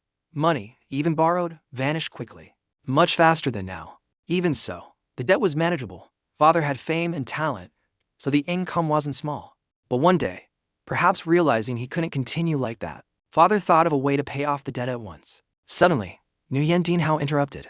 So he went to foreign lands to find luck or took a contract-killing job. Chan Thuinga felt helpless but replied respectfully, that sounds ridiculous. You read too many novels. He continued, It was this. Father used a method where losing meant bankruptcy, but winning meant changing his life. It was gambling. Going all in on dice. Nu Yandian asked in surprise. You mean to pay debts? He gambled and lost the fortune, hoping to change his life. Thewinga nodded. Yes, father tried his luck again and again. During his time immersed in the casino, he neglected eating, only drinking wine. Finally, he passed away from malnutrition and alcohol poisoning. And Guy Dinhao looked at Chan Thewinga, thinking in confusion. Just what kind of person was your father? Dinhao asked. So, you're asking me how to restore sacred hand manner? What kind of person do you think I am to ask that? Thewinga replied. You carry a letter of introduction from Uncle Van Huon, one of the 3 great scholars. Surely you are no ordinary person. And Guy Dinhao stroked his chin. You guessed wrong this time. I'm just a normal person, so, for things like this, you should ask an expert. Scene changed to the next day. The male lead took Chan Thewinga to meet Ha Dai Bang. Ha Dai Bang was sweating, but smiling.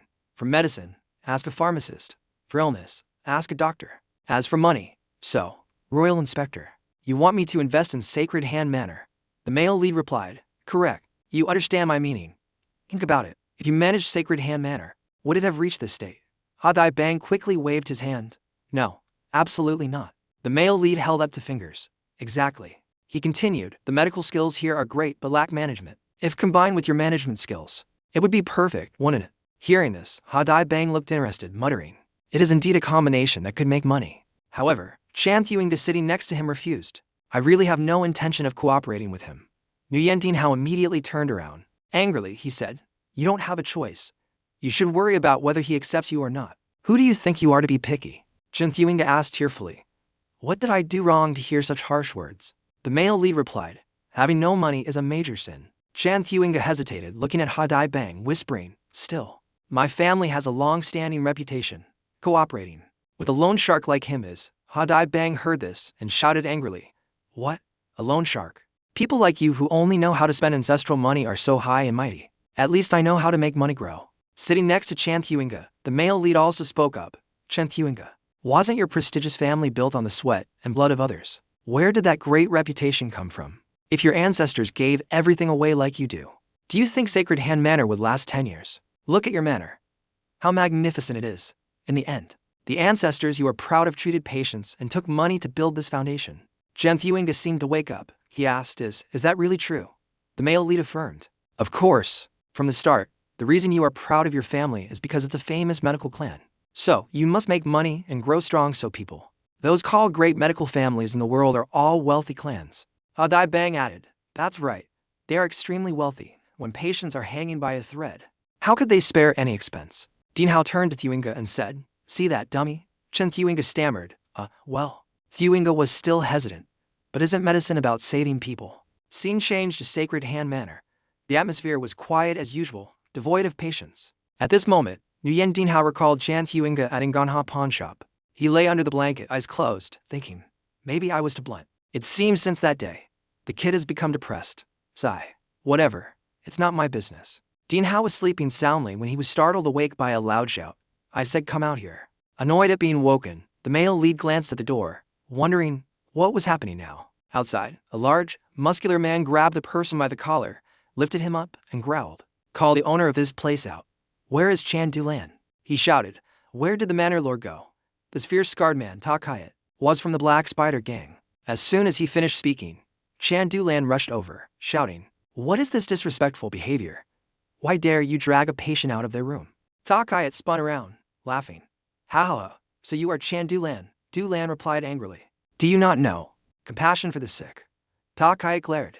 Compassion, you have that but you owe money. He continued, your father borrowed money in the name of sacred hand manner. So either take down that sign, or pay the debt. That is what you must do. Chan Dulan shouted, if there is a problem, speak to me. What crime have the patients committed? Ta Kayat threw the person to the ground and said coldly, telling me to talk to the person involved. He grabbed Chan Dulan's wrist. Pulling her close to his face, he said, I didn't want to use these noisy tactics, but if the debtor wants to settle it, she must stand up herself. He sneered, with such a beautiful appearance. Selling you to a brothel would surely pay off the debt. He continued, with this beauty, just 10 years would be enough, isn't that a good idea? Suddenly, Chan Thewinga rushed in, punching Ta Kayat's back, screaming, let go. Ta Kayat still gripped Dulan's wrist, raising his leg, and kicking Thewinga hard, sending him crashing to the ground. Seeing her brother hit, Du Lan cried out anxiously. Thuinga. Tak Hayat glanced at Du Lan, grinning. Even your panicked look is beautiful. Seems you'll pay the debt faster than I thought. He added, instead of worrying about that brat, worry about your first guest. Suddenly, the patients rushed out from the house, grabbing Tak Hayat, cursing, no, you bastard. Don't touch the young miss. Take me instead. You cursed bastard. Another patient bit Tak Hayat's arm hard. He screamed, I'm dying anyway, why shouldn't I take scum like you with me? Tak Hayat yanked his arm away, rubbing the bruised bite mark, muttering angrily, these guys. Honestly. Du Lan sat on the ground, pleading tearfully, stop. This is not something you should get involved in. She knelt and begged, please, do not touch the patients. I will go with you. Tak Hayat laughed delightedly, how sensible. Chen Thuinga cried out in panic, sister. What do you mean? Du Lan smiled faintly, speaking gently to Thuinga. I will find a way to pay this debt. Do not worry about me. Just remember to restore the family clan. After speaking, she followed Tak Hayat toward the main gate. Chen Thuinga and the patients burst into tears, their heartbreaking calls echoing, sister. Young miss. Suddenly, a loud voice rang out in the silence. Hey, big guy, stop. A figure slowly approached, speaking up. You are not allowed to take that young lady away. Tak Hayat spun around, glaring sharply at the speaker, asking gruffly, who the hell are you? Surprisingly, the male lead ran out from his room, still wrapped in his blanket and barefoot. The sight was truly astonishing. Nu Yandian replied coldly, I am your daddy, Nu Yandian. Still clutching the blanket, his icy gaze stared straight at Tak Hayat. I insist. You cannot take that lady anywhere. Tak Hayat sneered, looking the male lead up and down with contempt. Who is this clown? Dinhao kept his cold expression, replying indifferently, I said my name is Nu Yandian. As his words fell, the entire front courtyard of Sacred Hand Manor fell into absolute silence. All eyes turned to him, some surprised, some worried. Tak Hayat thought to himself, what is going on? Is this guy crazy? Or is he high, thinking this? He pulled Chan Du Lan's hand, urging, let's go. But to his annoyance, Nu Yandian wouldn't give up, chasing after him, poking his head out to say, hey retard, I told you that you can't take this lady away. Tak Hayat began to get annoyed, scowling at the male lead, silently cursing. Who is this bastard causing trouble? Seeing Tak Hayat silent, Dinhao continued analyzing the situation. If you do that, who will cook for me? Tak Hayat asked in surprise. What? Dinhao replied naturally, if this lady leaves, no one will cook for me. Tak Hayat pointed at Chan Du Lan, asking the male lead, this woman is cooking for you. The male lead nodded. Yeah. Tak Hayat asked. Why? Dinhao replied, because I am a guest here. Why do you ask such redundant questions, you moron? Tak Hayat went mad, gritting his teeth and cursing, damn this brat. Immediately, he used force, clenching his right fist, putting all his strength into lunging at Ngai Dinhao. He roared, fine, from today on, I'll make sure you can't swallow a single bite of rice. Standing nearby, Chan Du Lan screamed in panic. No. But a surprising truth shocked everyone. Dinhao swiftly pulled a hand out of the blanket and punched Tak Hayat straight in the face, sending him crashing face first into the ground. Chan Du Lan was completely frozen in shock. The patients jumped up from their seats, looking at Tak Hayat face planted on the ground. His body hit so hard it made a large dent in the courtyard. To make it worse, Nu Yandian acted innocent, scratching his head. Are you okay? I didn't mean to, just a reflex. Now Tak Hayat regained his senses, panicking as he pushed himself up, thinking in terror, a master. A martial arts master. Immediately, he hurriedly backed away, face red and sweating, cautiously observing Ngai Dinhao before speaking. May I ask, where does such a master come from? The male lead pulled up his blanket, speaking indifferently, I am no master. Tak Hayat lowered his voice, speaking cautiously. Then please do not interfere in other people's business. Moreover, we have a clear debt contract with Sacred Hand Manor. Even if we go to the authorities, they will side with us. The male lead replied, that is true. Tak Hayat, sweating, probed, then please do not interfere. Nu Yandian replied, that's a bit difficult. I told you, without this lady, I won't have food to eat. Tak Hayat thought, the food is just an excuse. Helping Sacred Hand Manor is his real goal, he asked. Do you intend to disrupt the Black Spider Gang to the end? Nu Yandian tilted his head. Black Spider Gang. Tak Hayat replied, that is my gang. The one Sacred Hand Manor owes money to. The male lead said, I don't intend to destroy anything. The issue between you and Sacred Hand Manor is ultimately money, right? Tak Hayat was curious. You mean to pay the debt for Sacred Hand Manor? I have no money, but I will earn it to pay. You go back for now. Within half a month, I will pay in full. Hearing this, Tak Hayat was still skeptical. He pondered for a moment. He didn't dare act rashly because the person before him was a true expert. Then he said, fine. I trust you will keep your word. Scene change. A silver-haired man with many moles was chewing meat, asking while eating. An expert appeared at Sacred Hand Manor. Tak Hayat stood at attention before him, replying, yes, sir. The opponent claimed to be a guest there. The man held a piece of meat in one hand and a fish in the other. Surprised, a guest, an acquaintance of the old manor lord. If so, things get complicated, and you ran away upon seeing him. He was the leader of the Black Spider Gang, Kwaj Dao-sun. Takayat replied anxiously, Boss, I am not a coward. That expert promised to pay in half a month, so I decided to observe the situation temporarily. Kwaj Dao-sun shouted angrily, Idiot, I didn't tell you to collect money. He threw the meat at Takayat's face, shouting, I told you to use the debt as an excuse to tear down the sacred hand manor sign. Crush it so they can never rise again. Why did you listen to some nonsense promise and retreat? Takayat held his head, stammering, Why yes. I thought stalling to learn his identity was the best strategy. Kwaj Dao-sun flipped the table, standing up and screaming, Damn it. Talking in circles like a woman. Believe I'll cut out your tongue? You muscle-brained idiot. If this fails, the higher-ups will be furious. By then, the entire Black Spider Gang will be a pool of blood. Takayat asked, trembling, So, should we deal with him immediately?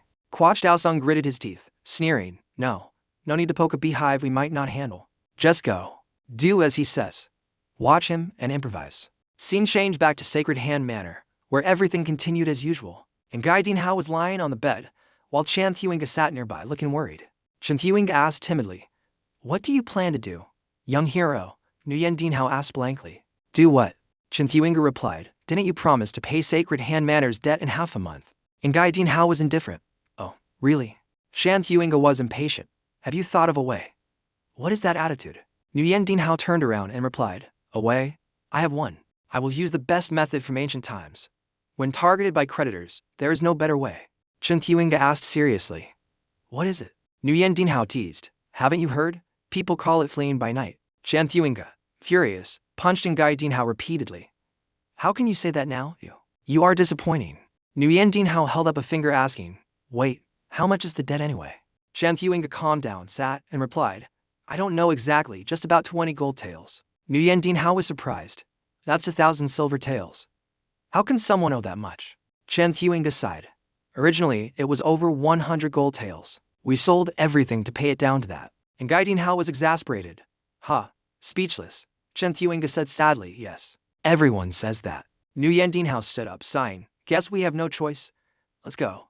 Chan Thuinga was confused. Yes, go where? And Gai Dinhao replied, To make money, of course. To the place that caused all this. Chan Thuinga was suspicious. What do you mean? Dinhao smiled brightly, revealing their destination was a place to make money. Scene changed to Chan Thuinga, now disguised as a page boy following a young master. He spoke. That is the place that destroyed father's fortune, the secret casino, Kim Hoa Manor. In the command room, Kim Hoa Manor's owner, Kuang Thien Lap sighed, wondering if today was another useless day. It seemed the rumor that this place fleeced rookies had spread too wide. Maybe he went too far cleaning out the Sacred Hand Manor Lord last time. Suddenly, a subordinate ran in, stammering, Manor Lord.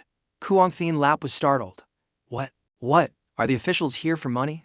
The subordinate replied, Here. Kuang Thien Lap was impatient. Who is here? The man trembled. A sucker has arrived. Scene returns to outside the casino.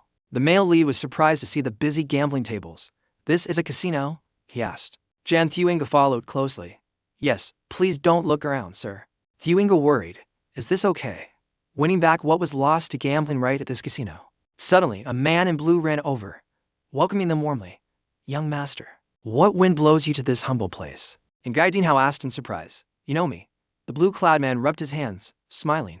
Of course, aren't you a distinguished guest here to enjoy the pleasures? The male lead asked, So to enjoy? What do I do here? The man replied quickly, Oh my, please don't be so polite with me. The male lead nodded. Fine. What game should I play? The blue-clad man gestured with his left hand. We have everything here from Hai Gao, dominoes to dice, copper coin games, he emphasized. As long as it's a betting game for money, we can serve you. This way, please follow me. You must see these joys with your own eyes. He led the male lead to a table with 2 cups and 5 small sparkling silver beads. He said, This is it. And Gai Dinhao stared for a moment, then asked curiously, What is this? Looks like dice. The manager smiled, explaining, This game is called Yin Yang. This is the most popular game at our casino, and the way to play is very simple. Just put these iron beads in the 2 cups and shake. When the beads are shaken inside the 2 cups, they will be divided between the 2 sides. Then, when 1 cup is placed on the table, you just need to guess if the number of beads inside is even or odd. The male lead asked, Just that simple. The man smiled. Its simplicity is why everyone loves it. Gambling usually has complex rules, but a quick betting game with a 50/50th chance. Surely suits your generous personality. Hearing the rules, Nu Yandian pretended to be interested. He said, "Makes sense. I really don't like things that waste time. Fine, I'll try this." In the command room, Kuang Thien Lap, hearing a new sucker arrived, left the room to check. Walking down the stairs, glancing at the male lead, he thought, good job. Luring a sucker is easy. Let him lose a bit, win a bit, then let him win big once. Repeat this process, and he'll be addicted before he knows it. Looks like the prey has started burning money. Suddenly, someone exclaimed in surprise. Kuang Thien Lap turned to look at the pile of silver on the table. How much is that total? Kim Hoa Manor is cleaned out today. Looking at the gleaming silver, Kuang Thien Lap was stunned. What the hell? Seeing the winnings in front of the male lead, he panicked. What the hell is happening? In a dilapidated, messy room, a beggar lay whistling. He was the beggar sect branch leader, Trong Hat. Lying there, he muttered that Nu Yandian disappeared. So the branch's income is back to normal. Trong Hat glanced at the newly installed window, rejoicing before winter comes. I luckily found a discarded door. Today is a lucky day. Before he could finish the thought, his lucky day shattered. The newly installed door burst open. Flying inside, a man appeared, asking loudly, "Beggar, is that true?" The intruder was the Crimson Demon Sword, Nu Yandian, and Gai Dianhao's older brother. Trong Hat sweated profusely, stammering in fear. Why? Without delay, Gai Sunhao grabbed Trong Hat's collar, lifting him up. Damn you, Trong Hat. Is it true my brother is alive? Trong Hat grimaced in fear. Ouch, true. Calm down, let go and we'll talk.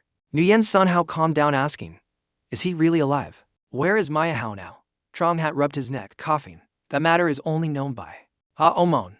Go ask them. Trong Hat mentally cursed. Damn heavens, 5 years. You just got news your brother is alive, so a generous person like me won't hold this against you. Suddenly, Nu Yandian stepped forward, grabbing his shoulder like a puppy, saying, let's go. Trong Hat was confused. Huh? Go where? Nu Yandian replied to Omon, you retard. Lead the way, or I'll cut off your bird. Hearing this, Trong Hat turned pale, bitter inside. Bastards. These two crazy brothers are so annoying. Scene changed to Omon, Kai Fong branch. Trong Hat letting Gai Sunhao to meet the branch leader. After everything was settled, it was unclear what Nu Yandian did to enrage the branch leader. She raised her hand, veins popping on her forehead, glaring at Trong Hat. Trong Hat, you damn bastard. How dare you bring the Crimson Demon Sword Nu Yandian, the strongest young talent of the Orthodox faction, to Omon? Trong Hat smiled awkwardly. It wasn't me. I didn't want to. The female leader grew angrier, shouting, you trash, today I will fight you to the death. Trong Hat panicked, covering his ears, explaining, I told you I didn't want to. Scene changed back to the casino. The crowd of gamblers was buzzing, surrounding Gai Dianhao's table in surprise. I wonder how much he'll get if he wins this time. One said, 1,000 taels. That's 1,000 taels. Another couldn't help exclaiming, 1,000 taels. Isn't that 10 gold taels? As for the dealer, sweat poured down his face, worried and angry. He muttered, damn. Who is this guy? To gamblers behind the dealer thought nervously, huge stakes. This seems to be the biggest bet ever. Opposite them, Nu Yandian leaned one hand on the table, raising a finger with the other. Even. The dealer gripped the cup on the table, hand trembling. He panicked. He won 9 times in a row. Is it the same this time? When he opened the cup, indeed, for dice appeared. Everyone exclaimed, even. It's even. The crowd cheered immediately. 1,000 taels, the god of gamblers has descended. I never expected to see such a dramatic match. While everyone was still astonished, Chan Thuinga whispered to the male lead, young master, we won. Nu Yandian sat by the pile of silver, laughing smugly. Hehe. The male lead recalled practicing martial arts in a cave. Back then, even while sleeping, he could hear the wind of flying rocks to dodge, so these games were nothing, easy as pie. Just listening to the sound told him even or odd. This was a great way to make money. Pity, maybe it's time to rest. One more round is enough for the 20 gold taels goal. But just then, Kuang Thien Lap, owner of Kim Hoa Manor, appeared, attracting Gai Dianhao's attention. He clasped his hands, bowing slightly. A noble guest visits. But my poor eyes fail to recognize you. How rude. When Kuang Thien Lap appeared, the crowd buzzed. Lord Kuang Thien Lap, owner of Kim Hoa Manor. Nu Yandian didn't feel honored. Instead, he glanced sideways at Kuang Thien Lap, speaking scornfully, noble guest. I'm not that kind of person. Kuang Thien Lap kept smiling, rubbing his hands. Hala in this casino. Whoever creates exciting bets is a noble guest. The male lead continued, still arrogant. I don't see anything interesting here. Kuang Thien Lap's expression changed slightly, perhaps annoyed, but he forced a smile. Indeed. However, the noble guest aura is extraordinary. Inside, Kuang Thien Lap cursed, bastard. You won 1,000 taels and dare say it's not interesting. Thinking this, he began his plan, spreading his arms. A noble guest must have class. How about a bigger game? Hearing this, Nu Yandian raised an eyebrow. Bigger game? Kuang Lap introduced solemnly. Correct. Not these small, boring games, but a real bet. That is a true duel. The joy gain will be multiplied. Hearing Kuang Lap, Nu Yandian just laughed faintly. Oh. Immediately, he stood up, dropping a cold remark. I don't like it. He then ordered Chan Thuinga to collect the silver and pack up to leave. Witnessing this, Kuang Lap gritted his teeth thinking, panic. Winning 10 gold taels and trying to slip away. You think I'll let you off that easily? Thinking this, he approached the male lead from behind, holding up a money bag and placing a hand on Ngai Dinhao's shoulder. Smiling, he said, Oh my, young master, leaving so soon. What shall we do? If you agree to a bigger game, I will gift you 5 gold taels. Dinhao feigned surprise, giving me 5 gold taels for free. Kuang Lap replied, yes, of course. Nu Yandian asked, how about 10 gold taels? Hearing this, Kuang Lap could only force a laugh. Speechless, truly a greedy bastard, he thought angrily. This crazy guy. But despite boiling inside, he forced a smile. Fine, I will gift you 10 taels. In return, the game will only end when one side is out of money. Hearing this, Nu Yandian pondered. If I have to come back tomorrow, it'll be annoying. Deciding, Dinhao agreed to play big. Fine, give me 10 taels to play. Kuang Lap replied quickly. Excellent, you're very thoughtful. He smirked internally, hooked. You idiot. He turned right, waved to someone, and smiled. The opponent accepted. Come out now. Immediately, a man in a robe stepped out. He was a gaunt man with a hollow face, a long scar across his right eye, clutching dice. His appearance stunned the crowd. Someone whispered, It's Doc T. Doc T is here. He was Doc T, one-armed, poison hand, known as the Gambling King Poison Hand. Infamous in the gambling world. Doc T approached, observing Ngai Dinhao, thinking, he won this much silver from Yin Yang alone. Doesn't look like a real gambler, but whoever wins at the table is a gambler. No difference. Dinhao saw Doc T sit opposite and spoke up. Oh, is this uncle my opponent? Doc T replied briefly. Correct. Dinhao asked, so what do we play? Doc T threw the dice on the table. Replied. The game I propose is this. The crowd buzzed. Dice? Sounds ordinary, but it's the surest way. Dice clearly shows the difference in skill. How can that kid beat Doc T? No one here can beat him at this. Compared to complex games, dice is fairer. Doc T explained, rules are simple. Whoever has the higher total points wins. What do you think? Nu Yandian narrowed his eyes, replying coldly, no objection. Doc T narrowed his eyes too, stating the condition. The game only ends when one side takes every last coin from the other. Kuang Lap laughed excitedly, adding, the bet doubles after each round. If you lose all money, you can bet more. But the winner of the previous round decides if the match continues. What do you say? Nu Yandian replied calmly, fine. Kuang Lap raised his hands, announcing loudly, then let the game begin. Chan Thuinga and the crowd put their faith in the male lead. Thuinga massaged his shoulders, encouraging, young master, you can definitely do it, right? Nu Yandian smiled, whispering, is there anything I can't do? But shortly after, from a huge pile of silver, only 4 ingots remained. Chan Thuinga gritted his teeth in worry. Ngai Dinhao was sweating profusely. The other gamblers dispersed, bored. Thuinga held up the hands, reminding, you lost 10 rounds in a row. Nu Yandian tried to stay calm. Is that so? Thuinga panicked. Is that so? You told me to trust you. This guy. The male lead replied. Well, it is what it is.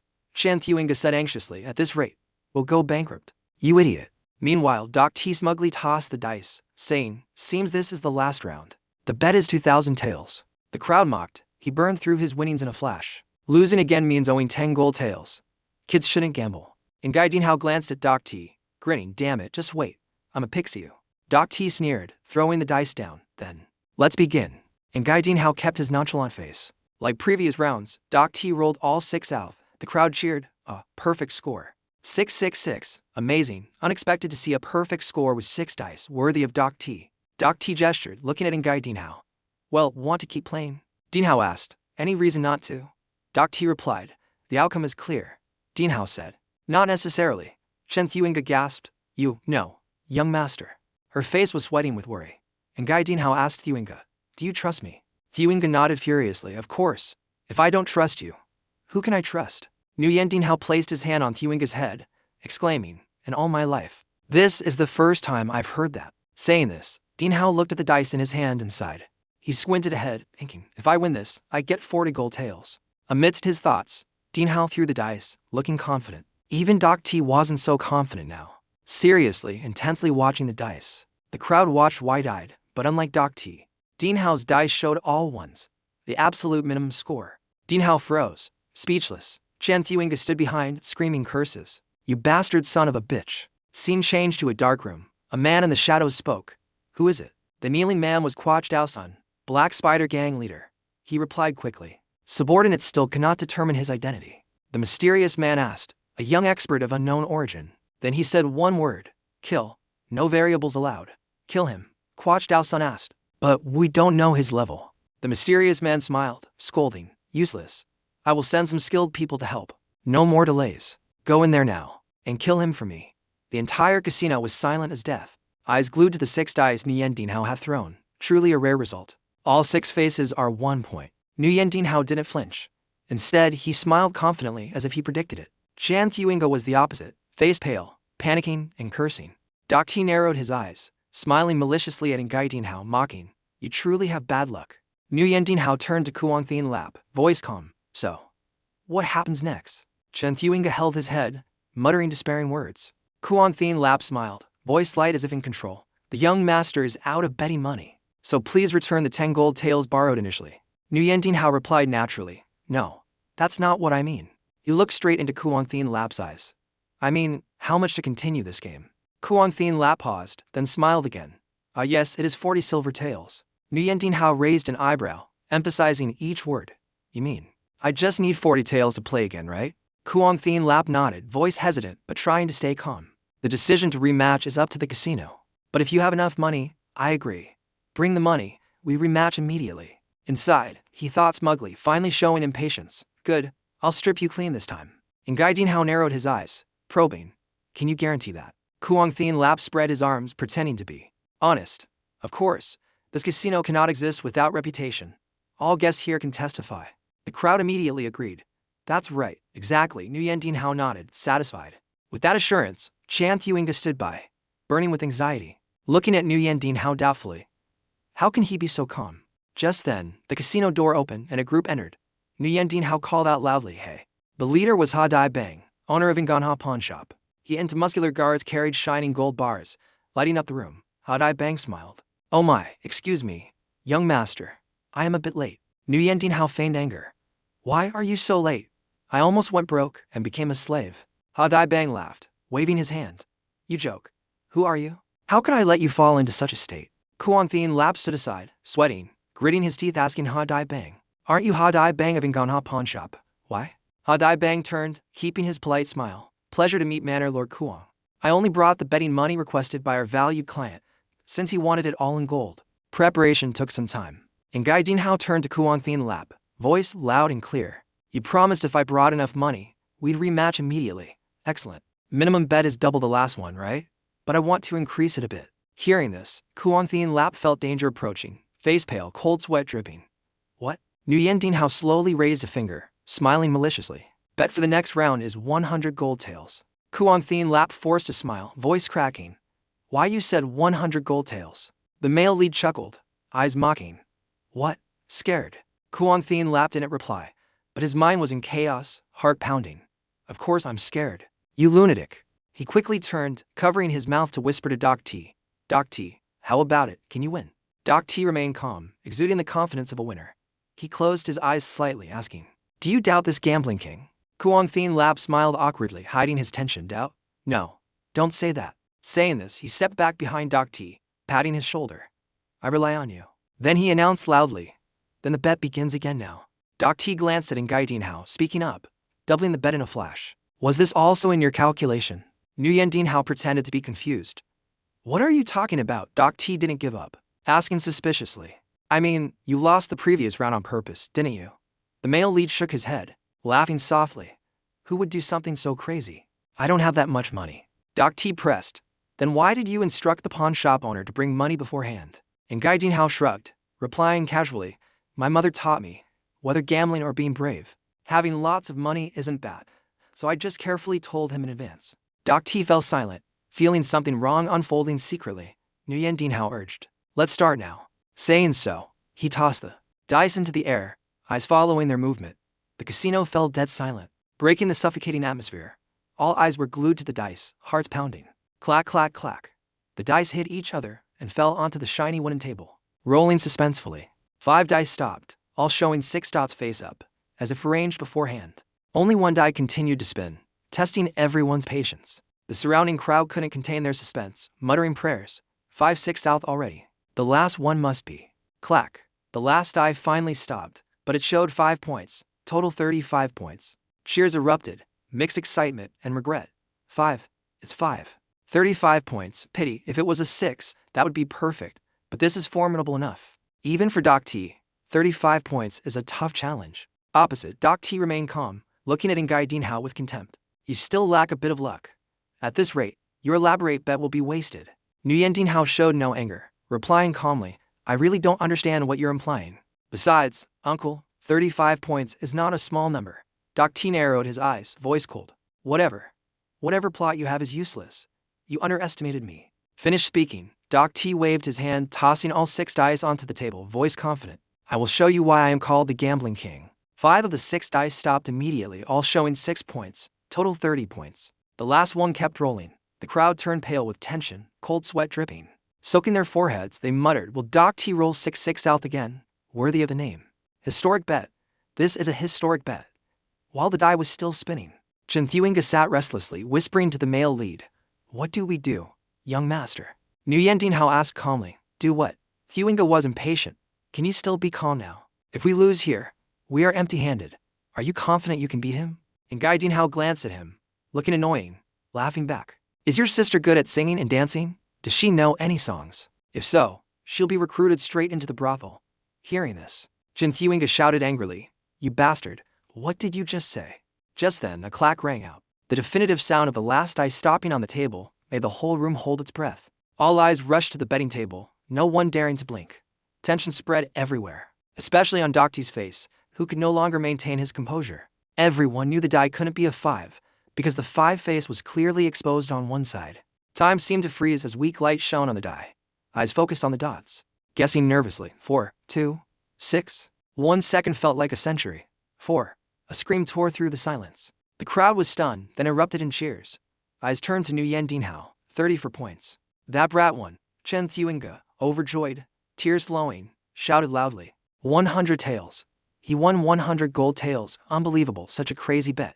The surrounding gamblers marveled continuously. This bet will surely become a legend. Who would have thought someone could win 100 gold taels right at Kim Hoa Manor? Unable to suppress excitement, Chen Thuinga jumped to hug Ngai Dinhao, exclaiming happily. Young master Ngai, amazing. We won. We really won. Being hugged tight, Ngai Dinhao grimaced. Hey, get off, just now you called me a bastard. While the gamblers cheered loudly, Kuang Thien lapsed silently, tearing at his hair, face darkened. A voice of disbelief echoed in his head. Lost, really lost? He spun around, questioning Doc T bitterly.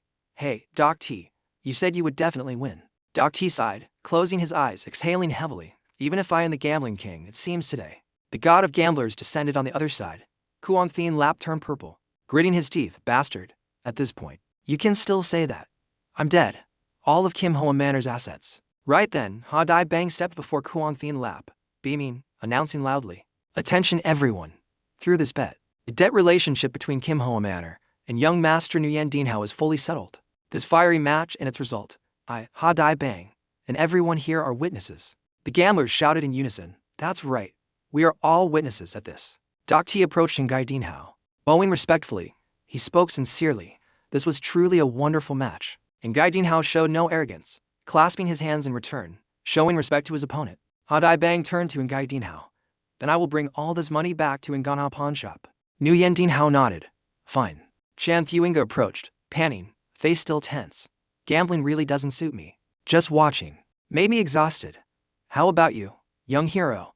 Are you okay? Nu Yandian smiled slightly. I just feel a bit tired. Saying this, he turned to walk away, saying, let Manor Lord Ha handle the money. For now, let's go home. We need a good meal and a long sleep. Chen Thuinga rushed after him, inviting endlessly. I know a restaurant with excellent food.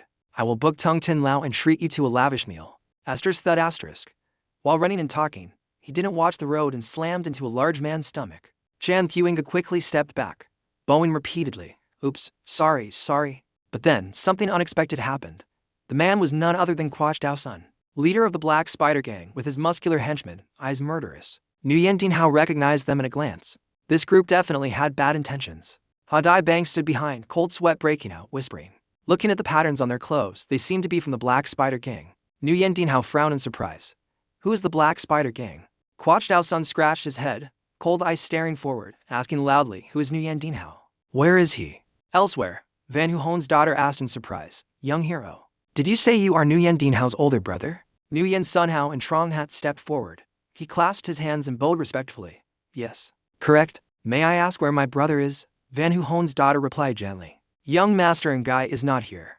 Where is he? He went with the Koi Long escort agency to Ho Back. Hearing this, Nu Yan Sun Hao clasped his hands politely. Thank you. Thank you, miss. I will take my leave. He turned to call his companion.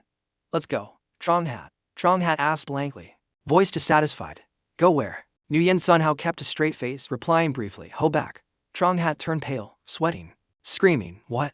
Who said I'm going? Before anyone could react, he sat on the ground, throwing a tantrum like a child. I'm not going. I'm not going anywhere. Kill me if you want. You bastard. I ran straight from Kai Fong to here without a sip of water. Now, in the middle of the night, you tell me to go straight to Ho Back. Kill me, just kill me. Van Hu Hon's daughter sighed, fatigue on her face. Well, she said softly, please rest for the night before heading out. Nu Yan Sun Hao shook his head. No, I cannot trouble you. Trong Hat jumped up, eyes wide. What? Why not? Please, trouble them, Sun Hao. She explained gently, if I let a guest leave in the middle of the night like this, the Han Lam Academy will be laughed at. I will prepare food and bath water. Please rest to regain your strength. Trong Hat resumed his rolling tantrum, screaming, I'd rather die than go. Kill me. I'm dead anyway. Nu Yan Sun Hao sighed in exasperation. No choice then. We will impose on you. Scene changed to a spacious bathroom, steam rising thickly, and Guy Sun Hao and Trong Hat soaked in the warm water. Trong Hat looked extremely comfortable, face beaming, like he'd just escaped hell on earth. He raised a hand boasting, a lowly beggar like me getting to enjoy this. If the beggar king saw this, he'd foam at the mouth in anger. Nu Yan Sun Hao stood up, revealing a muscular back, muscles sculpted like stone. His front was also full of power, but most striking was a long scar, dark and stretching from chest to stomach, like a testament to a life and death battle. Trong Hat widened his eyes in admiration. TSK, your body is extraordinary. Is that the wound from capturing the faceless Yin demon? Nu Yan Sun Hao muttered, as if recalling a distant memory. Faceless Yin demon. Trong Hat nodded. Yeah, I heard you almost lost your life. Nu Yan Sun Hao turned, voice calm. Compared to the scar, that wound was just a scratch. Trong Hat stared, confused. What? He grabbed his clothes, chasing and asking, then who caused that wound? Is there a demon strong enough to nearly kill the #1 young talent, Crimson Demon Sword? Nu Yan Sun Hao smiled slightly, closing his eyes as if looking into the past. In his mind, an image appeared of a crying boy calling his name, Big Brother. Wake up, Big Brother. Nu Yan Sun Hao thought, a demon, then he silently continued. Back when I didn't know how terrifying a sword could be. This was the wound caused by my own recklessness that year. Meanwhile, Dean Hao stared coldly at the group before him. Quach Dao Sun scratched his head, sneering provocatively, asking, which guy is Nu Yandian Hao? Without hesitation, Nu Yandian Hao pointed at his face and replied, your daddy right here. Hearing that answer, Quach Dao Sun's face darkened immediately. Without another word, he turned to the second person. Is it that brat? He asked Ta Kayat. Sweating on his forehead, Ta Kayat confirmed, yes, sir. Quach Dao Sun shouted in his face, he looks too young. Ta Kayat shrank back, whispering, I reported that he was young. Quach Dao Sun stomped his foot furiously and roared. I heard. He was a huge expert, so I thought you exaggerated. Who knew it was a snot-nosed brat? After his signal, several henchmen stepped up with weapons. Quach Dao Sun gritted his teeth. HMPH, even if he's a brat, he must pay for daring to disrupt our gang's business. Nu Yandian Hao raised a finger, signaling, wait a moment. At the same time, Ha Dai Bang brought Chan Thuinga a contract and a brush. Nu Yandian Hao turned, gently urging, sign that. Chan Thuinga looked confused. Yes, sign my name, Nu Yandian Hao explained briefly. Just sign first, I'll explain later. Chan Thuinga replied, stammering, I understand. After Chan Thuinga signed, Nu Yandian Hao turned to the Black Spider Gang and straight to the point. Exactly how much does Sacred Hand Manor owe you? Quach Dao Sun replied, 20 gold taels and 50 silver taels. Immediately, two of Ngai Dean Hao's subordinates placed a chest on the ground. As the lids opened, brilliant golden light shone out, making Quach Dao Sun exclaim, what is this? Nu Yandian Hao calmly announced, this is the entire amount Sacred Hand Manor owes you from today. The debt is officially cleared. Write a receipt and leave with the money. Looking at the gold, Quach Dao Sun drooled but still talked tough. He planned to use a few coins to settle all debts. Hearing this, Nu Yandian Hao immediately replied, Small change. I put in more than required. Holding a gold bar, Quach Dao-sun looked entranced, laughing foolishly. Oh ho, looks like it. While he was mesmerized by the gold, Ta Kayat bent down, whispering in his ear, Boss, did you forget? What he wants isn't money, but the entire Sacred Hand Manor. If we let them regain freedom and rebuild, how will you handle it? Quach Dao-sun froze, then muttered, all right. He looked up at Ngai Dinhao, tone changing completely. Wonderful. Let's put the debt aside. More importantly, I can't easily forgive you for sabotaging our business. Nu Yandian stepped forward, eyes deepening. In short, you want to pick a fight, right? Quach Dao-sun grinned coldly. Picking a fight? Call it punishment. Finishing his words, he waved his hand. Bring me his head. The henchmen responded in unison, yes, and charged. Asterisk clang. Asterisk as the blade slashed down, Nu Yandian vanished, leaving empty space. His icy voice rang out from behind. Punishment? You will regret that. The next moment, Nu Yandian landed from the air. He sat calmly on the sword tips of the Black Spider Gang henchmen. The nearest one couldn't even process what was happening before a dark figure appeared in front of him. Asterisk spam asterisk he took a kick to the cheek, sending his head crashing into his ally. Another, unable to dodge, was struck by Ngai Dinhao's backhand like a falling hammer. The sharp sound silenced the group. Another Russian, but was elbowed straight in the throat by Nu Yandian, collapsing without a chance to resist. In a blink, all of Quach Dao-sun's subordinates were blown away, looking like sandbags. Sweating profusely, Ta Kayat pursed his lips. Quach Dao-sun, witnessing such a display for the first time, could only gape in shock. What the hell is this? Ta Kayat quickly justified. That's why I said he wasn't ordinary. Quach Dao-sun clenched his fist, gritting his teeth. Damn it. Opposite them, Nu Yandian pointed into the air and said, hey you, this is getting annoying. Call all those hiding in the back out at once. Quach Dao-sun was startled, grinding his teeth. However, he quickly sneered.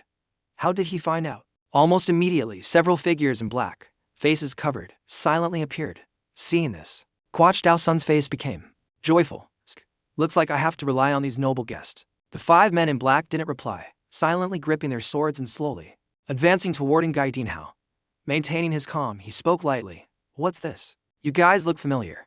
Have we met somewhere? As he finished speaking, a sharp sword tip suddenly thrust straight at his face. With lightning reflexes, Ngai Dinhao leaned his neck back just enough for the blade to graze him. He leaped back, flipped in the air, and slid away, hand gripping his sword, face turning serious. He gritted his teeth. Wow, scared me. He stared at the attacker, surprised. He approached without emitting any aura. I thought it was just a probe, but he struck instantly. Is this the so-called silent sword? Just then, Master Trat's words echoed in his mind. In this world, there exists a swordsmanship born solely to take lives. That is the assassin's sword. The goal is to kill without leaving a trace. When facing them, what will you do? They are cold-blooded killers. You must never show mercy or underestimate them. Remember well, once discovered, destroy them completely. Remembering this, the killing intent in Ngai Dinhao awakened. He narrowed his eyes. Master warned me that much. Seems I can't handle this lightly. Thinking this, he turned and shouted, Uncle Ha, lend me a sword. Ha Dai Bang hurriedly ran over with the sword. Yes, here is your sword, young master. Nu Yandian took the sword, unsheathed it, and said, it's going to get a bit noisy next. He took off his outer coat, raised his sword in his right hand, and instructed coldly everyone, step back a bit. At this moment, the assassin who struck spoke, voice monotone, but murderous intent clear. Dodging that strike. You are indeed not ordinary. Then he shouted to his accomplices. The opponent is an expert. Drop the arrogance. Attack together quickly. Opposite them, Nu Yandian slowly brought his left hand up to grip the hilt with his right. His eyes closed slightly, and immediately all other senses were pushed to their limit. While Ngai Dinhao focused on sensing the enemy's aura, the assassin suddenly appeared right above him, ready to deliver the finishing blow. However, one of them suddenly paled, noticing a flash of white light right before his eyes. In that moment, his master's teaching echoed in Dinhao's mind again. Never be bound by moves. He replied silently, I understand. The beginning of swordsmanship is an immobile mind. Do not let the mind waver just because the enemy's blade is approaching. Keep a heart cold as ice when holding the sword to handle any situation. Ngai Dinhao's left foot lifted slightly. Taking a long step forward while lowering his center of gravity, the assassin's first slash grazed past him, to the assassin's astonishment. The second assassin rushed in, swinging a sword right in front of his face. Nu Yandian spun around, turning his back, circling the sword over his head to block the attack perfectly. He remembered the master's words again. Even if the sword in hand is just a block of lifeless iron, if you don't entrust yourself to it, the true path of the sword will never begin. And once the sword is imbued with your soul, it can even split Mount Tai. If it can be filled, it can be emptied. Let the sword intent flow naturally like a river following the earth. What I teach you is not the starting move, but a seed. A perfect swordsmanship is created by your own heart. Open the path yourself. Your own way of the sword. The assassins, seeing this display, were now pale with fear. However, Ngai Dinhao's sword path was just beginning. Nu Yandian's face was now cold as ice, devoid of unnecessary emotion. He completely relaxed his mind, letting the sword operate freely to the highest realm. The sword paths shining around him were like stars in the night sky. Ngai Dinhao was the center. Controlling that galaxy of sword energy, he raised the sword high. His whole body emitted a murderous aura that made others tremble just by looking. Immediately, Dinhao swung his arm, slashing a powerful path toward the assassins. Asterisk whoosh whoosh whoosh. Asterisk. Countless beams of sword energy rained down from above like a storm of light, giving no one a chance to escape. The ground shook violently, debris flying everywhere, while the assassins could only writhe in pain. Screams echoing in the chaos. Chen Thuinga and Ha Dai Bang dropped their jaws in shock witnessing this, as it was their first time seeing such terrifying power. On the floor, Ngai Dinhao's strike left a giant X-shaped slash mark, while all the assassins lay completely motionless. Fans of swordplay might recognize that strike as the meteor's sword art. Hee. Light radiated from behind him, reflecting the silhouette of the sage-like master in his memory. Nu Yandian glanced at the assassins lying on the ground. Voice cold. I severed your meridians and crippled your martial arts. From today on, you will never hold a sword again, regardless of how you lived before. You no longer have the chance to harm others. Pay the price for bullying the weak. He turned over a nearby assassin, pondering, confusingly feeling a vague familiarity with these men. He muttered, HMPH, I'll find out someday. On the opposite side, Quach Dao Sun was drenched in sweat, face stiff and speechless. He was about to turn and hide when Dinhao called him back. Wait a minute, you two. Didn't you say you would punish someone? Quach Dao Sun's face changed instantly, lips trembling. His stuttering words were choked. No. My lord. The male lead approached, each step weighing on Quach Dao Sun's mind like a boulder. Stopping right in front of him, the male lead spoke in a low voice, but every word hit like stone. Master taught me that forgiving those who mess with me is an insult to him. I am someone who always tries to follow his teachings. These words were like slaps to Quach Dao Sun's face. He was so scared his legs went soft. He hurriedly knelt, kowtowing repeatedly, begging with a voice hoarse as if crying.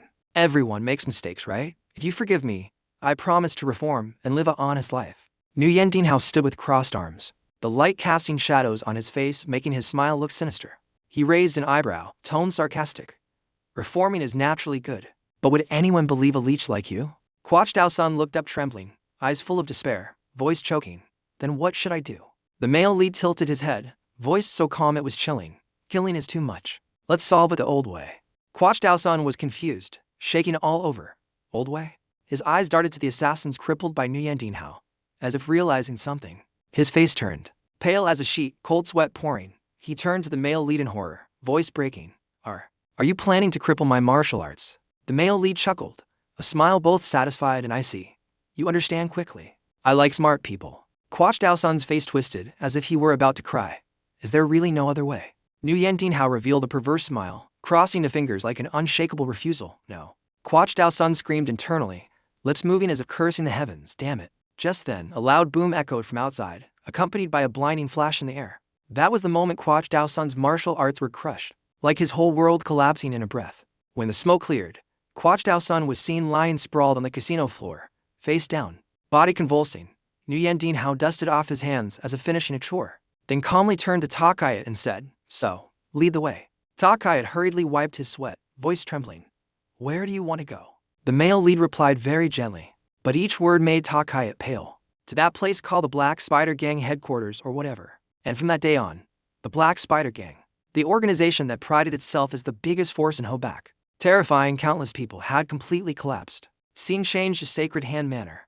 Late afternoon, the atmosphere was extremely quiet. Only the sound of wind rustling through leaves, creating rustling sounds weaving anxiety into the waiting person's heart. In front of the main gate, Chan Dulan crossed her arms, watching the winding path anxiously. Her face clearly showed worry, lips pursed. Where has he gone? Suddenly, thundering footsteps broke the silence. Chen Thuinga rushed in like the wind, pushing open the small gate, face beaming. Sister, do you know what I did today? Du Lan frowned but stepped closer, curious. What is it that you are so noisy? Chen Thuinga almost jumped with excitement, limbs flailing. I paid off all of Sacred Hand Manor's debt. Du Lan looked unbelieving, looking down at his face with suspicion. Are you dreaming in broad daylight? Thuinga quickly waved his hands. No, sister. It's like this. Night fell, a full moon hung in the sky. illuminating the path before the manor. After hearing Thuinga recount the whole story, Du Lan was wide-eyed with surprise. Is that true? Chan Thuinga still looked proud. That's right, sister. We are free now. All thanks to young hero and Guy. Du Lan was moved, clasping her hands, eyes gentle. So that's it. How lucky. We owe him a great debt. But immediately, her face fell as she thought about it. But Thuinga, using gambling to pay debts is wrong. Luckily you didn't participate directly, so I will let it pass this time. But from now on, absolutely do not go near a casino. Thuinga bowed his head sadly. Is the method that important? Du Lan kept her serious tone, eyes firm. A gentleman walks the straight path. Whoever strays will eventually face obstacles. You witness father's story, yet you still want to rely on that illusory luck. Chan Thuinga was annoyed, voice resentful. But, sister, you were almost taken to a brothel. Yet you still talk about principles? Du Lan remained cold and firm like a rock. Correct, a healer must walk the path of righteousness. Thuinga pursed his lips in frustration, eyes lowered, muttering as if to himself. You are always so stubborn. I did my best for you. Yet you only find excuses to scold me. Chan Du Lan sighed softly, eyes softening, but voice quiet to soothe her brother's anger. It is all for your own good. However, Thuinga didn't calm down. He looked up, a mix of hurt and stubbornness, retorting strongly. Look at this sacred hand manner.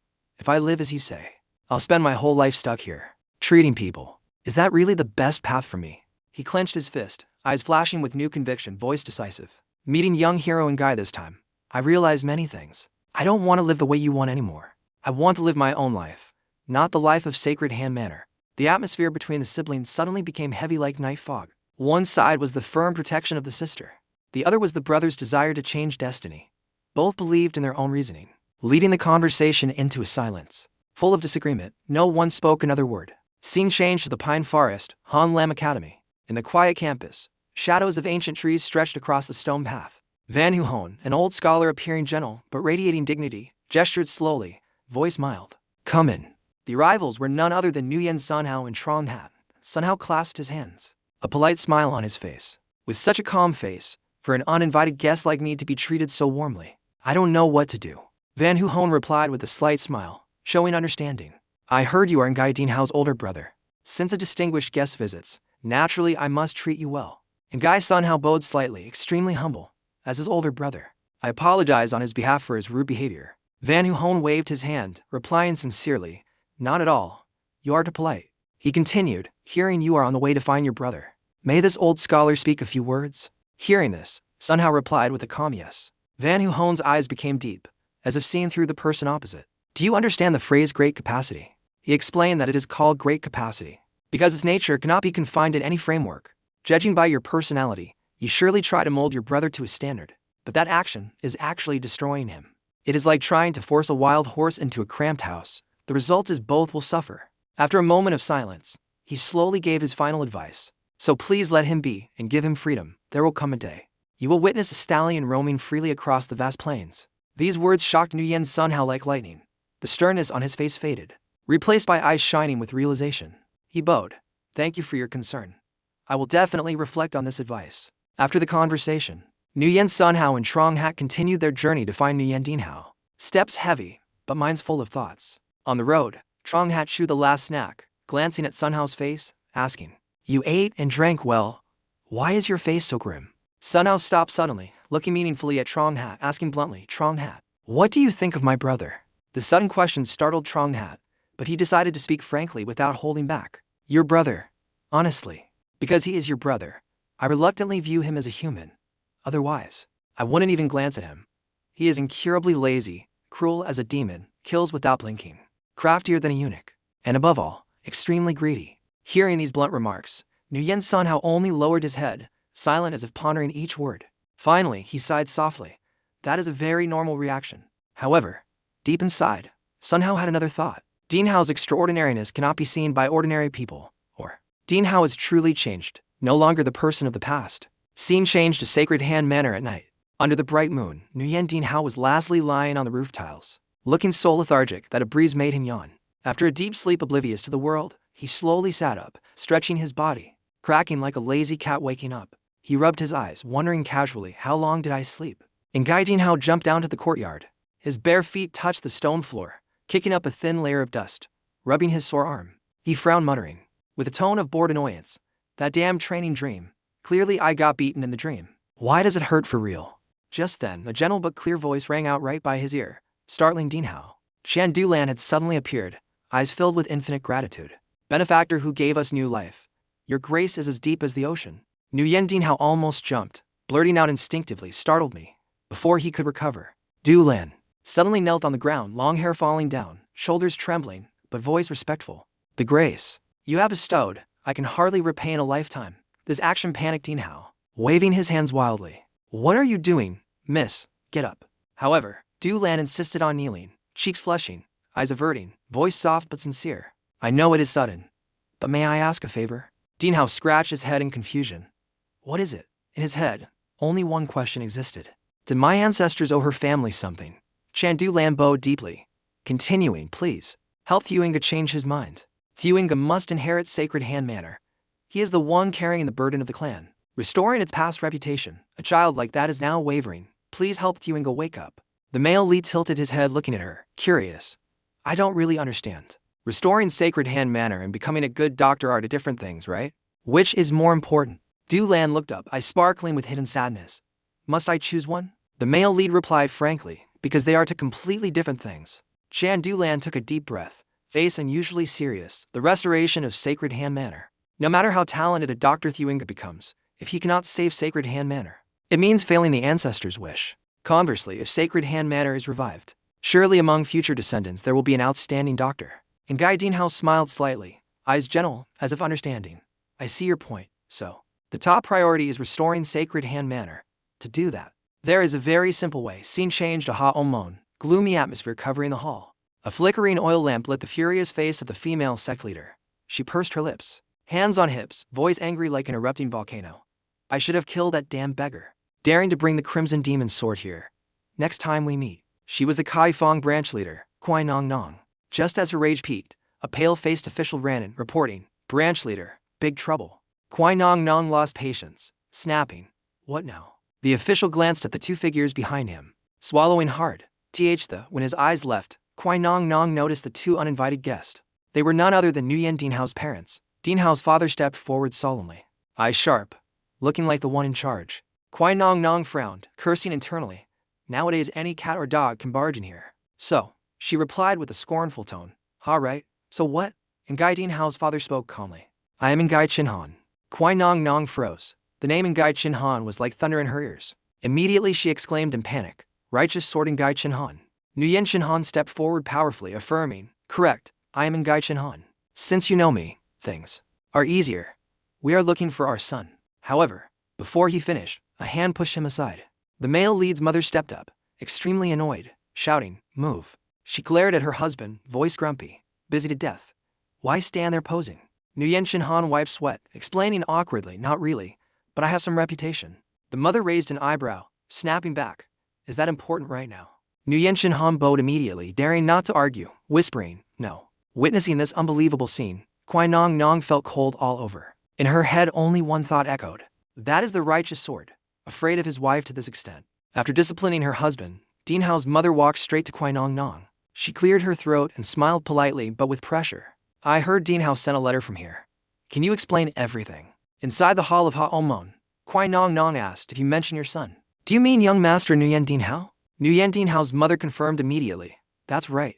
Kwai Nong Nong smiled and continued, if it is young master Nu Yan, then by now, he surely has arrived at Sacred Hand Manor. The mother was surprised. Sacred Hand Manor. The medical clan. Could Maya Hao be sick? Kwai Nong Nong replied, I have never heard of any health issues with young master and Guy. Standing aside, Nguyen Chin Han stroked his beard, looking suspicious, but hearing you speak, I find it strange. My son is lazy by nature. He isn't the type to secretly contact a young lady privately. Why do you know his movements so well? Nguyen Chin Han's question made Kwai Nong Nong jump. She could only force a laugh, stuttering. That matter in her head. Kwai Nong Nong was panicking, cursing. I thought, damn it, getting carried away. I accidentally said everything I knew. This question is basically an accusation that I am secretly monitoring the young master. Just one slip in the answer, and disaster is unavoidable. Just then, Nguyen Chin Han stepped forward, voice threatening. It is best for you to answer honestly. At Sacred Hand Manor, reconstruction was happening at lightning speed. They used the Black Spider Gang building as the new headquarters, and used the money taken from them to cover financial deficits. Then, Nu Yandian Hao seized the opportunity. of paying the debt for Sacred Hand Manor to make a condition with Chan Thuinga. Seeing the male lead hold up a paper, Thuinga asked, confusedly, what is this? Holding the contract in one hand and pointing at it with the other, the male lead explained. A debt note, obviously. Can't you see? Return the 20 gold taels to me. Sign here. Chan Thuinga broke into a cold sweat, asking in shock, wait, but you want me to sign this? Didn't you promise to pay the debt for Sacred Hand Manor? Nu Yandian sneered. Hey friend, are you delusional? There is no free lunch in this world. Me paying your debt is actually an investment. You must work hard to rebuild Sacred Hand Manor to be worthy of that money. Of course, I will pay you a fair salary. 1 gold tael a year. Just work hard for 20 years and you can pay it off. Hearing 20 years, Chan Thuinga gasped dizzily. Heavens, 20 years. The male lead continued to corner Chan Thuinga, holding up the debt note. If you understand, sign it. If not, don't. If you don't like it, you can pay me 20 gold taels right now. Having no choice. Chan Thuinga gritted his teeth, grabbing the brush, thinking bitterly, this is the slave contract people talk about. After signing, Thuinga walked away sluggishly, muttering, tricked. I was really tricked. When only the male lead and Hadai Bang remained, the male lead whispered, so. Consider the eldest son of Sacred Hand Manor in our hands. Outside, Thuinga tried to eavesdrop, while Hadai Bang asked curiously, but why did you do that? Nu Yandian glanced indifferently at Hadai Bang, asking back, do what? Hadai Bang replied, I mean, why sign such a silly contract with young Master Chan? You didn't need to give him so much grace. The condition you offered is too good. You know well, even if young Master Chan tries, he alone cannot restore Sacred Hand Manor in just 20 years. Even though Sacred Hand Manor's reputation is illustrious, I know it is not essential to you. The male lead raised his teacup, replying calmly, you are not wrong. Hadai Bang couldn't hide his confusion. Yet you accepted spending a huge sum just to help young Master Chan rebuild Sacred Hand Manor. I see you gaining no profit from this. Nu Yandian set the cup down gently, smiling. It is all due to fate. Hadai Bang wondered, fate? Looking at the tea, the male lead continued. Thuinga is young but has enough talent to handle great things in the future. If Thuinga can restore Sacred Hand Manor and become an outstanding doctor, later he will save countless lives. So, I want to place my faith in him, watch his steps, and give him a chance. Hadai Bang said, though hard for me to grasp, if that is your will. Sitting outside, Chan Thuinga felt sad and self-reproachful. I didn't expect young Master Nu Yen to think for me that much. I was ignorant and kept complaining. The only thing I can do now is give my all to repay this kindness. Cheer up. When Chan Thuinga left, Hadai Bang ran to the door looking around from inside. The male lead asked, is he gone? Seeing no one, Hadai Bang replied, yes, gone. Hearing this, Nu Yandian chuckled, muttering, tricking a kid smelling of milk isn't hard. Hadai Bang also laughed. Well, it can't be called completely deceiving, and so. 2 men laughed heartily in the room for successfully tricking a child spectacularly. The very next day, the Sacred Hand Manor sign was hung solemnly in front of the door. Hadai Bang, as the new general manager, quickly arranged everything for the opening day. On the day Sacred Hand Manor reopened, guests came in crowds to congratulate. Inside, preparations were bustling. Urging voices rang everywhere. Out of food. Tell them to make more. If short on people, call everyone you know. Tell them I will pay handsomely. A helper brought a tray to Hadai Bang, reporting. Not enough seats either. Hadai Bang ordered. Use all empty patient rooms. Spread mats in the main hall. Accept every guest from me. The helper continued. Ingredients are running out too. Hadai Bang shouted, then go buy more. Just buy it. As for Chan Thuinga, he was dressed neatly, looking like the young master of Sacred Hand Manor. Clenching his fists, he told himself, cheer up, Chan Thuinga. Chan Thuinga's appearance immediately caused the crowd to buzz. Heard that is the eldest son of Sacred Hand Manor, right? The kid grew up so fast. Just reaching half his father's ability is enough to carry the Sacred Hand Manor name. What about 10th Manor? The fake Sacred Hand Manor? It will probably fade away. While the crowd discussed, a carriage suddenly arrived. Someone announced loudly, the governor has arrived. Chan Thuinga was shocked to see the governor's carriage. The governor, dressed in yellow-orange robes and purple shoes, stepped down slowly. With a long beard and dignified manner, he walked through the crowd. 2 guards announced again, the governor has arrived. Immediately, everyone knelt to pay respects. Hadai Bang spoke up, Governor, you have come? The governor didn't reply to Hadai Bang, just glanced at the carriage behind, then turned to look straight at Chan Thuinga. Thuinga immediately knelt on one knee, clasped hands. Greetings, Governor. The governor stroked his black beard and said, seeing Sacred Hand Manor restored, my heart is overjoyed. You must be the son of the late Manor Lord. Chan Thuinga sweated, replying timidly, yes, it is I. The governor raised his hand, announcing loudly, excellent, today, here. I officially recognize the restoration of Sacred Hand Manor. I trust from now on, Manor Lord Chan will always serve the people wholeheartedly. Chan Thuinga bowed immediately. I vow to serve the people with all my heart. Confetti was fired. People cheered happily. Sacred Hand Manor has truly risen. The pride of Wuhan has returned, not just Wuhan, the pride of all Hoback. Before getting on the carriage, the governor turned back to advise loudly. Visit Sacred Hand Manor often. Only when the people are healthy is the country strong. Then, the governor's carriage quietly left, leaving the festivities continuing inside Sacred Hand Manor. Chan Thuinga stood alone, remembering his father emotionally. Father, can you hear me? I will definitely do well. Please watch over me. Meanwhile, inside the carriage, the sweating governor asked, is that enough? Surprisingly, the person sitting with the governor was Nu Yandian. With relaxed posture, legs up, the young man replied, yes, absolutely perfect. The governor reminded, then you must remember to keep your promise. The male lead smiled. Of course. Holding a book, the male lead tapped the cover with his hand, smirking, but this corruption ledger, I will keep for now. In case you change your mind later, it might cause me trouble. The governor sweated profusely, face angry but helpless, gritting his teeth. HMPH as you wish. Farewell. The young man stepped off the carriage, waving the book as a goodbye. Take care, my lord. Sitting in the carriage, the governor clenched his pipe angrily, thinking about how the Black Spider Gang's ledger fell into the hands of a royal inspector. He told himself, seems I have to lay low for a long time.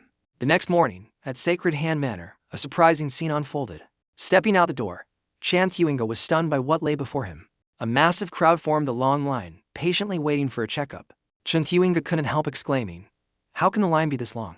Standing nearby, Hadai Bang trembled with excitement, muttering, I smell it. The smell. Chan Thuinga asked confusedly, what did you say? Hadai Bang's eyes shone with joy. I mean the strong smell of money spreading everywhere. Manor lord, drain their blood quickly. Chan Thuinga muttered annoyed, old man. What do you mean drain blood? Meanwhile, at 10th Manor, a fake version of Sacred Hand Manor, the atmosphere was opposite. An angry voice rang out, breaking the silence.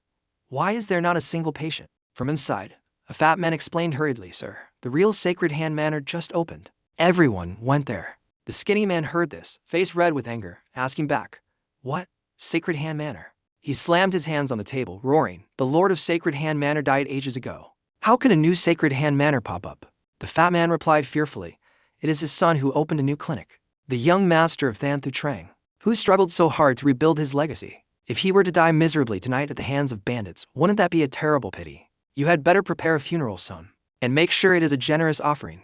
The skinny man continued to spew threats, implying that the young master of Thanthu Trang, who had just barely got back on his feet, would die a sudden death tonight due to a bandit raid. He even mocked him. Wouldn't such an ending be incredibly regrettable? Finally, he demanded the other party prepare a generous funeral sum in advance. The threat was not only directed at his life, but also struck at the opponent's helplessness. A very effective form of mental terrorism. The scene shifts to Sungthin, at the headquarters of the Orthodox Alliance. The man sitting with his arms crossed is Tamatu, the 1,000-year fifth sovereign, leader of the Orthodox Alliance. Upon hearing the report, he curled his lips into a smile and asked in a laid-back manner, implying, did you just say Luke Lam has made contact with Thit Hayat Mon? Sitting opposite the fifth sovereign was a silver-haired old man handling the business affairs. Yes, this information has been personally confirmed by the Blade Ultimate of the Ban family. The old man added, although Ban Dao Cook was chased by the Luke Lam 10 swords, he luckily managed to repel them and escape successfully. Even upon hearing unfavorable news, Quang Cook remained calm, showing the bravery and confidence of an alliance leader who is not easily shaken. This information intrigued Quang Cook. He smiled and asked, even the Luke Lam 10 swords had to make a move. He surmised, if the matter is treated with such importance, then perhaps Luke Lam and Thit Hayat Mon really have joined forces. Quang Cook thoughtfully concluded, the Jianghu is currently a chaotic mess, thanks to 20 years of peace without major incidents. The factions have silently accumulated power to a level never seen in history. However, according to the laws of nature, when a vessel is full, it will spill over. The two scales of power, with the Orthodox Alliance, in the east and Thinwai Lao in the west as the centers, are in an extremely tense standoff. Just a small conflict is enough to ignite cruel bloody wars, making the wiping out of a sect after a petty conflict a daily occurrence.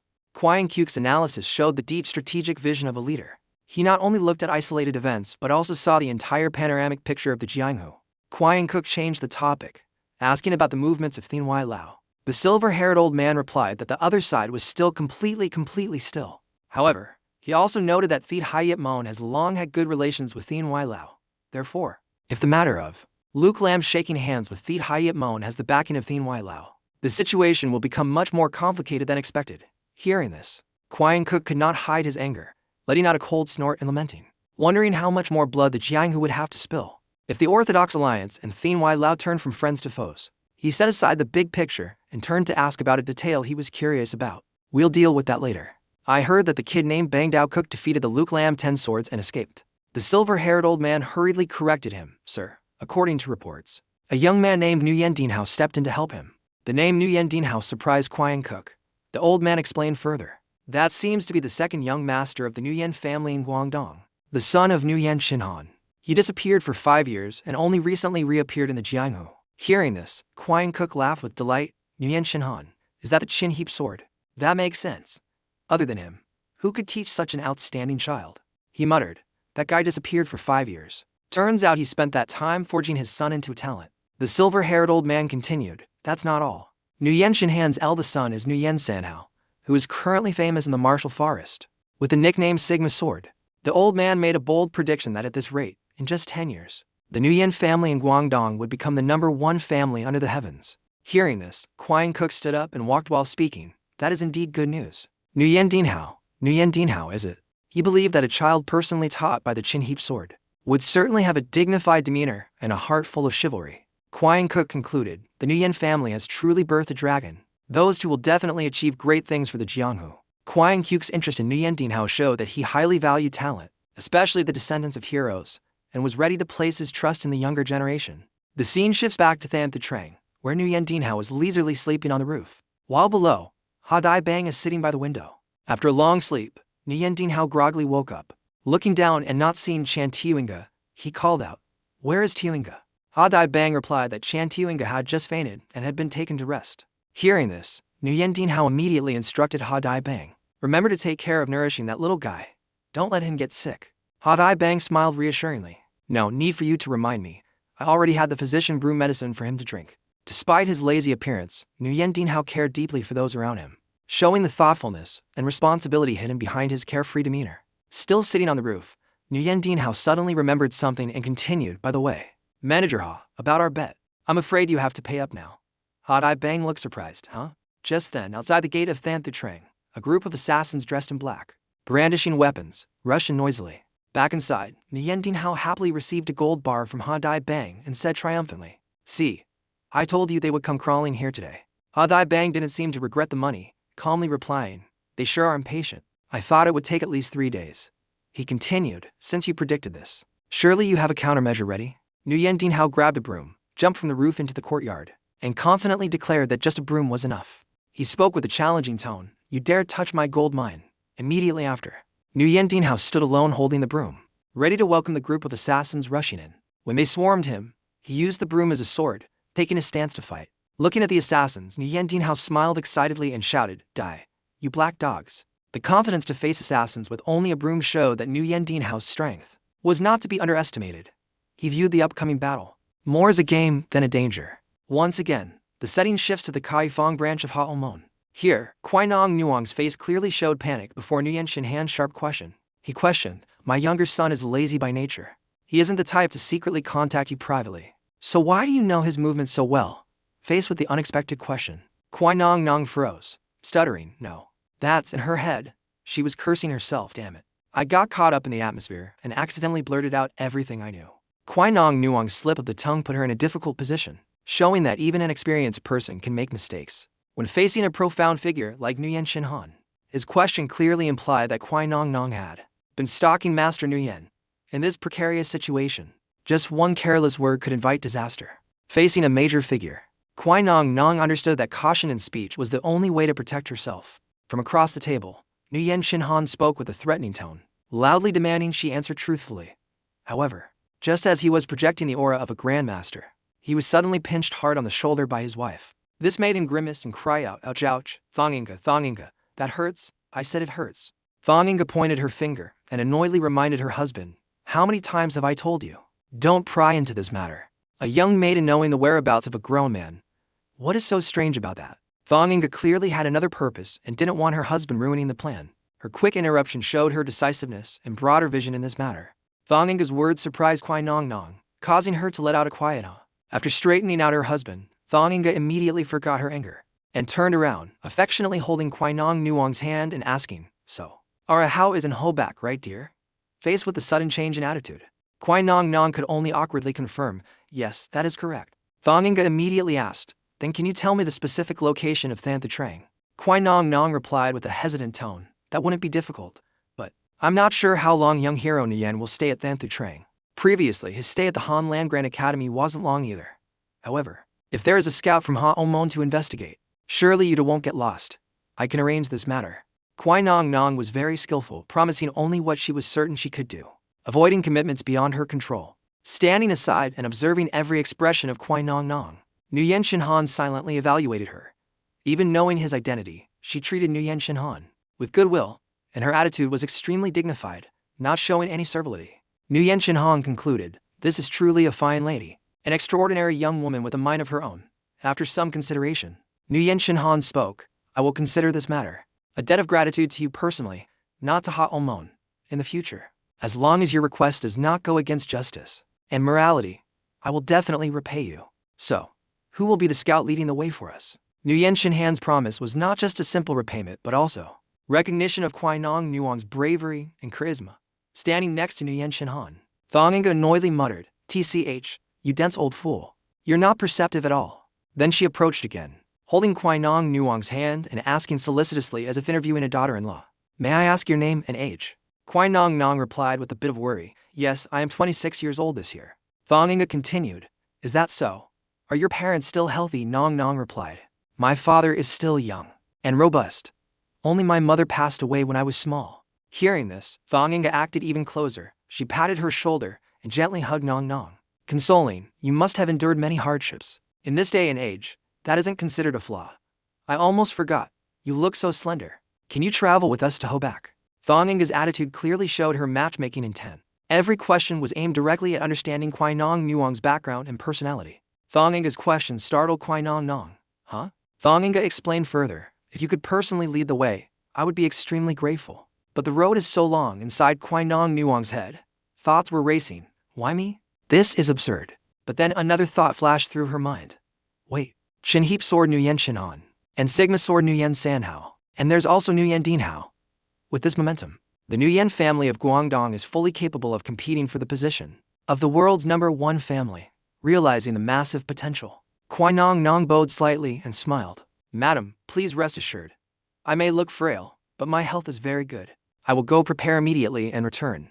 Please wait a moment. Kwai Nong Nong quickly recognized the golden opportunity to ally with a powerful force. Agreeing to lead the way was not just helping, but a strategic investment for the future. Thong Inga happily waved. Ho ho ho. Good, good. Go on then. When Kwai Nong Nong had left, Nu Yan Han finally spoke up. Thong Inga, I see that young lady. Why did you suddenly call yourself mother and treat her so formally? She doesn't seem to have any interest in our Ahao. Thong Inga turned with a somewhat serious face and reminded her husband, you just think about it. Will our Ahao be able to get married and start a family like a normal person? Nu Yan Han scratched his head and admitted, of course not. Thong Inga continued, when he was missing, we couldn't discuss it. But now that he's back, we have to start planning. He's not young anymore. If there's no romance, we build it. If they meet often, feelings will grow. Traveling together so much, something is bound to happen. Although she's a bit older, that girl is both smart and beautiful. We just have to accept it. If not for a beautiful and smart girl, who could manage a how? Hearing his wife's deep calculation, Nu Yan Han involuntarily shivered, thinking, manage a how? Women really are terrifying. Terrifying. A mother's vision is always one step ahead. Thong Inga had already prepared a detailed plan to ensure her son's future. The scene shifts to the next morning at Than Thu Trang. Inside the dining room, Nu Yandian Hao had finished several bowls of noodles, while Chan Tiu Inga lay slumped on the table, moaning, ouch, my whole body aches. Seeing this, the main character continued eating with stuffed cheeks and asked, it's totally delicious, aren't you eating? Chan Tiu Inga continued to complain, someone is about to die of exhaustion right in front of you, and you can still swallow that. If this continues, will I really improve enough to become an outstanding physician? Nu Yandian Hao pointed his chopsticks at Chan Tiu Inga and asserted, of course you can. In medicine, there is no concept of a god. Someone directly treating many patients like you will surely improve faster than anyone else. Chan Tiu Inga sighed. Your lies sound very pleasant to the ear. The main character kept chewing his noodles, affirming, hey, I'm telling the truth. Suddenly, Chan Tiu Inga sat up straight and asked anxiously, but what happened last night? The main character replied nonchalantly, nothing happened.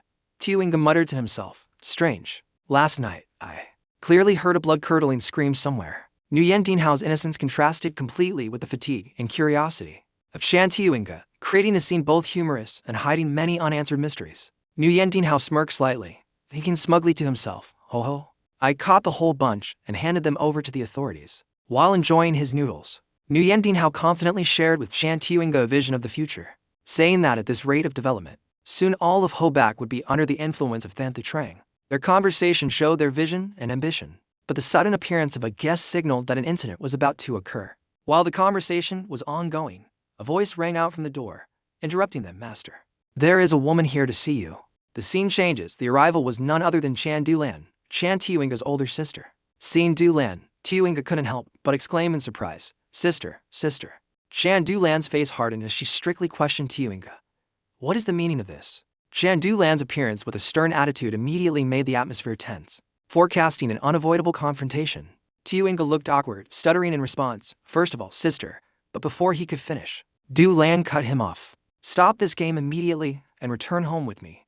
Medicine is a benevolent art, not a tool for business. Why are you now using it to trade for profit? Why are you still standing there? Pack your bags immediately. Chan Tiuinga's face darkened. He retorted, Isn't a physician human too? Tiuinga's rebuttal showed he was no longer the obedient child who listened to everything, but now had his own thoughts and reasoning. Mustering all his courage, he spoke up to argue again. Sister Dulan, everyone in this world seeks wealth and fame to establish themselves. Why must a physician endure drinking thin porridge every day and living in poverty? Dulan immediately reminded him, Have you forgotten the teachings of our ancestors and father? Chan Tiuinga didn't back down, continuing his logic. Our ancestors also lived in a magnificent manner like this. They were no different. Didn't they also use medicine to earn money and have a wealthy life? Dulan immediately interrupted. That was what naturally came from practicing medicine to save people, not earned through greed and self-interest. Why do I keep talking, but you still won't understand? The conflict between the siblings exploded, reflecting the deep clash between traditional medical ethics and the practical pressures of life. Unable to take it anymore, Chan Tiuinga shouted, You're the one who refuses to understand. I don't claim the path I'm walking is completely righteous, but at least I'm not arrogant and dictatorial like you. If we keep doing things your way, when will Thanthu Trang ever be known to the world? I am not a puppet for you to pull the strings of. You follow your path, and I will use my own methods to make Thanthu Trang's name famous across the world. With that, Chan Tiuinga turned and ran away. Dulan could only reach out and call after him in vain. Tiuinga's decisive action proved he was determined to walk his chosen path, knowing he would face opposition from his family. Having stood aside observing the whole time, Nu Yandian looked at Tiuinga's retreating back and muttered, Look at how that brat talks to his sister. At this moment, Chan Dulan also noticed Nu Yandian's presence, and her eyes immediately flashed with hostility. Seeing her approaching aggressively, Dinhao stuttered, What's wrong? Chan Dulan coldly uttered a reproach, This is all your fault, young hero, and her confusion. Chan Dulan had used Nu Yandian as a target to vent her anger, believing he was the source of her brother's change. Night fell upon a desolate forest. A carriage was rushing through. From inside the carriage, a calm voice spoke, Just in case. Order your subordinates to erase all traces of me at Thanthu Trang. The masked coachman respectfully replied, I understand, young master. The man hesitated and asked, But young master, don't you feel regret giving up the entire enterprise built in Wuhan? The person sitting in the carriage calmly replied, It is regrettable, but it is better to decisively give it up than to stubbornly hold on and lose everything. The decision to withdraw quickly showed that this young master was an extremely cautious person. He was willing to sacrifice immediate benefits to preserve a greater plan. The coachman still wondered, but nothing serious happened yet. The person inside smiled slightly, explaining, The problem arose the moment that teenager of unknown origin intervened. From ancient times, it hasn't been rare for small omens to turn into great disasters. Even if I personally stepped in to punish him, a master of that caliber certainly didn't appear out of nowhere. The person backing him will sooner or later reveal themselves. So, it is best to just wash our hands and leave, because regardless of victory or defeat, the matter would become noisy, attracting unnecessary attention from the world. The coachman seemed to understand. I understand now. Inside the carriage, the voice spoke again. My big brother has already achieved many merits. This incapable younger brother is just fulfilling his duty. For us, wasting time is the biggest problem. This thorough analysis showed the young master was not only a strategist, but also acted for a larger collective goal, showing he was a character with depth and not simple at all. In the mysterious young master's mind, a question arose, the true identity of that teenage master. What exactly is it? He immediately ordered the coachman, Send a letter home, report that someone capable of obstructing our great undertaking has appeared. The immediate reporting of the new obstacle showed that the organization behind this young master operated very professionally and never underestimated any opponent. Back at the Anthu Trang, at a pavilion in the middle of the Lotus Lake, Shan Dulan was sitting alone pouring wine under the bright moonlight. As she gently raised her cup, a voice suddenly spoke up. Drinking alone is bad for the stomach. It was Nu Yandian. He appeared scratching his head and asked if you've calmed down. Could I have a cup? Nu Yandian then sat opposite Shan Dulan, raised a cup, and added, drinking wine alone is no different from drinking poison.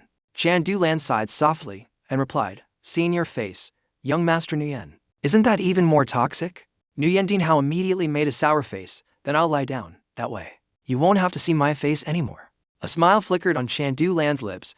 The solution was truly in Nu Yandian's style. Nu Yandian's humorous response partially dissolved the tension, showing his skill and subtlety in communication. Suddenly, she bowed her head slightly, her voice full of regret. I apologize, young Master Nu Yan. This sudden action startled Nu Yandian. Now, he could only turn to look at her, his mouth agape in surprise. Shan Dulan continued, you helped Anthu Trang so much, yet I had the nerve to vent my anger on you. Shan Dulan's apology showed she was someone who knew right from wrong. Although she got angry, after calming down she realized the mistake of hers, revealing a softer side of her personality. I should have come to apologize sooner, but because of the shame in my heart, I really didn't have the face to see you.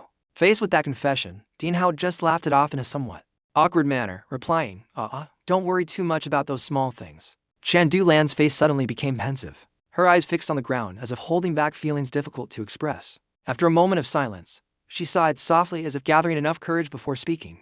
The matter of Anthu Trang and Tiuinga, everything truly isn't easy. Hearing this, Dean Hao couldn't help but ask in surprise, actually, I still don't quite understand. What exactly are you worried about? He spoke gently. My master once taught me that whatever you desire, you must reach out yourself and take it. The matter of Anthu Trang is similar. A thirsty person must dig their own well. Right? Nu Yandian's words were like a fresh breeze, blowing up the flame of hope that had been flickering in Dulan's heart, forcing her to seriously reflect on the path she should choose. Shan Dulan seemed to wake from a trance. She looked up at Nu Yandian in surprise. Huh? By saying this, are you telling me to revive Anthu Trang myself? Nu Yandian replied frankly, on the contrary, isn't that what you have always wanted? Dulan hurriedly explained, but the rightful heir of Anthu Trang is Tiuinga. Nu Yandian immediately interrupted. Is it mandatory that only the heir is allowed to revitalize the family? Shan Dulan still hesitated, wondering, but I am just a woman. Dulan hesitated and asked with a glimmer of hope, can I really do it? The young man replied, no one can predict that. I just hope you understand that Tiuinga becoming a central physician and the reconstruction of Anthu Trang are two completely different matters. Just because you always assumed only Tiuinga possessed that weight, that is why you held on to that obsession with him for so long. If you truly want to rebuild Anthu Trang into an ideal medical guild as you envision, then you must be the one to do it yourself. Seeing Shan Dulan not replying but silently watching him, Dean Hao innocently turned and asked, what's wrong?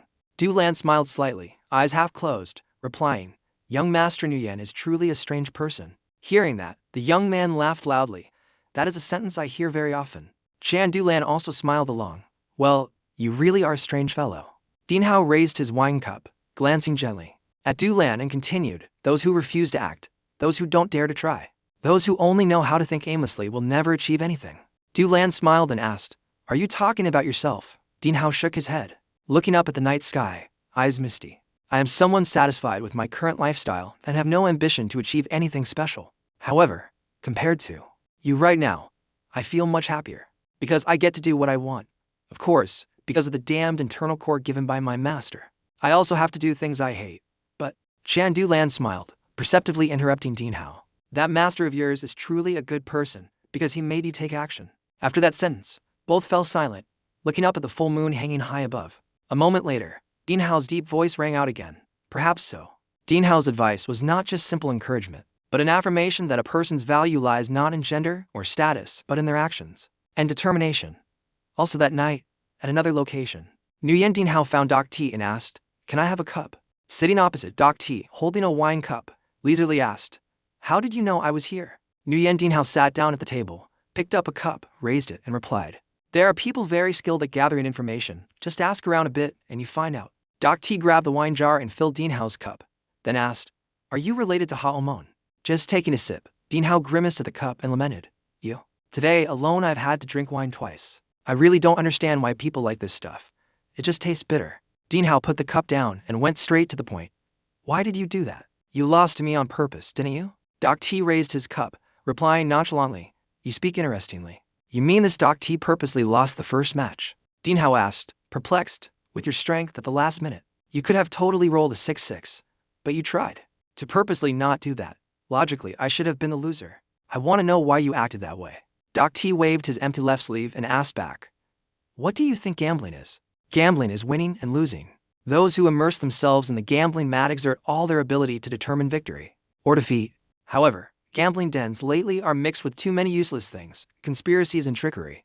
Doc T narrowed his eyes, glancing at the young man, and continued, I never purposely lost. It was just that my luck had run out.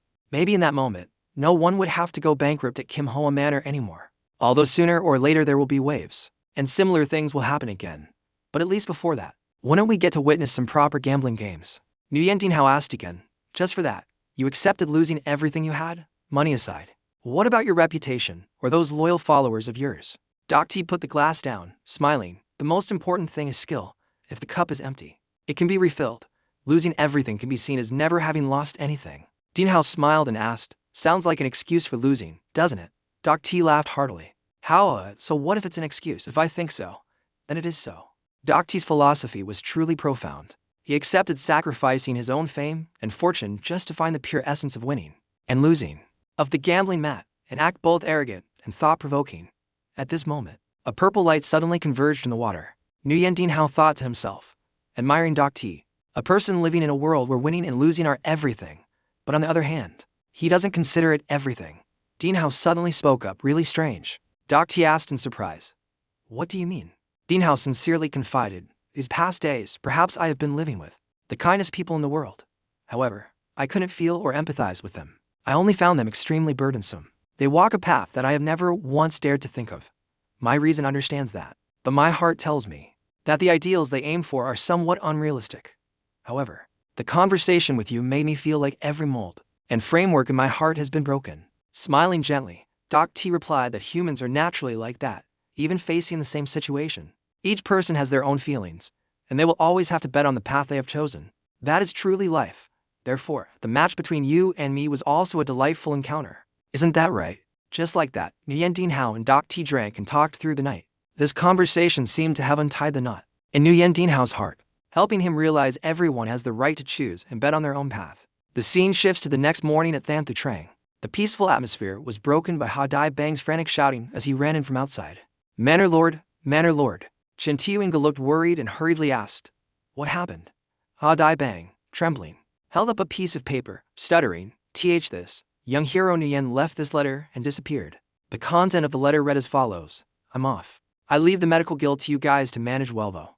And don't be too obsessed with money. Tiuinga will become an outstanding physician and manager. I trust you will run this place thoroughly. P.S. By the way, remember to save up enough money. When the time is ripe, I'll come back to collect. Hearing this, Tiuinga immediately turned to Ha Dai Bang. Manager Ha, please go find him quickly. With his personality, surely he hasn't gone far. It's highly likely he's still wandering nearby. Please go find him. Actually, in his heart, the boy was thinking, you dumped everything on us and planned to slip away quietly. Although the letter seemed harsh, it clearly showed Nu Yandian Hao's free-spirited nature, not wanting to be bound while also showing he didn't want to become a burden to Than Thu Trang. Meanwhile, at a poor village, Chan Dulan was diligently treating the villagers. She spoke up, they should be fine now. A villager emotionally replied, Miss, you didn't mind the long distance to come to this remote place to treat us at home. We are truly extremely grateful, thank you. Physician Chan Dulan only smiled. Grateful for what? I will leave some medicinal paste. Whenever you feel pain, just apply it.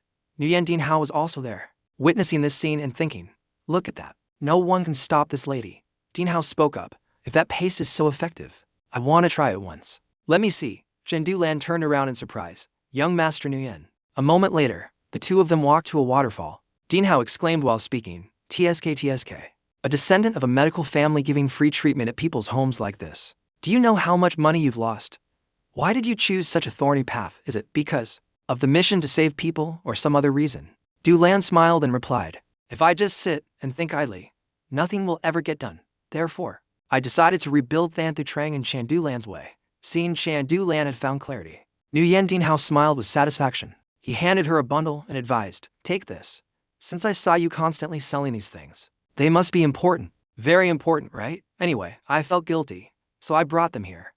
Opening the bundle, Du Lan was stunned to see it. Inside were sparkling jewelry, and she thought, could the necklace from last time also be from him? Dean Hao continued instructing, from now on, don't sell them anymore, okay? Can you promise me that? Du Lan was moved, her cheeks blushing, replying, I promise. This decision showed that Du Lan had truly matured, no longer hiding in anyone's shadow, and had found her own ideal. Nu Yandian Hao turned around, saying, well then, I will. Take my leave. Du Lan hurriedly asked, wait, where are you going? Nu Yandian Hao sighed, because of my master's dying wish. I cannot stay in one place for too long. If fate allows, we will surely meet again. Farewell. Wait, Du Lan hurriedly called. She handed the main character a blue fabric strap, smiling gently, although this is a humble gift. Please accept it, young master. Because young master Nu Yan often leaves his hair messy. Dean Hao happily accepted it and used it to tie up his hair. Once tied, Dean Hao turned his head to look at Du Lan, smiling, I will use it well. Du Lan also smiled and waved goodbye. Thank you. The corner of Dean Hao's lips lifted slightly as he thought. So that girl has finally decided to bet herself on that arduous path. Well, Chan Tiuinga has Chan Tiuinga's own path, and Chan Du Lan has also chosen her way. Now it's my turn to continue the journey. The gift, though simple, was a keepsake full of meaning, expressing the sincere care Du Lan had for Nu Yandian Hao, and also a promise for a reunion in the future. After walking for a while, the inherent laziness in the main character rose again. Dean Hao, with a distorted face, lamented, oh heavens, walking. How can I stand walking like this? My legs feel like they're about to fall off. If I knew this, I wouldn't have shown off. If I had brought along a horse, wouldn't that have been better? Just then, he discovered a solution. A person was leading a horse cart towards him. Thud. And so, Nu Yandian Hao began his act, lying straight on the ground and rolling towards the horse cart. Seeing this, the white-bearded old man broke out in a cold sweat, thinking he had encountered a scammer. Right then, Nu Yandian Hao spoke up, elder. He raised one finger and continued, just this once, please let this junior hitch a ride. This fake injury scene perfectly portrayed Nu Yandian Hao's lazy but mischievous nature. No matter how many serious things he went through, he essentially hadn't changed. The old man, a bit confused, asked, hitch a ride? Nu Yandian Hao immediately replied with a firm tone. Yes, just going. Along to where you are heading is fine. Faced with this scene, the old man felt a bit helpless, but eventually reluctantly agreed. What a strange young man. But all right, get on.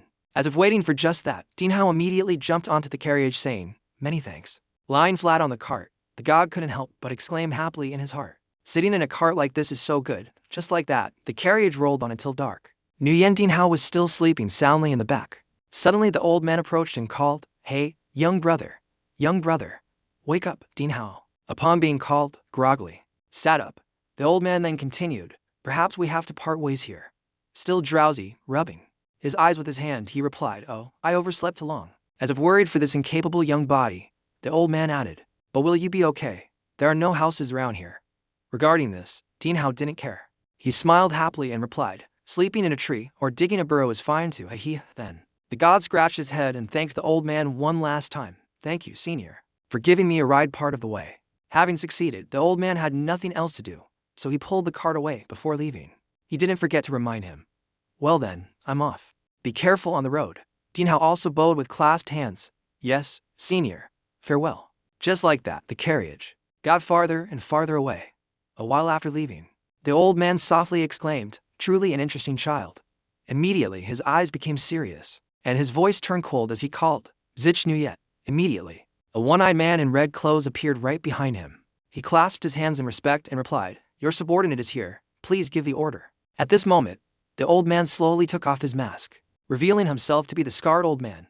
He then said, that child noticed your presence. This statement surprised Zich Nu Yet greatly. He told himself, my presence was detected. Next, the scarred old man ordered, investigate that child's identity. Zich Nu Yet immediately obeyed. Yes, I understand. On the other hand, Dean Hao was standing under a tree looking up and decided, well then, I'll sleep temporarily over there tonight.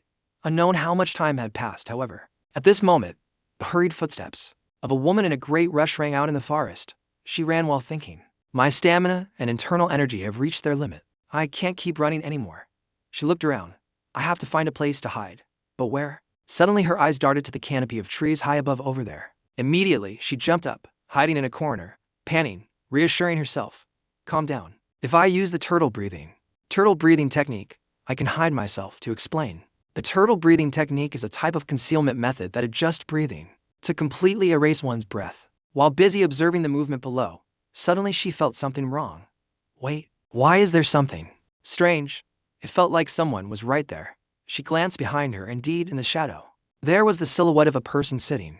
More accurately, sitting and sleeping, and it was none other than Nu Yandian. Seeing the ugly sleeping posture of this god, she couldn't help but be startled and cry out inwardly. Just then, Dinhao also woke up, groggily seeing someone in front of him. He muttered, "What is it?" Huh. Before he could finish his sentence, the girl immediately rushed over and covered his mouth next. She signaled Dinhao to be silent. She whispered urgently to him, "I am being chased.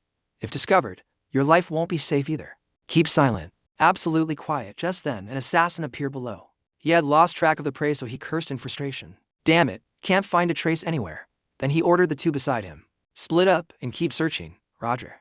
The other two received the order and immediately split into directions to hunt. Seeing this, the girl breathed a sigh of relief. She removed her hand from Dinhao's mouth, looking around wondering, are they all gone? On the other hand, due to holding his breath since earlier, the god's face had turned gray, gasping for large breaths. Then he spoke coldly, his eyes stern, saying, "Move away a bit. You're heavy." This remark made the girl immediately blush. Looking at their awkward position, she quickly jumped back, letting out a sound. While Dinhao didn't seem to care much, he stretched his shoulders, comfortably saying, "What kind of trouble is this while I was sleeping?" A moment later, the woman bowed and apologized to Dinhao. Then she said, "More importantly, it's very dangerous here right now. We have to leave." Dinhao, hearing this, asked somewhat confusedly, "Why?" The girl explained, "We can't let those people discover us. They won't leave anyone alone, even unrelated people. Just follow me. Since I involved you, I will take responsibility. I will help you escape from here." Naturally, having someone wanting to be his bodyguard, Dinhao didn't feel like refusing, so he just dragged himself along behind the woman. At this moment, the girl said, "The situation is a bit funny, but I formally introduced myself. I am Taemon Dian of the Taemon clan." Realizing this, Dinhao also replied indifferently, "I am Nu Yandian." Dian continued, "I belong to the Holy Heaven Martial Alliance, currently on a mission." Hearing this, the god was surprised and exclaimed, "Oh, seeing you being chased, I thought you were a bandit." Being misunderstood like that, Dian still patiently said, "Currently I have no way to prove my identity.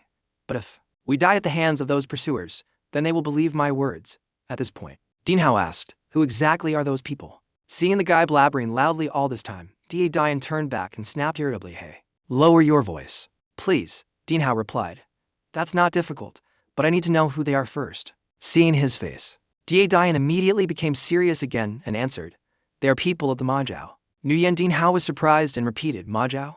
Wasn't the Majiao exterminated?" Dian was fed up explaining to the seemingly slow guy, but still patiently added, "Right? Correct.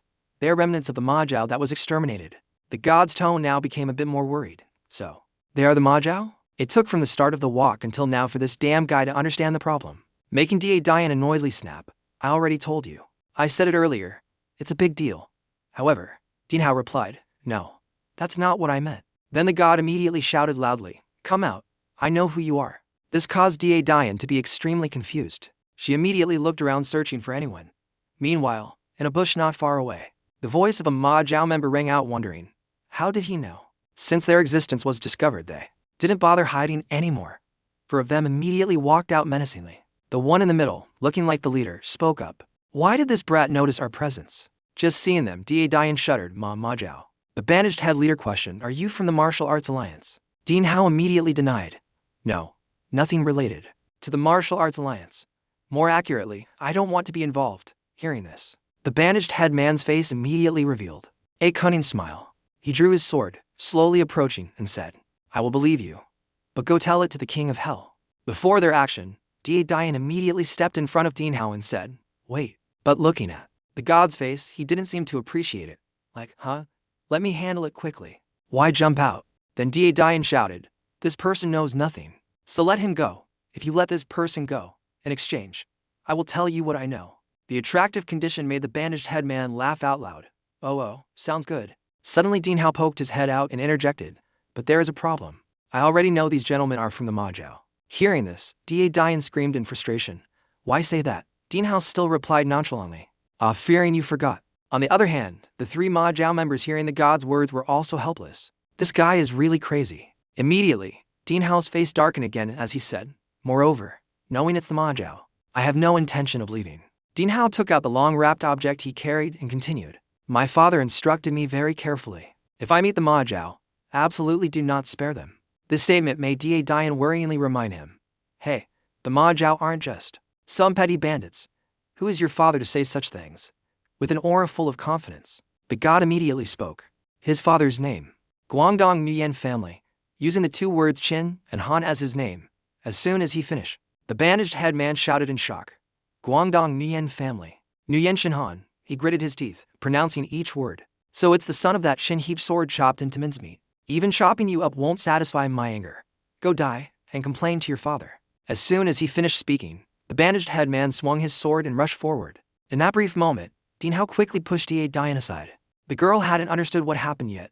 She could only use worried eyes to warn him. Dangerous. But she didn't need to worry because in that short moment, Dean Hao had raised the long-wrapped object to block the sword in front of him. His face had become more serious than ever. Seeing his move blocked so easily made the bandaged head man's eyes go wide in surprise. He sensed the enemy was not mediocre and immediately jumped back to keep distance.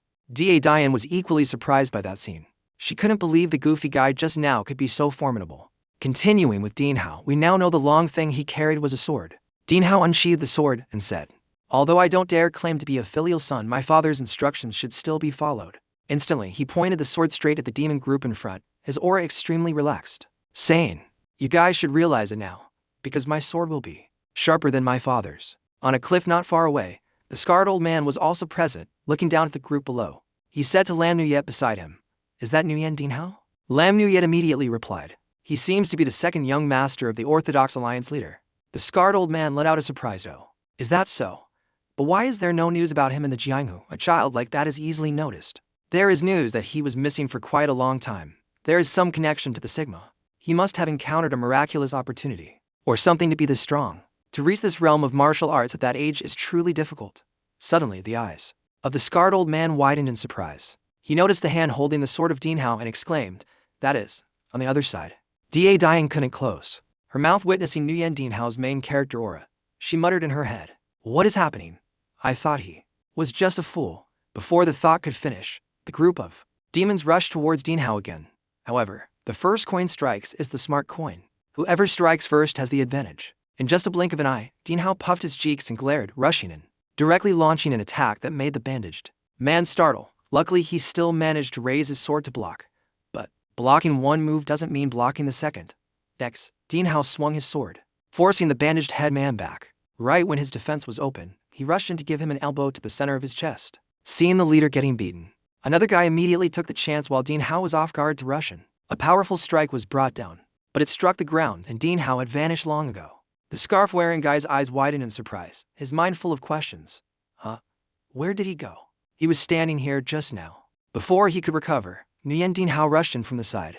His foot, accustomed to walking on gravel, delivered a kick that smashed his face to pulp. Just like that, our god had defeated two of them. The remaining two couldn't hold back anymore and rushed up, risking their lives. A combined spear and sword attack, high and low, was launched. However, Dean Hao successfully dodged, passing through a small gap extremely skillfully. After landing successfully, Dean Hao directly used his right leg to kick the middle leg of one guy, and his left leg to stomp lightly on the head of the other. Alone, he had successfully surrounded for enemies. Not stopping there, Dean Hao was seen continuously swinging his sword up and down in a chaotic flurry. Surprisingly, he completely severed the tendons of the limbs of all the demon men. The bandaged head man at this moment, although in extreme pain, still tried to crawl up. He channeled a source of internal energy that looked extremely evil very quickly. Green veins bulged all over his body. The bandaged head man screamed in order, "Stand up." Immediately, the rest seemed to be injected with doping, instantly undergoing a mutation like the guy earlier. Part 2 of the 1 surrounds for segment has officially begun. Seeing the scene just now, Dean Hao couldn't help but be surprised. I cut your tendons and you can still stand up." The bandaged head man replied, "It seems your father didn't tell you everything about the Mahjao." However, Dean Hao didn't care about that issue. The god was still very calm, happily rotating his arms to loosen up, saying, "It's fine. If tendons aren't enough, I can just chop them off." As soon as he finished speaking, all four immediately rushed forward. At this moment, Nu Yandian Han's words rang in Dean Hao's head. "If you show unnecessary mercy, you will regret it later. People in the Jianghu must be ruthless. Don't think about sparing the opponent's life in real combat. Do not show mercy, and definitely do not show sentiment." Just like that, Dean Hao swung one sword strike, directly turning those two into Yangguos. Seeing their teammates beaten disastrously, The remaining two also immediately rushed up. They gritted their teeth, pronouncing each word, die. A wave of sword energy rushed towards Ding Hao. However, the god still calmly provoked. This move wouldn't hit even a turtle. However, glancing back, Ding Hao realized that if he dodged the move now, Dian would take the full hit. Immediately, Ding Hao decided to swing his sword again, simultaneously telling himself, I won't block it. I will just brush it aside. Waiting to reverse the flow, riding the wave, the sword and tank guided the attack, flying off to the side. True to theory, after spinning a spectacular circle in the air, the attack of the two guys was sucked back by Ding Hao, wrapping around a large sphere, and thrown directly back at them. And then an earth-shattering explosion occurred. The scarred old man's face now showed a hint of a smile. It seemed like a long time since he had seen such an outstanding genius. Waiting for the dust to settle, the group of demons had been beaten to smithereens. The bandaged head man now didn't even have the bandage on his head. Looking at his teammates around him, he wondered, I am the only survivor? In this moment, truly following the script, the demon immediately took a poison pill from under his tooth. Needless to say, you guys know what he was doing. Seeing this, Ding Hao immediately turned to ask Dian, should I capture him alive? Answer quickly, seeming not to understand what was happening. Dian could only stutter in reply, if possible, that's good. On this side, the demon opened his mouth to bite the pill. But how could Ding Hao let him have his way? The god pursed his lips and glared, questioning, why do you dare to commit suicide? And very quickly, Ding Hao's hand slapped straight onto the demon's throat, causing him to almost choke to death instead of dying from poison as the pill fell out. Ding Hao picked it up and said, these guys are really something, daring to pull out a tooth to replace it with a poison pill. Those silly stories of my father finally came in handy. Meanwhile, Dian stood aside speechless, witnessing everything. She stared blankly at Ding Hao. This made him a bit confused, asking, what's wrong? Didn't you tell me to capture him alive? Only hearing this did she snap back to reality and reply, yes, that's right. Inside Dian's head, she affirmed, this guy is definitely a master. On the other side, Trong Hat was showing an extremely panicked appearance, asking, left? Then what? Dai Bang replied, yes. Outwardly calm, but inwardly he couldn't help wondering, is he a beggar of the beggar sect? And the guy next to him doesn't look wealthy either. At this moment, Trong Hat asked Dai Bang again, but you don't know. His eyes glanced at Sanhao. Really? Manager Ha then asked, but who are you gentlemen? You don't look like locals. Trong Hat clarified, we aren't any suspicious people. I am the branch leader of the beggar sect in Kai Fong. Trong Hat. Next, Manager Ha asked further, what brings you here? Trong Hat stuttered, oh well. Before he could say more, Nguyen Sanhao clasped his hands and stepped forward, answering, I am Ding Hao's older brother, Nguyen Sanhao. Is there any reason more legitimate than finding a relative? Dai Bang. Hearing this, Dai Bang was extremely surprised. He immediately asked again to confirm. Brother, you are his older brother. Sanhao replied, yes, I am his older brother. Immediately, Manager Ha turned and ran inside. Before leaving, he called back, please wait a moment. I will go call the manor lord. Looking at his rushing figure, Trong Hat was a bit skeptical and muttered to Sanhao, why call the manor lord? Did your younger brother cause some trouble again? Suddenly, from behind, the sound of a carriage approaching was heard. Looking at the carriage, Trong Hat couldn't help but frown suspiciously. Oh, moan, and it's the Kai Fong branch. Sanhao saw this and asked, you can tell just by looking at the carriage. Answering, Trong Hat explained, oh no, that driver is from Mon. Sanhao asked again, is that so? So they chased after us? Trong Hat wasn't sure, so he just replied, I guess so. That woman really is a poisonous snake. The carriage got closer and closer. From the carriage, a person quickly stepped down. It was none other than Nu Yandian. Seeing this, Sanhao asked in surprise, father? Seeing his son, he also exclaimed in confusion, Sanhao? Nu Yandian glanced at her and smiled, asking, is there a rule stating only men are allowed to revitalize the family? Furthermore, in the act of saving people with medicine, do those things really matter that much? Staying in one place forever is weird, so I decided to leave. I don't think I can be of much help to Than Thu Trang.